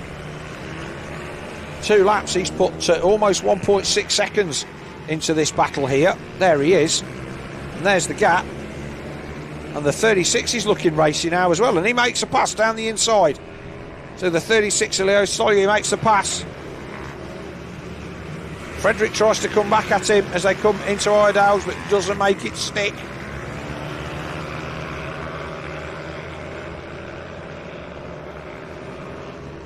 The 914 of Hayden Herring still there in the background to pick up the pieces should there be any.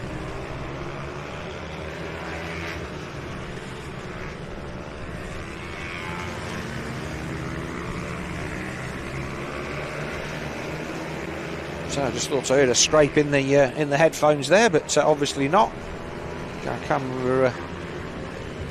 cameraman or lady, because obviously we've got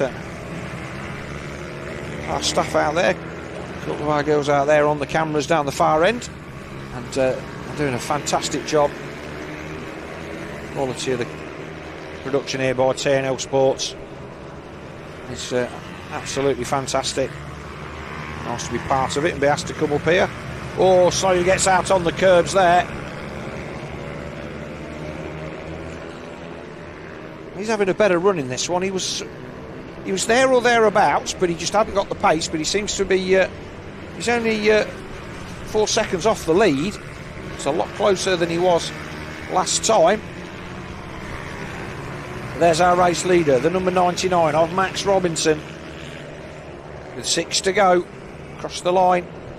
Keep thinking that thing there at the side of the track's a yellow flag, but it's a tree. It's caught me out about half a dozen times now. Keep expecting to see somebody in the ground on the exit to the chicane.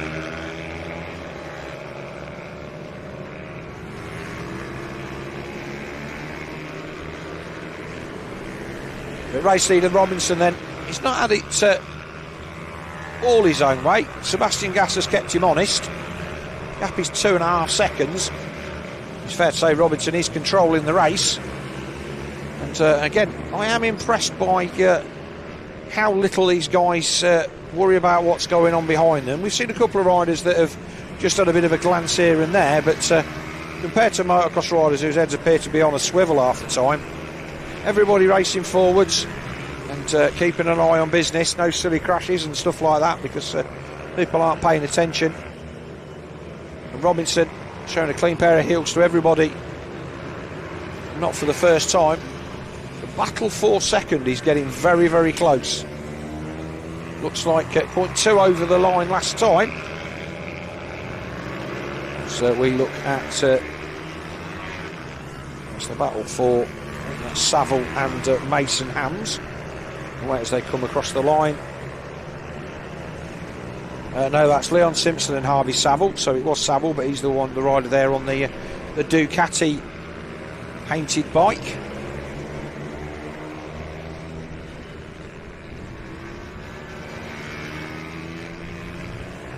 Number 85 of Simpson holding him off.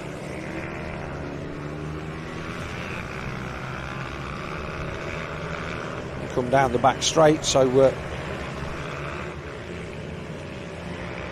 was that a move? Has Simpson managed to put a pass on Saville, or is Saville trying to chase him down?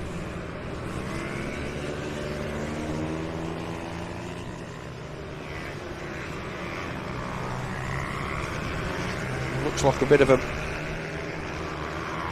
battle stalemate, but it looks like both of those guys arguing over the same bit of tarmac, with neither of them having an advantage. Both running 57.1s. 56.9 the fastest lap of Simpson, 57.1 the fastest to Saville, so not a lot between them. But here's our race leader then, in amongst the traffic now, just finding his way past Jasper O'Neill-White there, and then he'll be on to the back of Austin Wilton. And then there's Mason Hams. In fact, that's Thomas Med. Like I say, all ages and abilities in these classes, but the idea is that riders get to cut the teeth and move and progress. Long look over the shoulder from Robinson.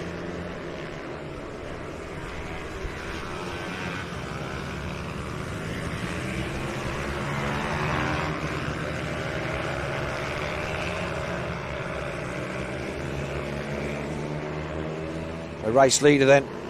We've got him as he comes over the hill. We look in the background then for second and third, and here they come. Well, it did change, and it has changed. It's still there, so it looks like Sawyer's managed to find his way through on Sebastian Gass. So whether they got tangled up with the back markers. So the number 36 of Sawyer up to second place then.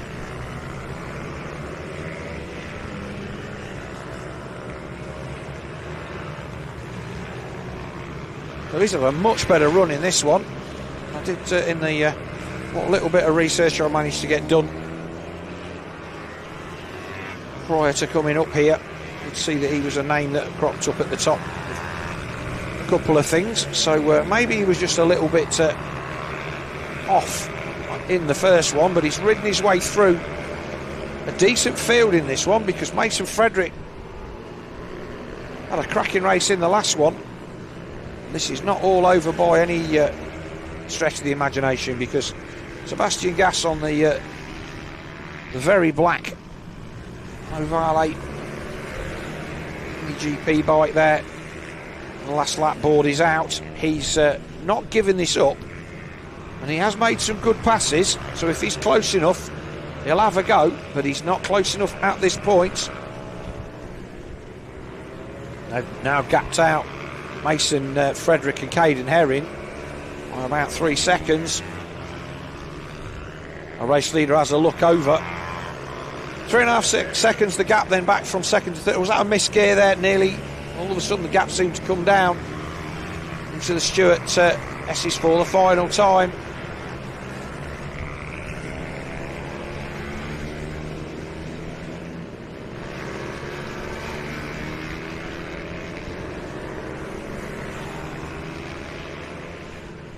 And it will be another race fixture then for Max Robinson, number 99. But a great battle for second, which will go the way of the number 36 of Leo Solyu, and then Sebastian Gass. This is the battle at the far end of the circuit, next across the line. Frederick holds on to fourth. Herring will hold on to fifth. Six will be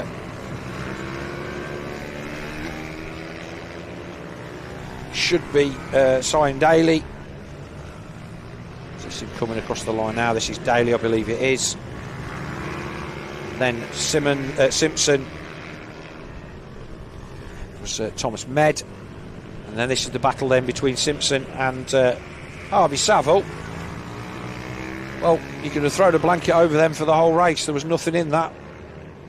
Last lap from Simpson, then 57.7, Saville 57.6, but not enough to get the pass done. And then Mason Hams comes across the line, last of the riders on the lead lap. So MiniGP 110s and Ohvale 110s, that is their weekend done, I believe. As we look at our race schedule, that was the race scheduled to go off the line at 3 o'clock. Now it's done and it's 2:30, so we're about 40 minutes up. Results then: Max Robinson 99 taking the race win from number 36 Leo Solyu in second. Third place 64 Sebastian Gass. Fourth place number 50 Mason Frederick. Fifth place number 914 Caden Herring. Sixth place number 35 Cyan Daly. Seventh number 85 Leon Simpson. Eighth number 41 Harvey Saville. Ninth number 7 Mason Hams. 10th 81 Austin Wilton. 11th Jasper O'Neill White. 12th Ella Musgrove, and 13th Thomas Med.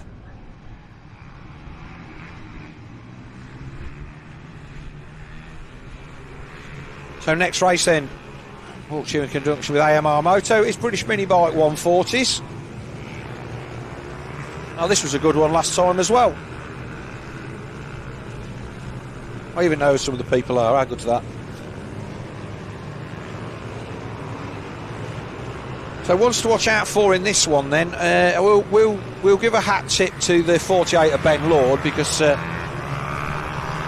ended up in the kitty litter somewhere early on in that second race and fought back to 8th, so he'll be decent. Chris Wells has been good, obviously Michael Med been the class of the field, as well as Tim Patterson. So they come round on their sight lap.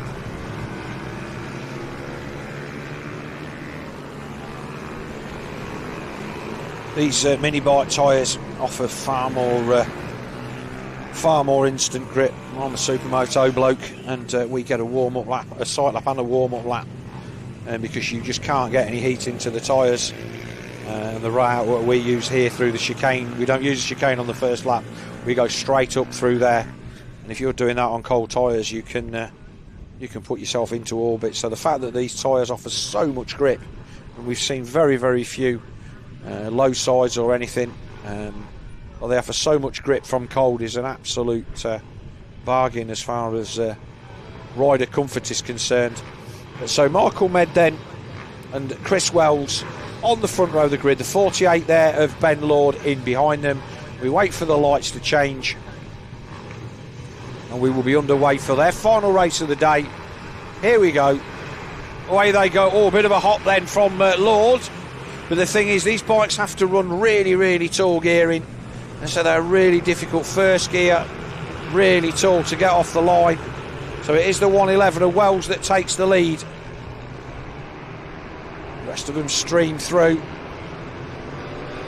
No heroics down into McRae's at that time, and everybody's safely through the second of our hairpins.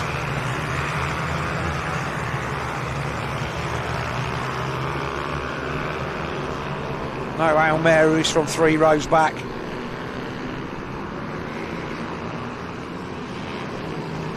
So this was where Med was, he was racing through here last time, and I think this is where he made the pass for the lead. But Lord is in there in third. He's nice and tight. And who's that there in fourth? That's the 21 of Tommy Allman. So he's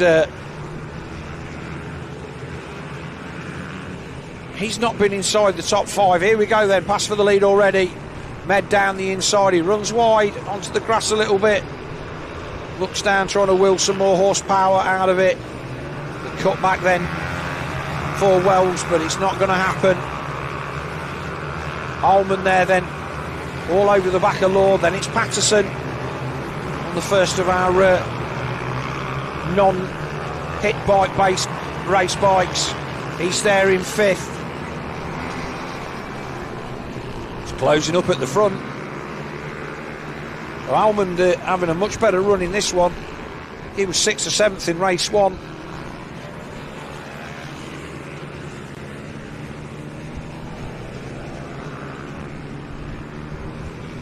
Oh, Med took a lot of curb on the exit of that chicane there. He was proper deep. Again, they're all using lots of the track. Here comes the 48, not got the run this time. Patterson closing in as well.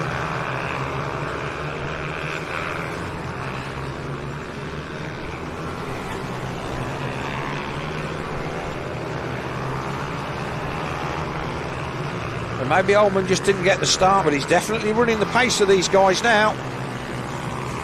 Is he going to get giddy and try and make a move? Make something happen, dive up the inside into Paddock Bend? No, he's not. Oh, he's gone down, he's lost the rear. Commentator's curse. Well, after me saying how good all the tyres were and we hadn't seen anybody go down, and then giving Tommy Allman the big up, he shows just how close people are to the edge, because he did not do a lot wrong there at all. Just washed out the rear by the looks of it. So that's a shame for him. Maybe that's what happened to Lord in the last one. So he's off the hook. Patterson moves to 4. Oh, big mistake. Clattering the inside curbs then for Wells. He whether he lost the front or not, but he gave the curb a whack. Feet off the footrests. That'll have woke him up.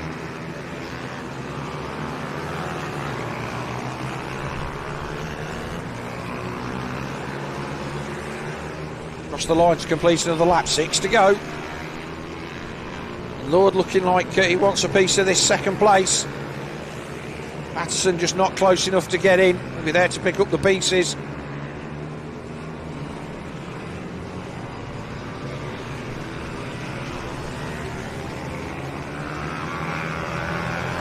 Lord, another one of the bikes that's got a little bit of a smoke on.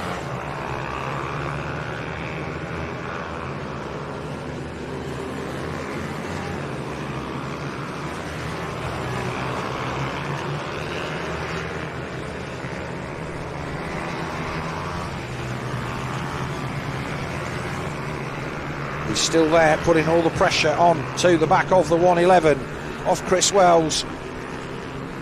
They come across the line, cracking race.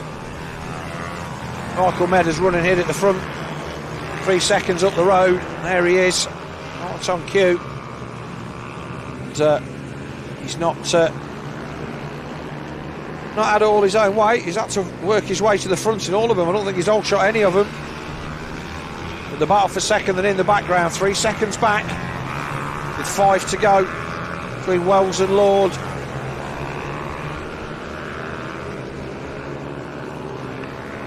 Should catch them coming down the hill. Here they are in the background, and it's still really tight. Is he going to have a launch up the inside? Here we go. Not quite. Oh, it was tight. Chris Wells making that very short squat bike look almost as wide as it is long. It's on the upper riders there on the split screen. Didn't get a chance to idea who they were. I think that may have been Humphries and Merriweather. But this is the battle then for second and third. Fourth just out of it by a couple of seconds. It's close but not close enough. This is where we saw Wells all feet off the footrests a few laps back, and he looks like he's managed to get himself back into harness, and has just eked away just a bit over Lord on that lap. It was 0.2. It's now 0.35, so it's not enough to really say it's all over, but he's just managed to stop the rot a little bit. Just get on the gas really early on that bike out the turns. I'm sure the mudguard's behaving itself. It seems right down over the top of the tyre. He has a look over the shoulder, and he will see the 48 of Ben Lord.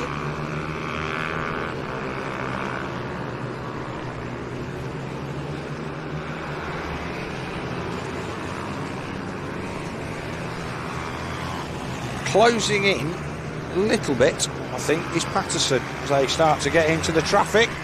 They split either side of the 96 of Harry Swan, and here we go. This was all that we were looking for, a little bit of a chance. Is the 48 going to hang it on? Oh, it's close. Oh, that was a proper mister's pass. That was almost disaster, and as a result, here's the 13. He was 2 seconds out of it a lap ago, and there he is, right in now. So all of a sudden, Patterson comes to the party, and Wells has got to worry not only about trying to pass. Oh, wonderful move around the outside. Patterson throws it round the outside of the back marker. Wells gets stuck, and a change then. Oh, and he gets stuck again. In fairness to Lindsay Yates, she's not done a lot wrong there. That was just a case of Lord not being decisive enough. He did arrive just a little bit at the wrong time, and that extra couple of bike lengths gave Patterson the chance to go the other side of him. And in fairness to Lord, if he'd punched it down the inside going into Stewart's there, that could have ended up in tears, and he just got off the power. And we saw Patterson sweep round the outside, and now with the last lap board out, he's looking onto the back of our second place man, Chris Wells. But that's what happens. Is our race leader then, Michael Med, round the paddock turn for the final time to take another race victory. Second place then is going to be the number 111 of Chris Wells. Third will be the 13 of Patterson. Then it will be Lord, who will be mildly miffed, I would say. Then it's Hardman, and then Dan Merrin. We didn't really get to see those guys, but they were there or thereabouts. Well, that was another great race.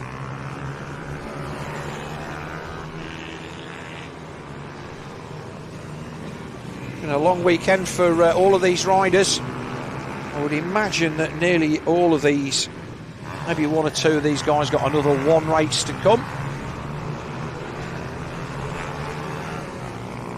But that was our Minibike 140s.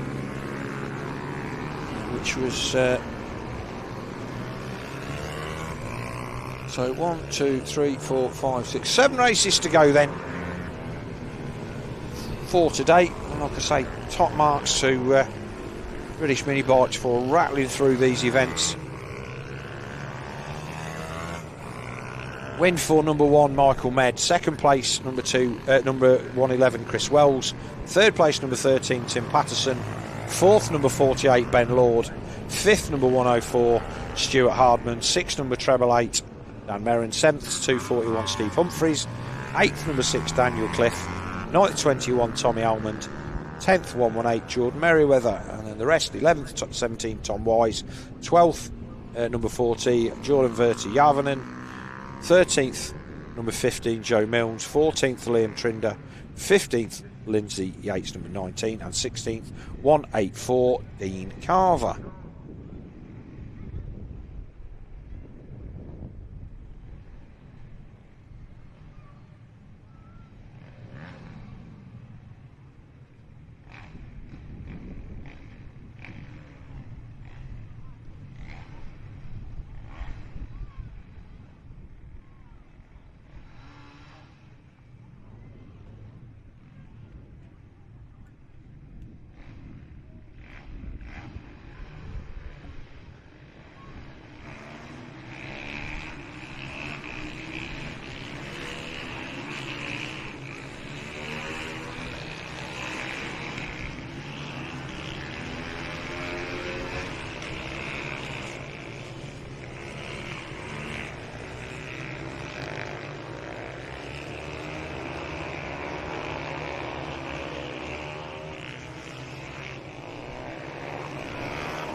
So another sight lap then. We will be back to the grid with our FIM Minibike 190s.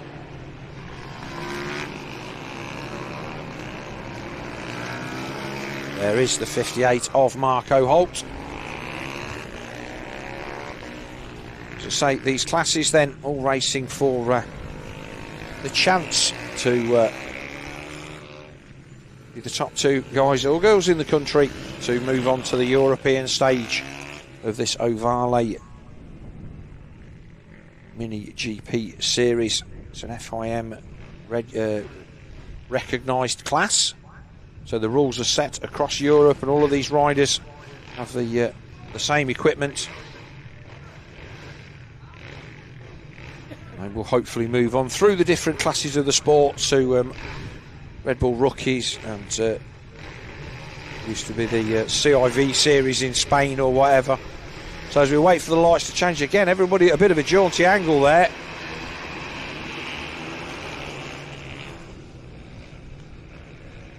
.58 it is that takes the lead.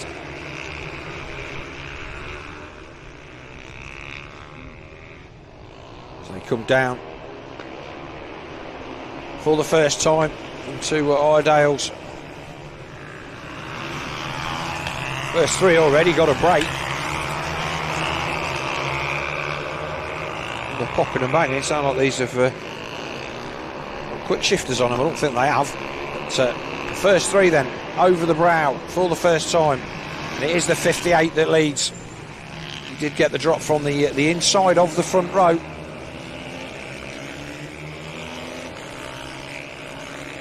Down paddock bend for the first time.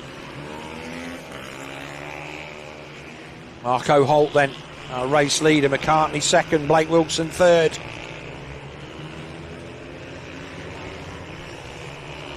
It's a good race last time. McCartney kept Marco Holt honest for the whole race. Wilson just not able to run the pace for the distance, but he's there at the minute on that number 8 in the background. As I said before, he had a good weekend at the Supermoto up at Teesside last weekend. So he's been doing a lot of riding. Jumps on a lot of different bikes. Marco Holt then. And the 190s and the biggest bikes that we see out on track. With 13 to go, 14 lap race. Still be gone pretty quick.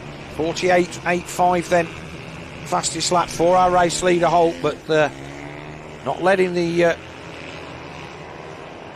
two not letting him get away.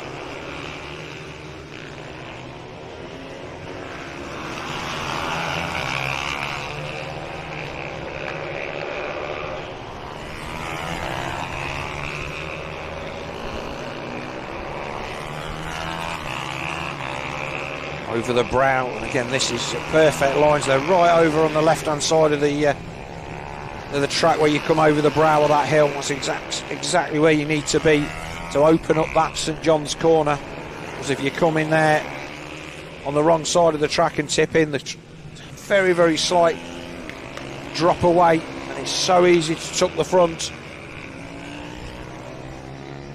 Surprised we've not seen more passes down into there, because on the Supermoto bike that is somewhere where you do give it a bit of an Hail Mary down the inside. Oh, talking of Hail Marys, that was a pass from a long way back. McCartney stuck it down the inside, and they're three abreast as they come down to the bottom. Oh, that was proper handbags there. There was no contact, but Holt then straight back up the inside. They were level as they tipped in. McCartney gave him racing room. Oh, McCartney just lost the rear a little bit there. And Wilson was almost there to pick up the pieces. But that was a cracking pass from, I wouldn't say out of nowhere, but whether Holt just got his braking wrong, because McCartney made the pass without really making much, didn't have to force his way through, and he made the apex of the corner, so maybe that was just a half mistake from our race leader, Marco Holt, the first one we've seen all day. As McCartney just checks over his shoulder, and he will realise that he has Blake Wilson as a pillion.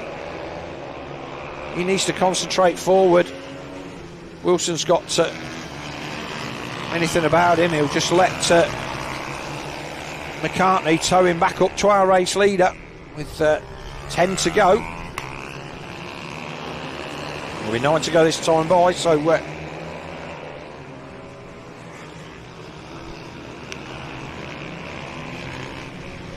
there's a mini break at the front from Holt, but he's not fastest man on track. McCartney last time by 48.601, but only 0.2 faster.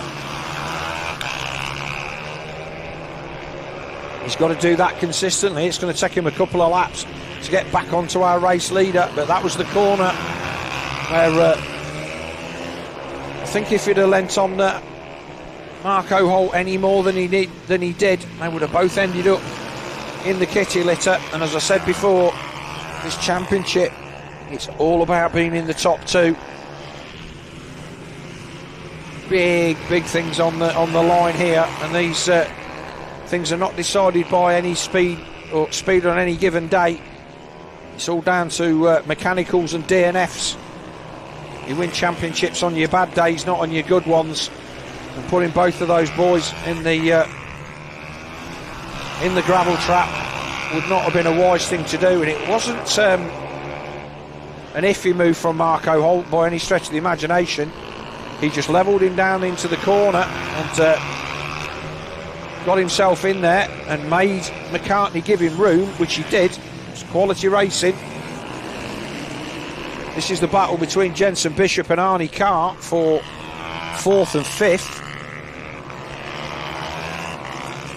So those guys having a great battle, but they've just dropped off the pace. They're running 50s to the guys in front's 49s. So they have dropped off quite a bit. 10 seconds. But they're not far off on the lap time. It just shows how these gaps can open up. Both of those guys, like they're on identical machines. They're all very similar paint jobs anyway. Whether they're out of the same stable or not. But Hart, McCartney and Wilson then at the front have been the class of this field. And they're a long way in the distance. Right, we've got a retirement there, so that looked like Arnie Carr went down went down the exit road at the bottom of the hill there. He went straight on at St John's, so whatever problem Carr had, was enough for him to immediately pop out of the race. So as we wait then for our race leader to come back into sight. Well, that's the 11.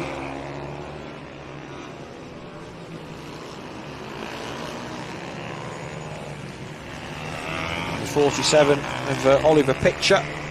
There's our race leader then at St John's. He's just got himself a second advantage. There's the other two right on his tail. McCartney still holding off Blake Wilson. He's having a better race this time, Wilson. He tailed off a little bit at the end of the last one. I think he gave everything he could and realised that he got a massive gap back to fourth. And there was no point lobbing it up the road, and kept his powder dry for race 2. Or race 3 in this case, because obviously they had a race yesterday. But Wilson just needs to let the brakes off there to force his way up the inside of the 31, which is what McCartney did to Holt 3 or 4 laps ago. But that's certainly woken up the 58. And he is now just making a nice gap at the front.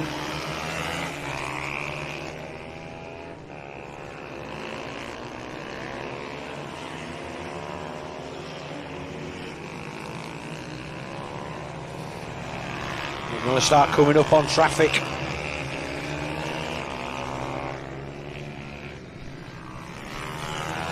They managed to make their way through. Might have been the 46 of Izzy Carter.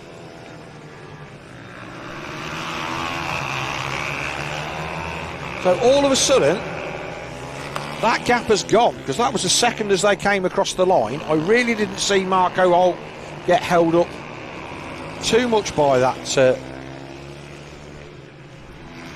back marker, and yet all of a sudden McCartney is right on him. Is he going to try and force a pass? Now we know where he had the speed last time. Free to go. He put the hard word on him down into Iredale's, and he's close enough to have a go down the inside here, and he does.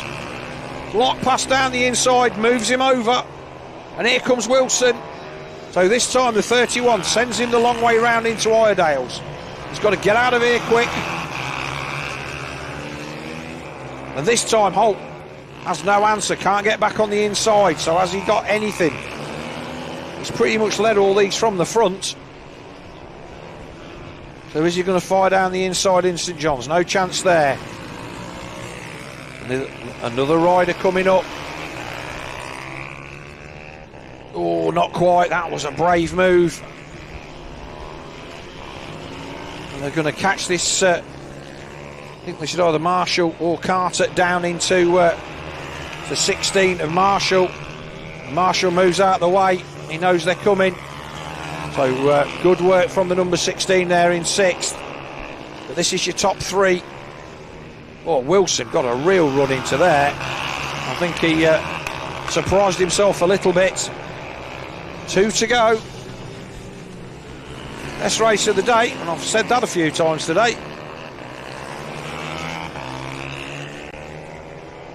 So will McCartney hang on? Or is Marco Holt going to be brave and try and find room where there may not be some? As I said before, I've been really impressed. Last lap board is out then. Oh, there's no room there. That was a brave pass, and to be fair to McCartney, he stuck that one out. Here comes Wilson up the inside. So Wilson then into second. He moves over the number 31 of McCartney. McCartney's going to come back at him into here. Oh, there's contact. Oh, Wilson just held that. He put his arm on his front wheel pretty much. He wasn't moving out the way there. That was a great move by Wilson. He got the line. McCartney away at the front. Holt had tried to make the pass and it wasn't there. And he tries again and it's not there. So this is going to be a victory for the number 31 of Henry McCartney. Oh, we've got a faller. So Holt's gone down in the last turn. Is he going to be able to restart? Kickstart comes out. Oh, in the big scheme of things, that's going to be his Jensen Bishop that he needs to beat across the line. trying to bump it. Is Bishop across the line yet? He's going to push in. Not sure what the legalities of that are, but he manages to push across the line. Marco Holt then comes over 27 seconds adrift. And he's very, very much not a happy boy there. But a great victory for the 31 of Henry McCartney. Well, him and Wilson shake hands. I think they'll feel that they've pulled one out on that race, because Marco Holt didn't seem to be able to do anything wrong, and then just 3 or 4 laps from the end, whether he just really did get a little bit held up in that chicane, and all of a sudden they were on him, and McCartney, well, he made no hesitation in chucking it up the inside. So results then of FIM MiniGP 190s, then final race of the day for them. The 31 Henry McCartney takes a great victory from the number 8 of Blake Wilson in second. 58 Marco Holt, the timesheet will show him 27 seconds down, but he was right there until he lost the rear coming out of Paddock Bend. The second rider we've seen go down there in 2 or 3 races. 4th and 11th of Jensen Bishop, so he came across the line literally 0.7 behind Marco Holt as he pushed across. 5th 113 of Annabelle McCarthy, 6th Sid Marshall 16, 7th 46 of Izzy Carter, 8th 47 of Oliver Pitcher, and 9th 83 Annie Carr. Well, that was all excitement. And what have we got next?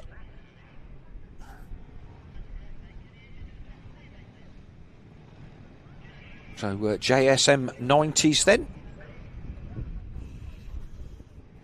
8 laps for these guys.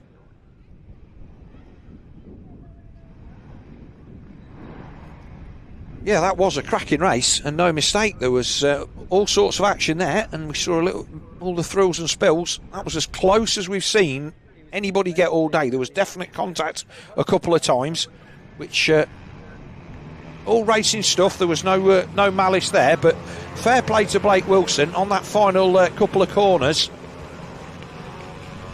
It would have been really, really easy for him to have sat up there and given a little bit more room, and he didn't. He kept it laid over, and he kept the place, and as a result got a well-earned second place.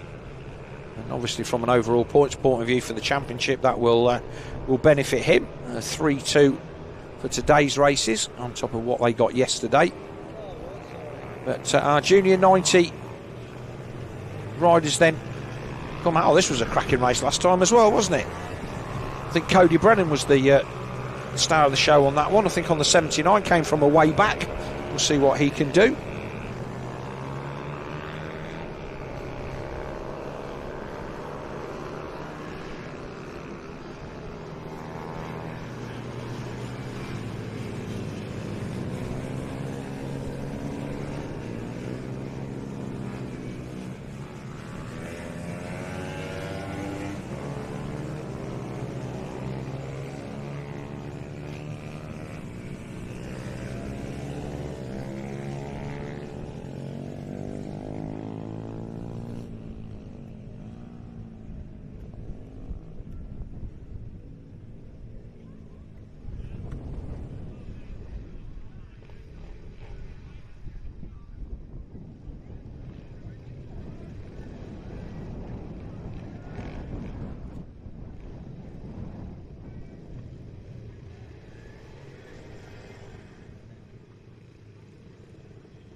So the grid is cleared quickly.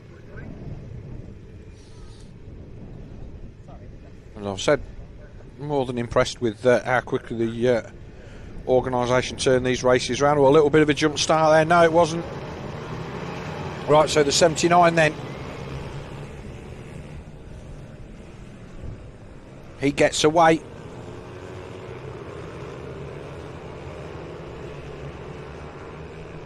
Like I say, they're all kicking away at those gear levers on these Junior 90s.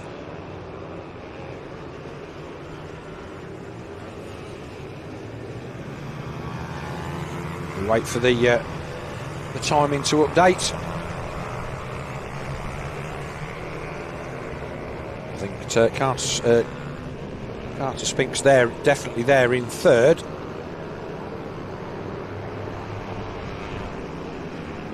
come down into St John's for the first time.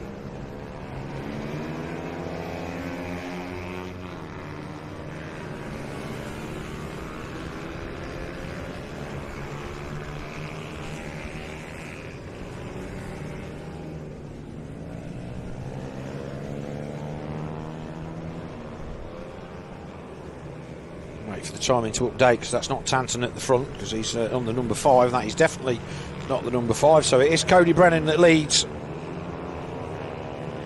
from the 35 of Kyan Daly. There he is on the white and green bike as they go into Iredales for the second time. This was the one where Brennan had just seemed to have just one eye, has another look. These boys squeezing everything they can out of these little 90s. First bike was a 90cc, but no, not like this one. This one I think is overhead cam on these. They're a little bit more mechanically modern than the old under 90 motor. Across the line then, 6 to go. These two already got the drop on the number 5 of Daniel Tanton, who's there in third. JJ Manchester missed the boat on the start, and he's back there in fourth, and they're already 7 seconds adrift. So these two at the front are absolutely checked out. Whoa! Big mistake there on the way into the corner. I'm not quite sure what went on there, but Daly just cleared up. They're both up and okay, but Daly just went into the corner way too quick and had nowhere to go, and cleared up Cody Brennan in no short order. Not quite sure what happened. Replay then. Yeah, you realised that, I've had exactly that crash there about 10 years ago. Tipped into the corner, and the guy from the outs coming up the inside. Gap's gone, and the first thing you know is that you're in the chip bark. Oh, that did make me wince, that. But both of them are up and okay, so that's good to see. And a change at the front, because now it is the number 5 of Daniel Tanton that leads from JJ Manchester, with Carter Spinks there on the yellow bike in third. Well, to say that we've got all the way to 3 or 4 races from the end before we've seen any kind of incident does belie the standard of riding, and I don't think there was any malice there. I just think that he just missed his braking point on the way in, and the gap just went, and there was no way to run round the outside. And so as a result, they're both in the kitty litter up there at Iredales, but both riders up and okay. So worried parents, then make your way there as safely as you can, but I can assure you that when you get there, they'll both be sat on the tyre wall, maybe not speaking, but just one of them racing incidents. So Tanton then leads across the line from the 28 of JJ Manchester, with Carter Spinks in third. Now, he had the measure of these guys in the earlier race, so I would expect that maybe he would have something for him, and we'll see with 4 laps to go. So the 28 tries to make a move down the inside.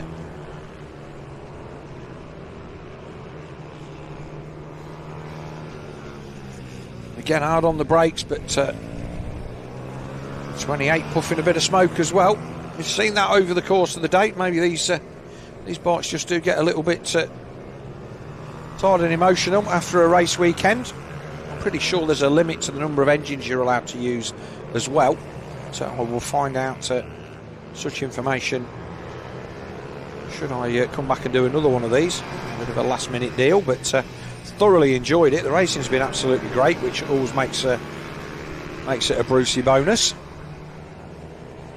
But this race then, 4 to go, with the number 5 out the front. Tanton will be pleased with this. I think he was 6th in the first one, didn't have the greatest to run. So here comes the 28 having to run down the inside. He's got the big bark busters on there and the SYMoto handguards. JJ Manchester, but he just hasn't got the speed. Tanton riding a nice line everywhere. And, our third place man Carter Spinks sat in there and minding his own business in third. He's having a run for second as they get down the far end, but not close enough.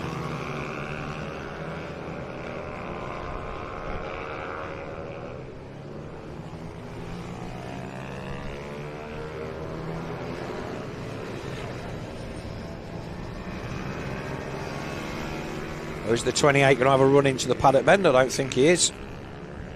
Almost feel that... So Cody Brennan did the fastest lap on... he did a 58.9 on lap 2. And all of these guys into the minute 1s, minute 2. So they're a couple of seconds off on the times. And it does show. There's the 28 again. Just has a little look down the inside. And with them, these two guys in front using all the track, that's not giving Carter Spinks much to play with.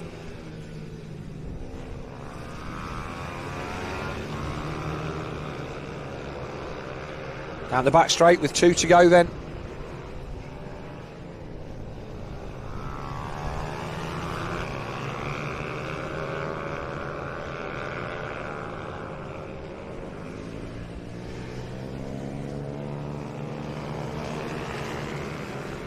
This is where I think the 28 of Manchester just needs to have a run down the outside and then try and get up the inside into Sunny, but it's not easy to do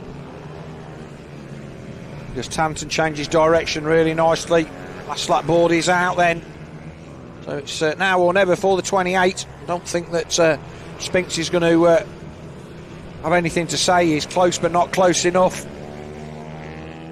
And of course all of these guys will be thinking, well, those are the two boys who've just chucked it up the track and we're going to be in for a good overall result here. So these boys are likely going to be on the podium due to the fact that the other two have DNF'd, and they're going to be happy with that. So they come down the back straight. 58 of Ryan Merrin. Oh, and they're all getting a bit after you here. Oh, Merrin doesn't know they're there. Oh, this is the chance for Spinks. Well, they've followed him for 3 or 4 corners now. Somebody's got to make a move. Oh, this is out it. He doesn't know he's there. Oh, this is all far too polite.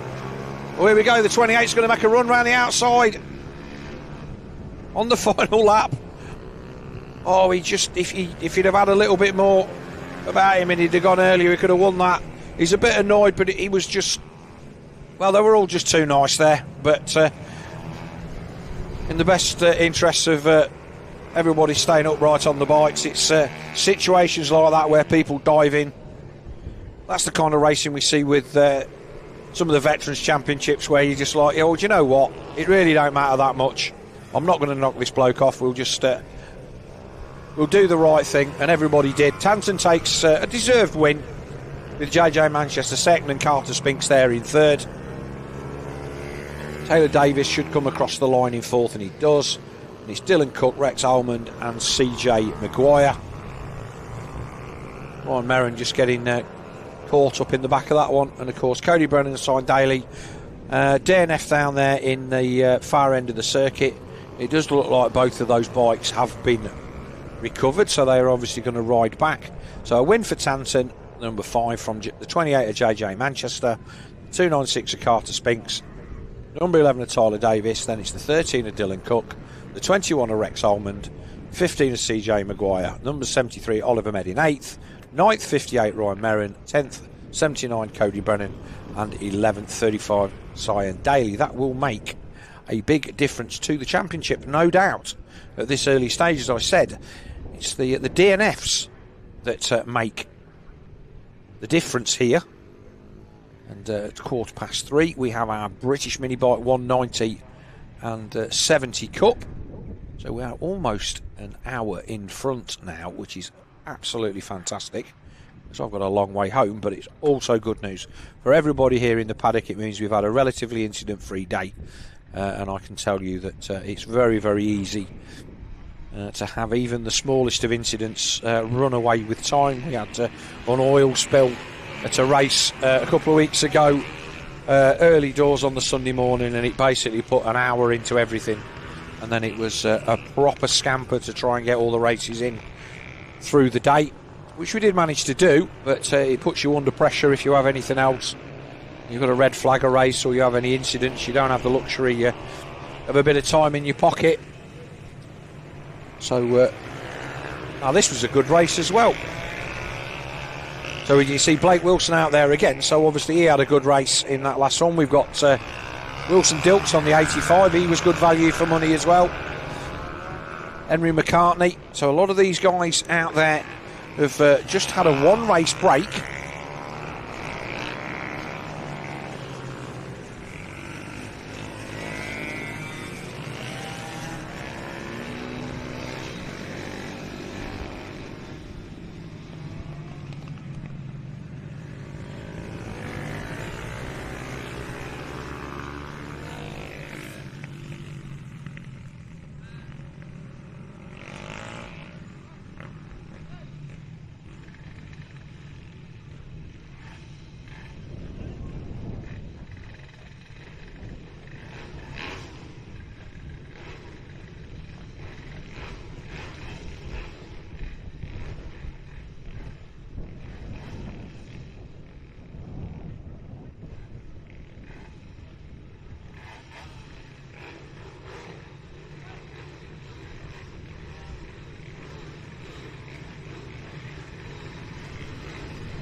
So Dilks then.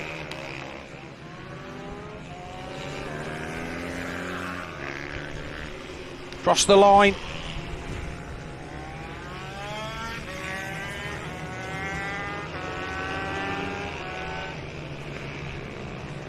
Five to go.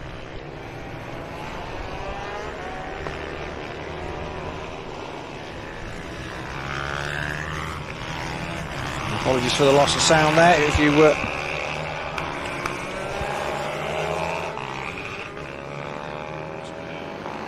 so Dilks then away at the front. Oh, that was a move.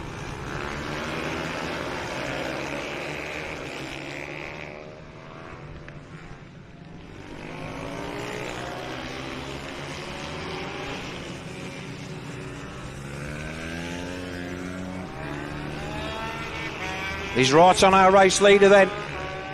And here he comes down the inside. Oh, another great block pass. We've seen that so many times.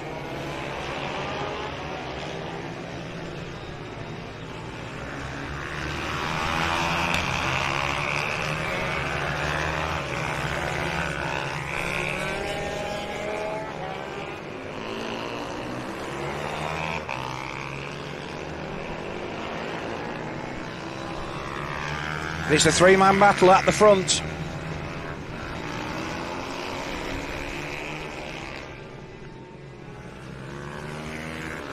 Well, this one's come alive right at the death. So McCartney leads across the line. Dilks is there in second. Blake Wilson there in third.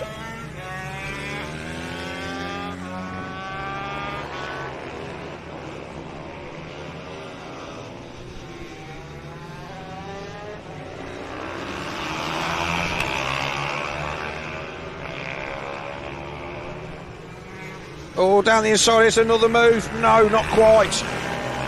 McCartney was brave there, but it was not to be. 3 to go.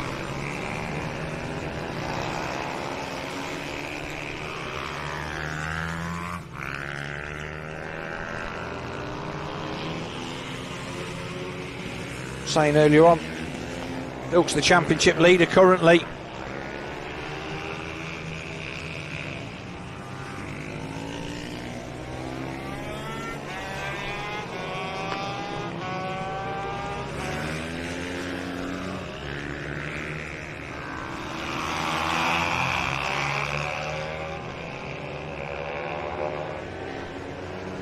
A little bit of a break at the front, but it's not much. It's a bike and a half at best. Is Wilson Dilks going to risk the championship lead? Because Blake Wilson sitting currently in 6th. And David Wilk, Marco Holt not figuring in this one at all. The last lap board is out then.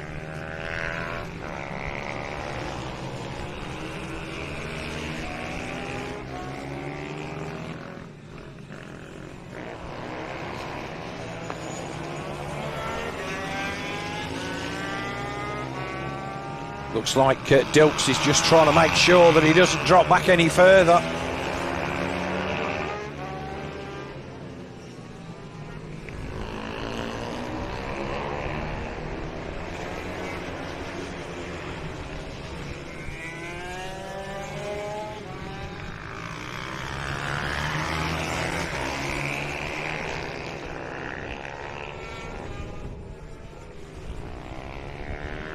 A checkered flag then, and another great win for McCartney. He's pushed that one hard, come back from 3rd place, found his way to the front. Dilks 2nd, Blake Wilson 3rd. Be sure Wilton, Pitcher, Carter and White will be the rest across the line.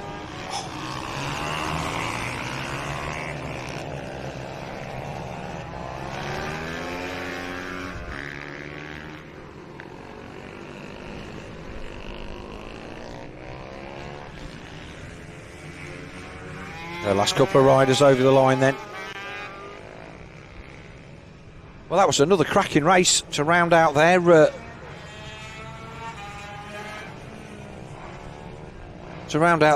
weekend's action. Just a couple, 3 more races then to go.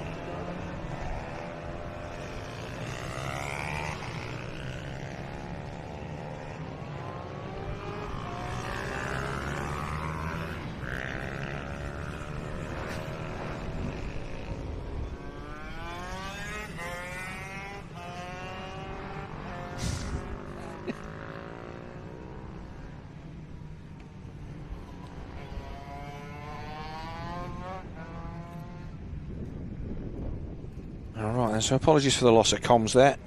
Obviously got sausage fingers and pressed a button wrong or something. But that was a great race then. McCartney taking the win from Dilks from Wilson. It's like 5.5 hours on the bounce. And we're almost there, with our next race being the FIM MiniGP 160s. And the paddock starts to thin. Again, it's been a long weekend for all the riders and officials and everybody here, and everybody wants to get home. And I imagine that the awards and the like will be passed out as soon as the results are available. That certainly looks like it. How it's being done. So our TV unit down there, believe it or not, is in that trailer. That's where our comms comes from. And I'm up there in the I'm down there in the building, on the bottom floor of that. Not really a view of the circuit, but I don't need one. I've got all the views that you need as our riders there waiting just for the track to be opened up, and they will come to the line and we will see who we've got in this one. Again, there's quite a lot of guys here run 2 and 3 classes. I'd imagine that there's some technical inspection going on of the bikes. A few people being wheeled away. Not quite sure what's going on there. Are they? I think they're riders maybe from the previous race.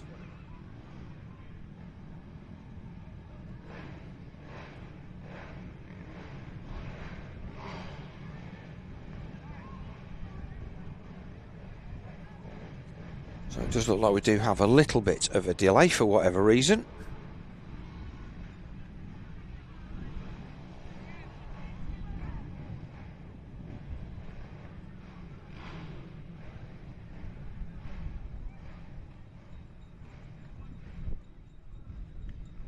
All right, I'll go.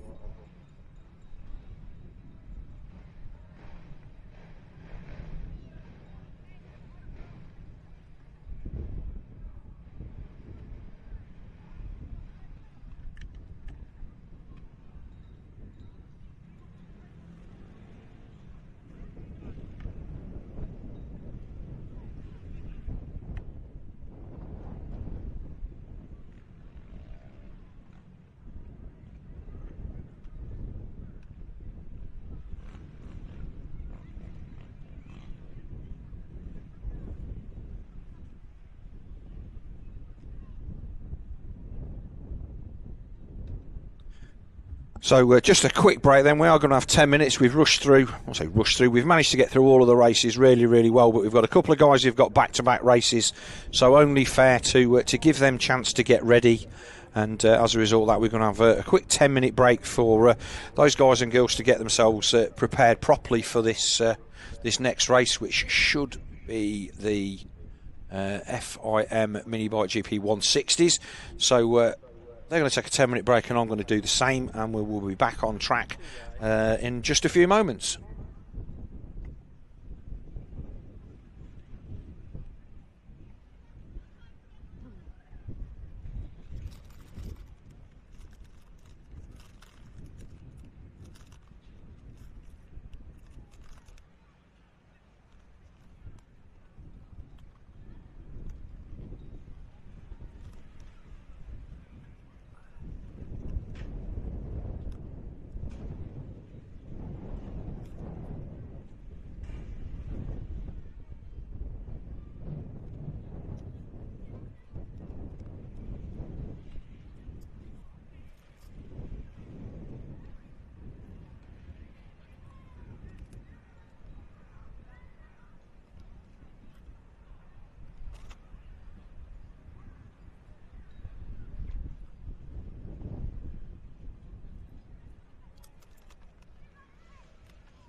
Welcome back then to Cumbria Kart Racing Club here, funnily enough, in Cumbria. And just had a 10-minute break there just to a couple of these guys. We've whipped through the programme with some abandon today, to be fair. And as I said before, you never know when things are going to go pear-shaped. So, but we just got to a point where there was a few riders who were doing double duty on classes and just needed a couple of riders then just needed to do some tyre changes and stuff like that.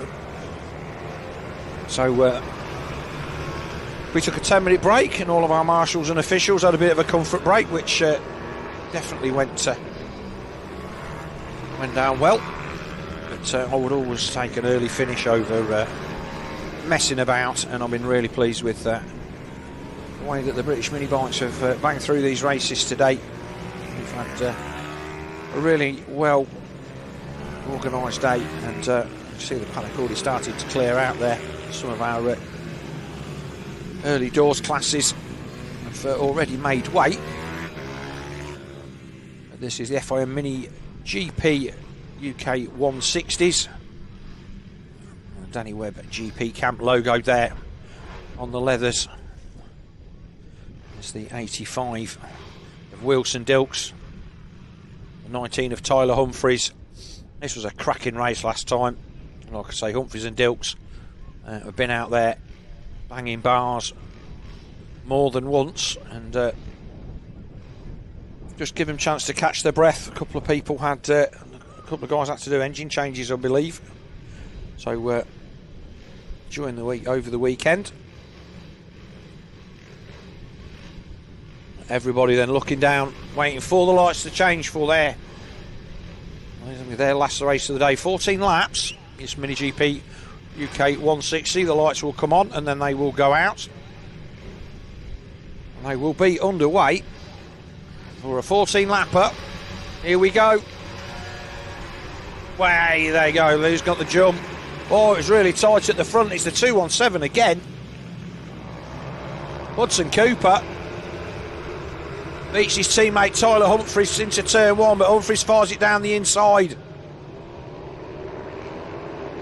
So the teammates then away at the front. Who's that going to be in third? That looks like it might be the 14 of Frankie Watson. It is Watson. And it's the 85 of Wilson Dilks. Oh, big moment then for our third place.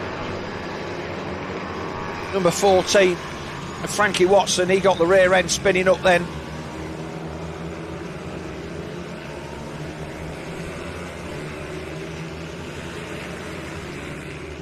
So end of lap one then. They come across the line for the first time. It was Humphreys that led. Number 19 from Hudson Cooper. And it's the number 14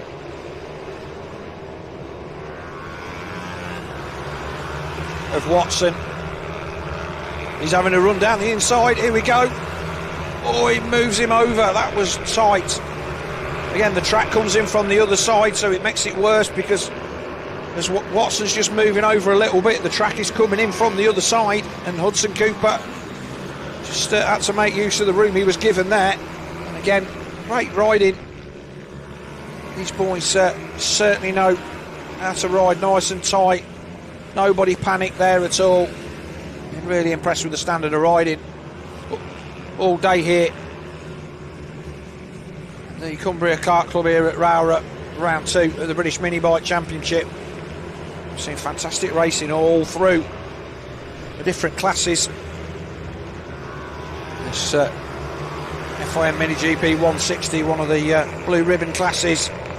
This is your top 4 all in shot.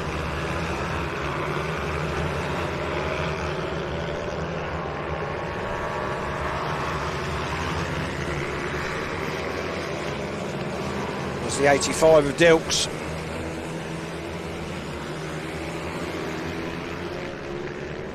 Like I say, these riders are making the absolute maximum out of these bikes. Across the line then, 11 to go.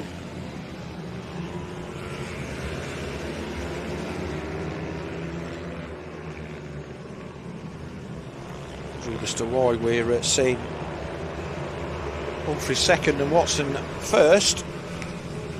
Hopefully that will correct itself. So this is third and fourth, and the 85 of Dilks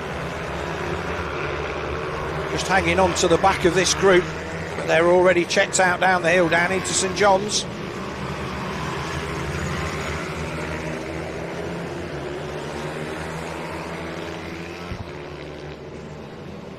Here's our race leaders then across the line, and it is Humphries that now pings to the top. We've got intermediate split times, and I think that's one of the things that's confusing the timing. But these two boys are away at the front then. Is anybody going to have anything for Tyler Humphries today?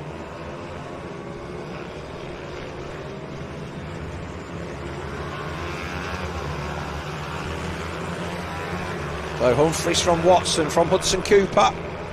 Dilks there in fourth, and it's the 912 of Joshua Herring.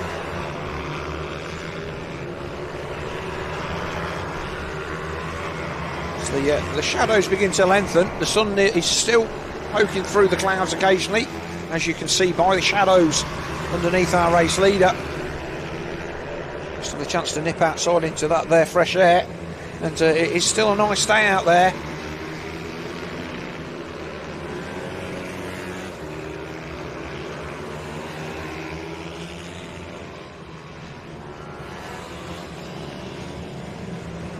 The fastest lap of the race then from our race leader, 50.53 from Tyler Humphries, 50.59 from Watson, so that explains how he's hanging on. It's only 0.06 of a second.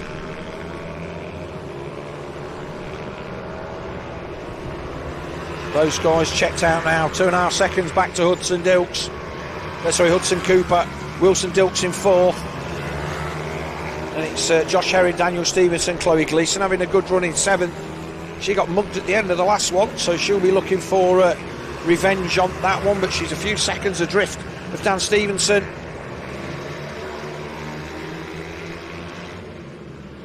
These guys so fast through that chicane. Oh, but I was about to say that Tyler Humphries hasn't put a foot wrong, and that was the first bit of a mistake that I've seen out of him. Just got the bike moving on the way out of the corner, and as a result Frankie Watson is all over the back of him.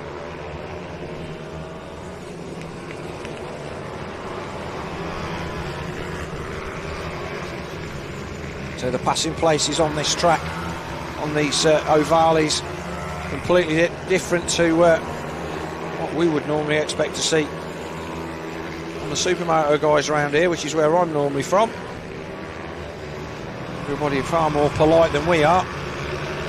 This is one of the places where you throw it down the inside, and we've seen Watson do that, but Humphries carries so much speed into this McRae's hairpin that he's just not able to make it stick, and the gap is starting to go out just a little bit. He's lost maybe a bike length that lap. Watson is the fastest rider on track for this race at a 50.4, and he's back on the back of our race leader, so there's the invisible piece of string that's connecting these two together. Is he going to have a run up the inside? Chooses not to, but again it looks like there's loads of room on the inside there until there isn't, and the same into this corner, because as soon as Humphries starts to tip in, the gap that you're expecting to ride into disappears.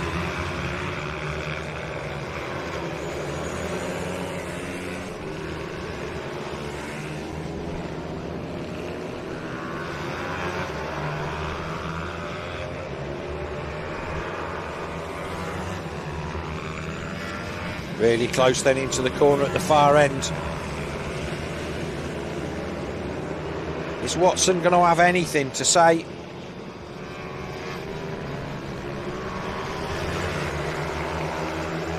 Now, he's been quick into here a few times, but he just looks like he's happy to follow. Wants to keep his powder dry. We've got a rider off in that final corner there at round paddock. Not quite sure who that was. Might have been the 111 of Harry Rafferty. He's showing 2 laps down now. So, he has tipped off. This FIM MiniGP 160 Cup then. The top 2 guys in this one will be going to Europe to race up against the best that they have to offer. It's fair to say that although there's there does seem to be different abilities in this race, the guys at the front will be at the front anywhere. No overtaking, there's a yellow flag out there, so just still trying to shift that bike out. So that may be not helping.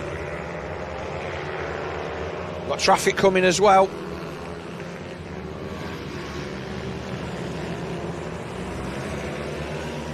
This one seems to have gone by in an absolute blink. Poor race leader then comes up behind this gaggle of riders.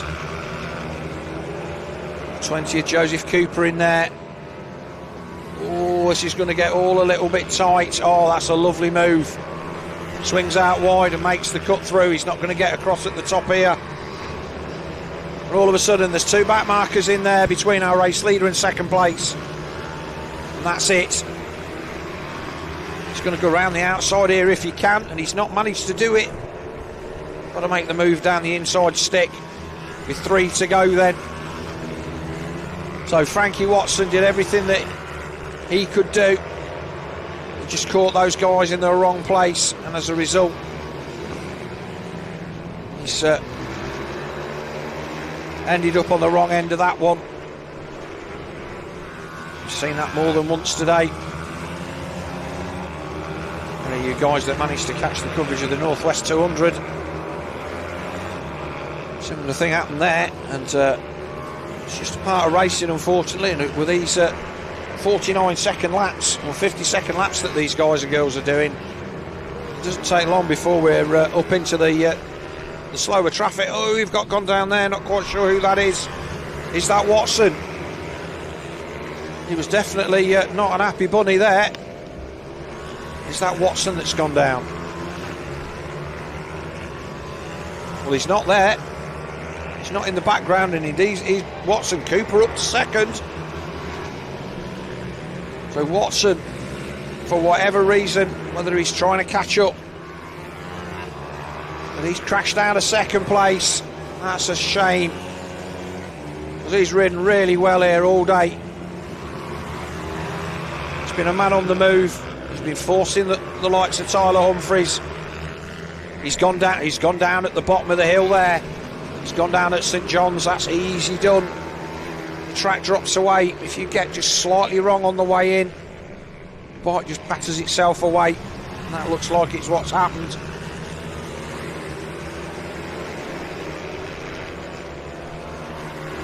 Tyler Humphries then. Now an easy leader, and we've got a battle for second. I don't think we have. No, Cooper 9 seconds back, and Dilks a further 4 seconds. So, oh, mistake then. Race leader shakes his head. He will have seen Watson at the side of the track, quite possibly, and he'll note that all of a sudden the pressure's gone. This is where Watson made the mistake. Did he clip the curb on the inside? I think he was far enough further around the corner. Well, not as far around the corner as to clip the curb. Maybe he lost it on tipping. Here we go then. Checkered flag then for the 19 of Tyler Humphries. Another victory. Oh, here's a gaggle for you. I think some of these are a lap down. This is the battle for the lower end of the leaderboard. It comes across the line. That's Leo Hams, Joe Cooper and Ollie Evans. Buried in there as well was Hudson Cooper and Wilson Dilks.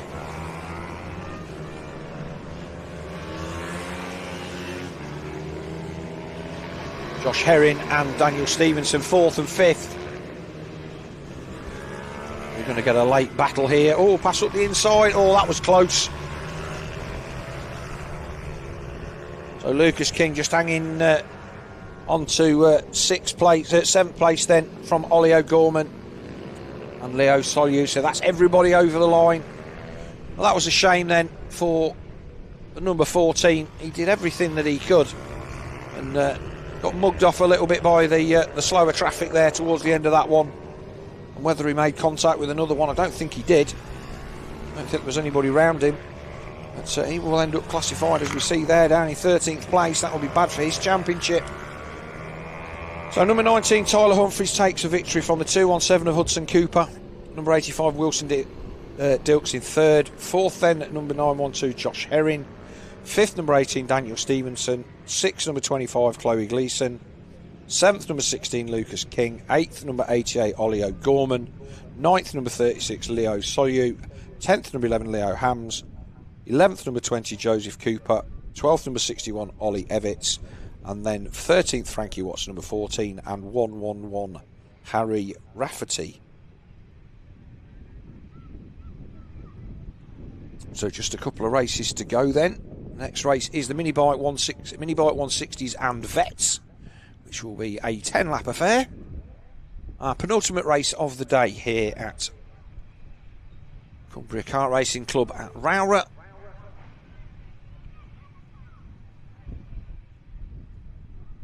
Brought to you by Pitbike Racing UK, and obviously just waiting for shouldn't be anybody in this one, I don't think, that was out in the other one. That remains to be seen. Here they come then, out onto their sight lap stroke warm-up lap.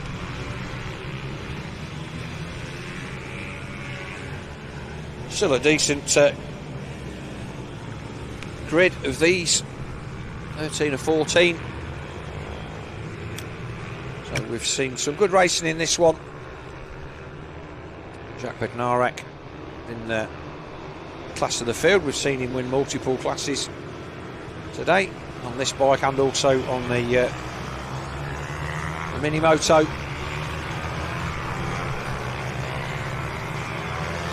And Robert Meddine Bagnarak and Tony Ravelli in the Vets. So those guys having a decent day as well.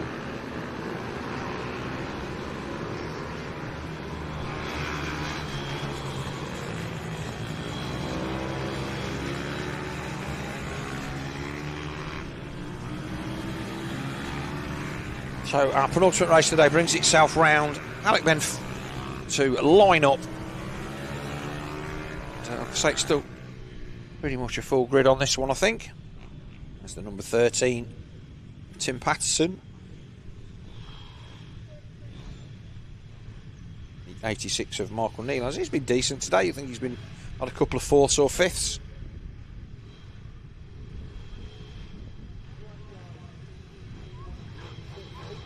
Bit of comedy brake line route in there from the 78 of Dave Cook. And there's a limit to, I suppose there's a 287 of Dean Quincy. Bit of carbon fibre on that one. So we wait then for the lights to go out.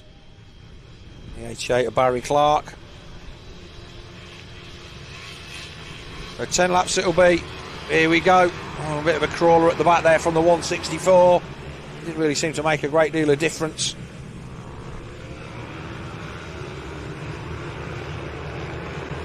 So the direct leads then.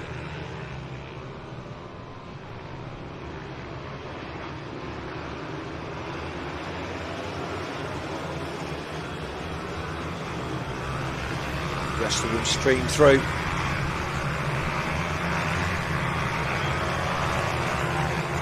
He's already off to a decent lead.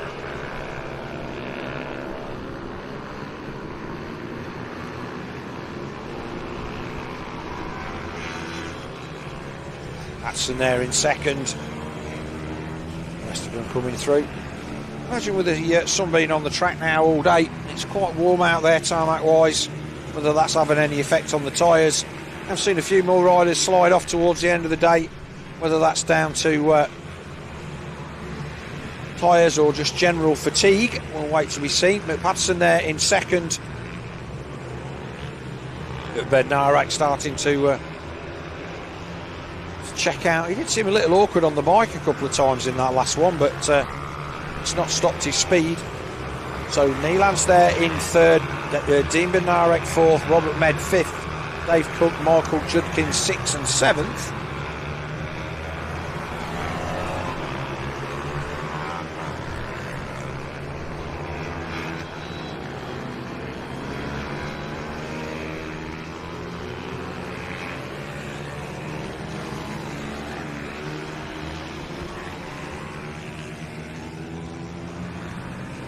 With 8 to go then, as Patterson comes across the line in second on that muck-off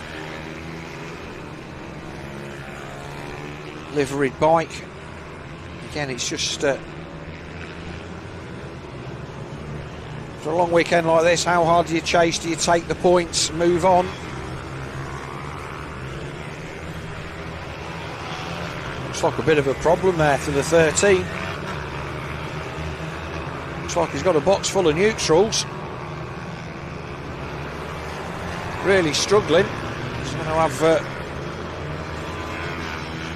bunch of riders on the back of him fairly quickly. Most notably the 86 of Michael Neelands.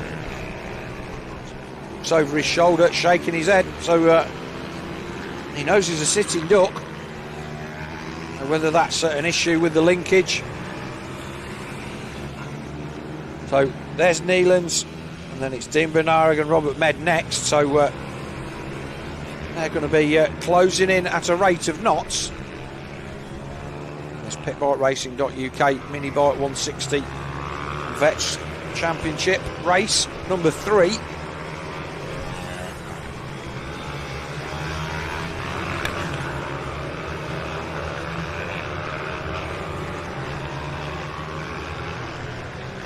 See the crash bobbins there on the front axle of the number 86 then, just to stop the bottom of the forks getting the murdering when you slide it down the tarmac. But Benarek then eased away at the front, 52.7, fastest lap of the race for the number 19. He's 6 seconds in front of Patterson. He's still managing to hold on.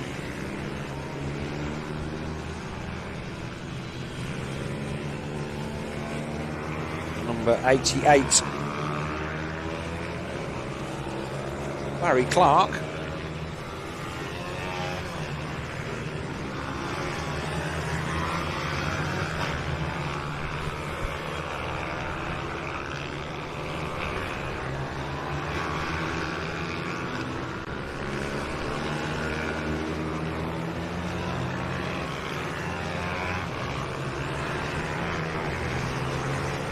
Six to go then. That's the number 69 actually. So that is Dean Benarek. So that's the other of the clan. The numbers then not easiest to make out on my small monitor. And then we've got the 73 of Robert Med. So I can make Robert Med out because the graphics of the bike identify him pretty well. Med racing a name, say, Superbikes in the 90s on Honda RC30s, I seem to recall. So they certainly somebody that I'm familiar with, certainly aware of. So Patterson's still hanging on to that second position, so whatever problem he has, he's managed to ride round it. So we look at the number 73 of Robert Med. He's going to got himself sorted for I think a triplet of 3 second places for his championship, which he'll take to the next round of the British Minibike Championship, which is at Pembrey in a few weeks' time down there in sunny South Wales. Not sure, I guess there must be a kart circuit there, I don't recall it, but unless they run on an abridged version of the rallycross track. I know there's lots and lots of tarmac down there to lay something out on, so no doubt it will be up to scratch, else they wouldn't be going. It is a nice part of the world, a decent facility to boot.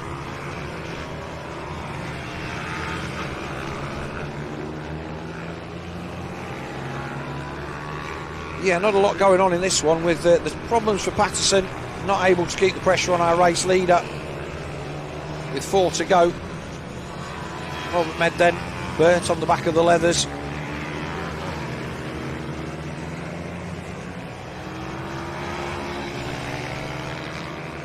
just rolling down the laps until he can take home 5th position, which will be his best place of the weekend.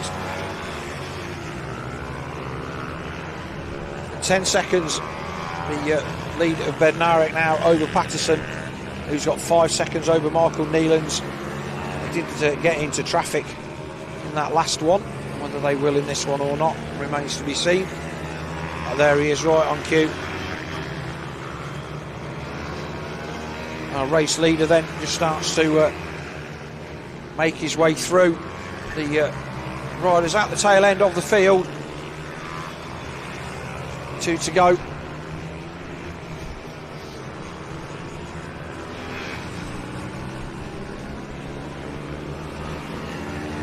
Rocky may have had a little bit of a problem there, just changing down, but whatever that was, managed to ride through it. A little bit of smoke on the overrun. See quite a lot of that today. Like I say, maybe it's just a feature rather than an issue, but it's not normally the sign of a healthy engine. It doesn't seem to be holding the performance back at all. As with most things with engines, it usually runs best just before it stops.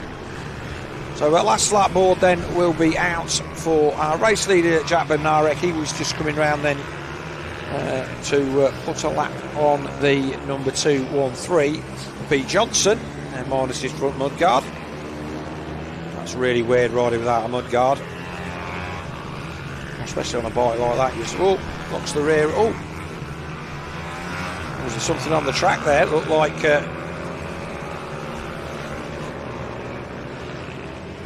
maybe Bednarek has got a problem, or he ran over something in the track, because he definitely felt that and I definitely saw it. So he's just going to coast this home now for a relatively comfortable 11-second lead at the moment. But whatever went on there definitely spooked him, and there he is taking the checkered flag. We will take an easy win. Patterson then will come across the line fairly distant second. Here is the 86 of Michael Nealons. He's currently lying in 3rd, so Patterson already across the line.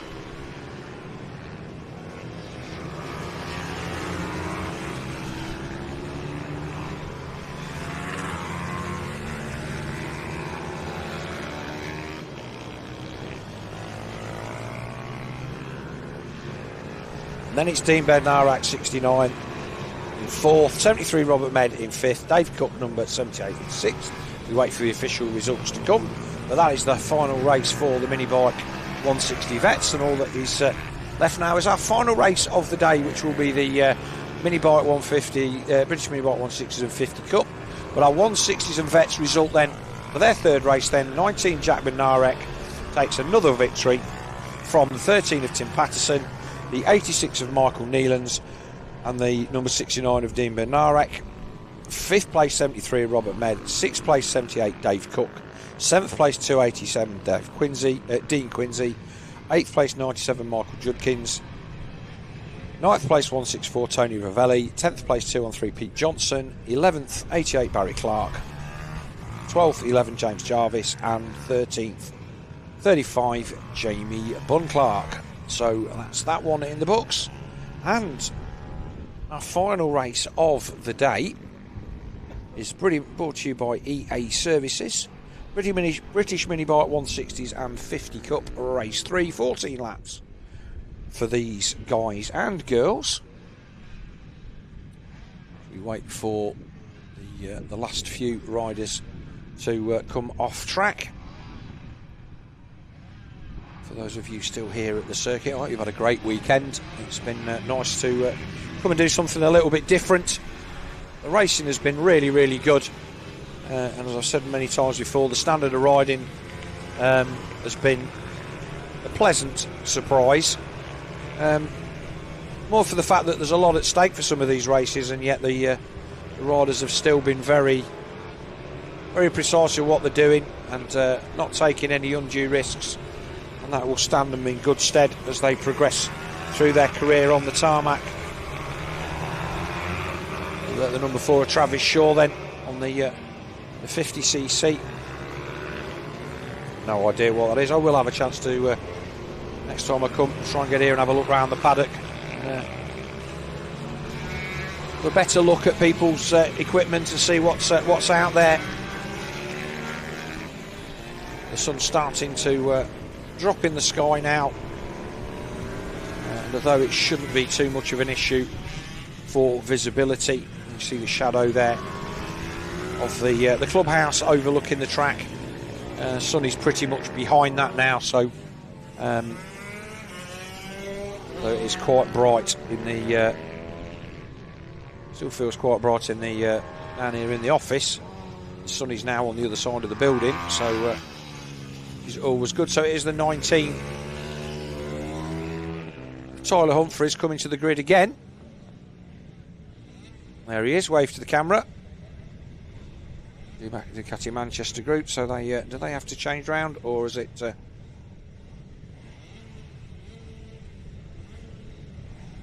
Frankie Watson. Let's see. Frankie's out. Well, Frankie is out there because he tripped the transponder. So whatever he managed to do in that last one, these guys are in so many different races. That's Watson there in the black.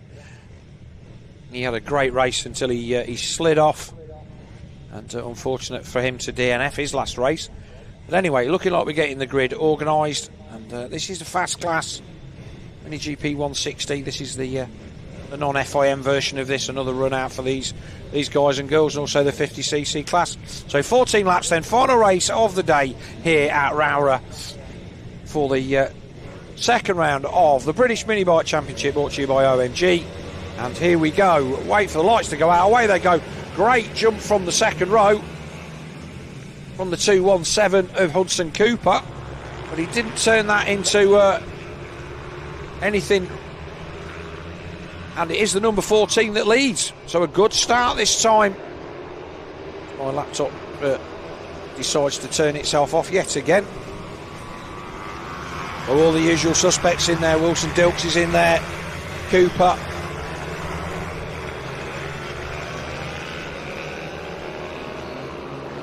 They make their way down through the stewardesses for the first time.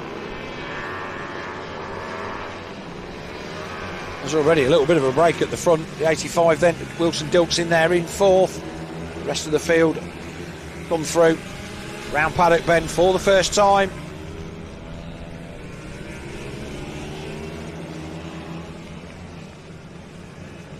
So Frankie Watson from Tyler Humphries at the front.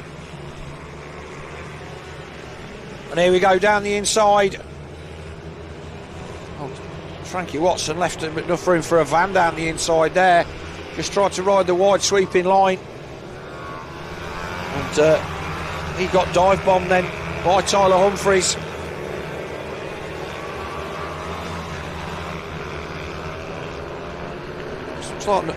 To be fair to Frankie Watson, he's better at going forward than he is trying to defend a lead.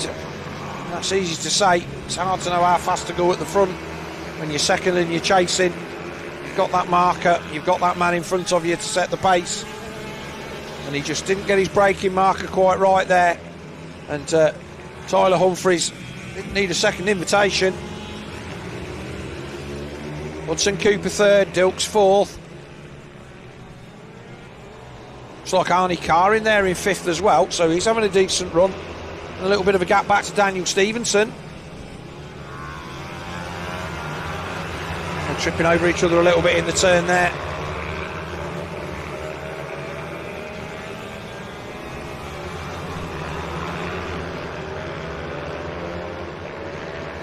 For the teammates first and third. So that's where Watson fell last time.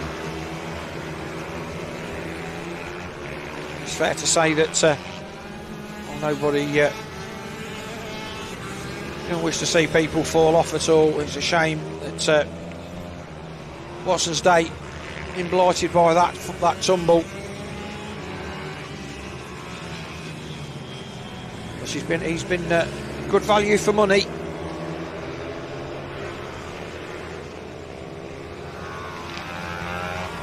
Long look over the shoulder then from Tyler Humphries. He tries to stretch this one out with 11 to go. All of these guys and girls then wrapping up what's been a fantastic weekend here at Rowrah, up here on the western side of the Lake District.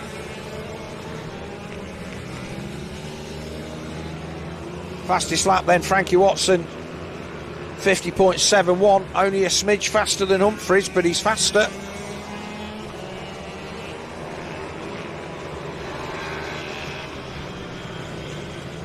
Has he got anything to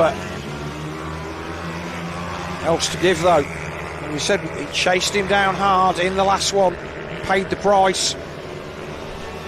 Maybe he should have just settled for the points, but a racer's a racer, and you want to win. You always think you've got that little bit spare until you haven't. I think that's what happened with Watson last time. Normally get a chance to get out and have a chat with some of these guys between races, but it's been wall-to-wall action here today. So not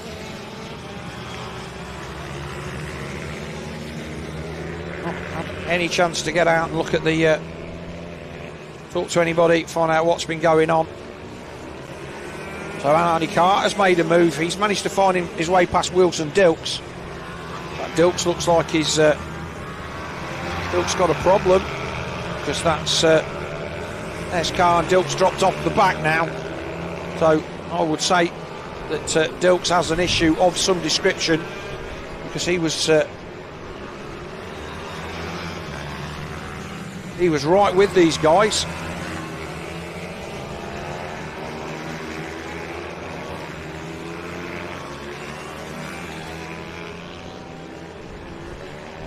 Here they come across the line again, and Carr made some good moves at the end of the last one, and here he is again. Is he going to have a punt down the inside? He is. He's down the inside. I'm surprised that that pass doesn't get done more, because everybody who tries it always makes it stick. Dilks then runs up to Iredale's and holds on to that place at the end of the back straight. Just toughed it out when they got down the bottom end. So Arnie Carr past the 217 of Hudson Cooper. They've dropped off Wilson Dilks now by 1.6 seconds with 8 to go. Humphries then by 0.6 from Watson, and this is the battle for third. See how far the gap is.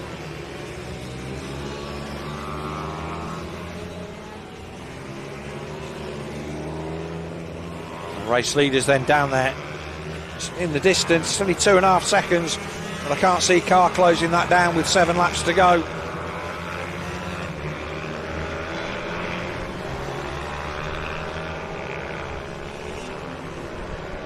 A little bit of a bobble there for Carr.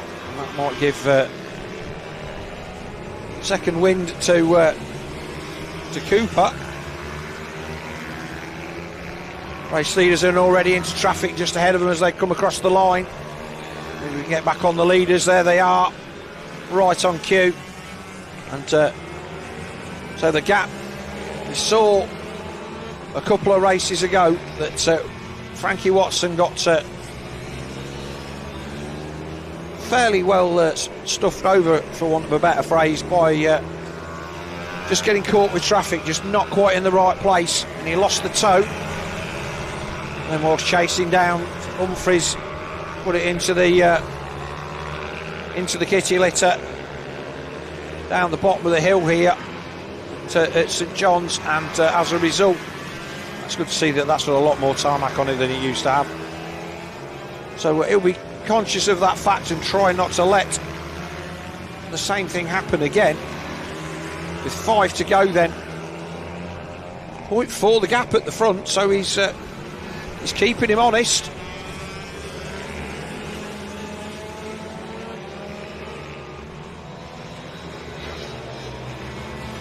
Has to say that sometimes you do all the effort of getting there and then you take a bit of a breath. Right, I'm there, I need to think about how to get past this guy, and then all of a sudden he's pulled 5 bike lengths on you and you've got to do it all again.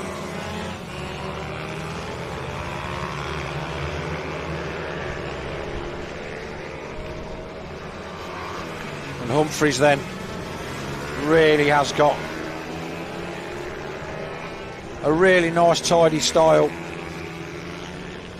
In fact, all of these riders today, they're all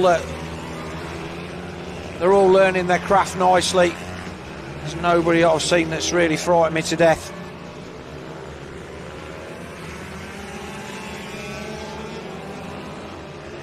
There's a corner phrase, some people are usually an accident looking for somewhere to happen.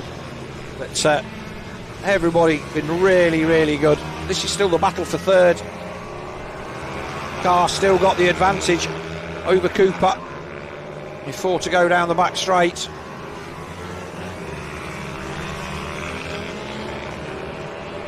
I'll be glad to get back and get out of those leathers, get a cold drink.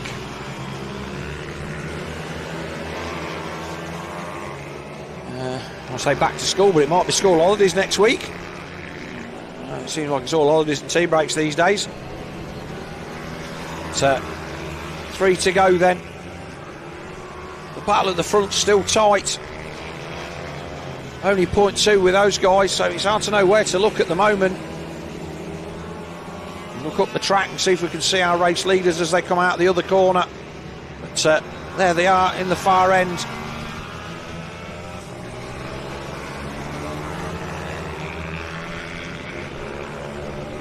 So Watson's still there. Is he going to try and force a move? He's close. He's closer than he's been for a while with 2 to go.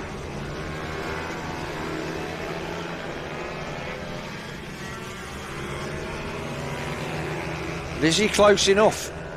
Don't think he is.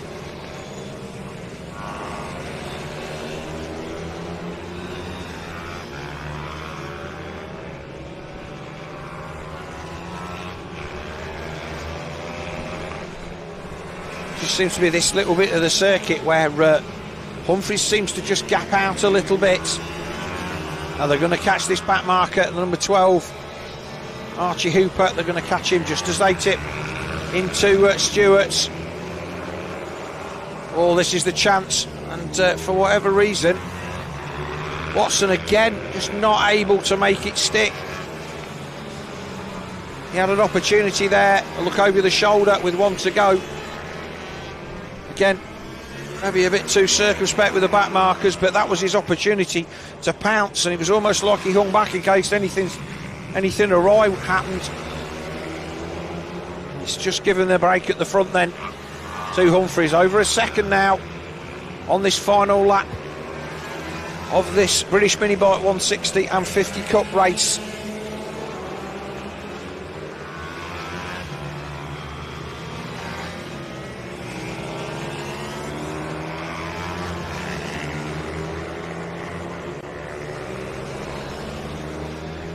And for the final time then, Tyler Humphries will come down through St John's into Sunny Corner, and then he will, you're not going to have a look back. Like I said, impressed with how much these guys race forward.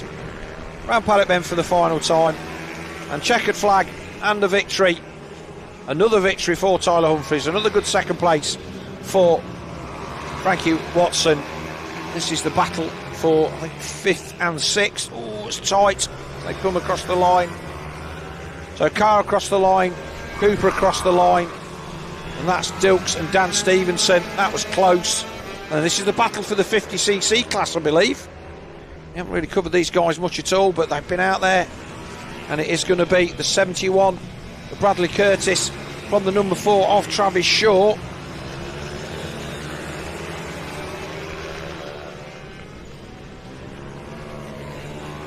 And then Harrison Quincy and Taylor Tomlinson come across the line to complete their race.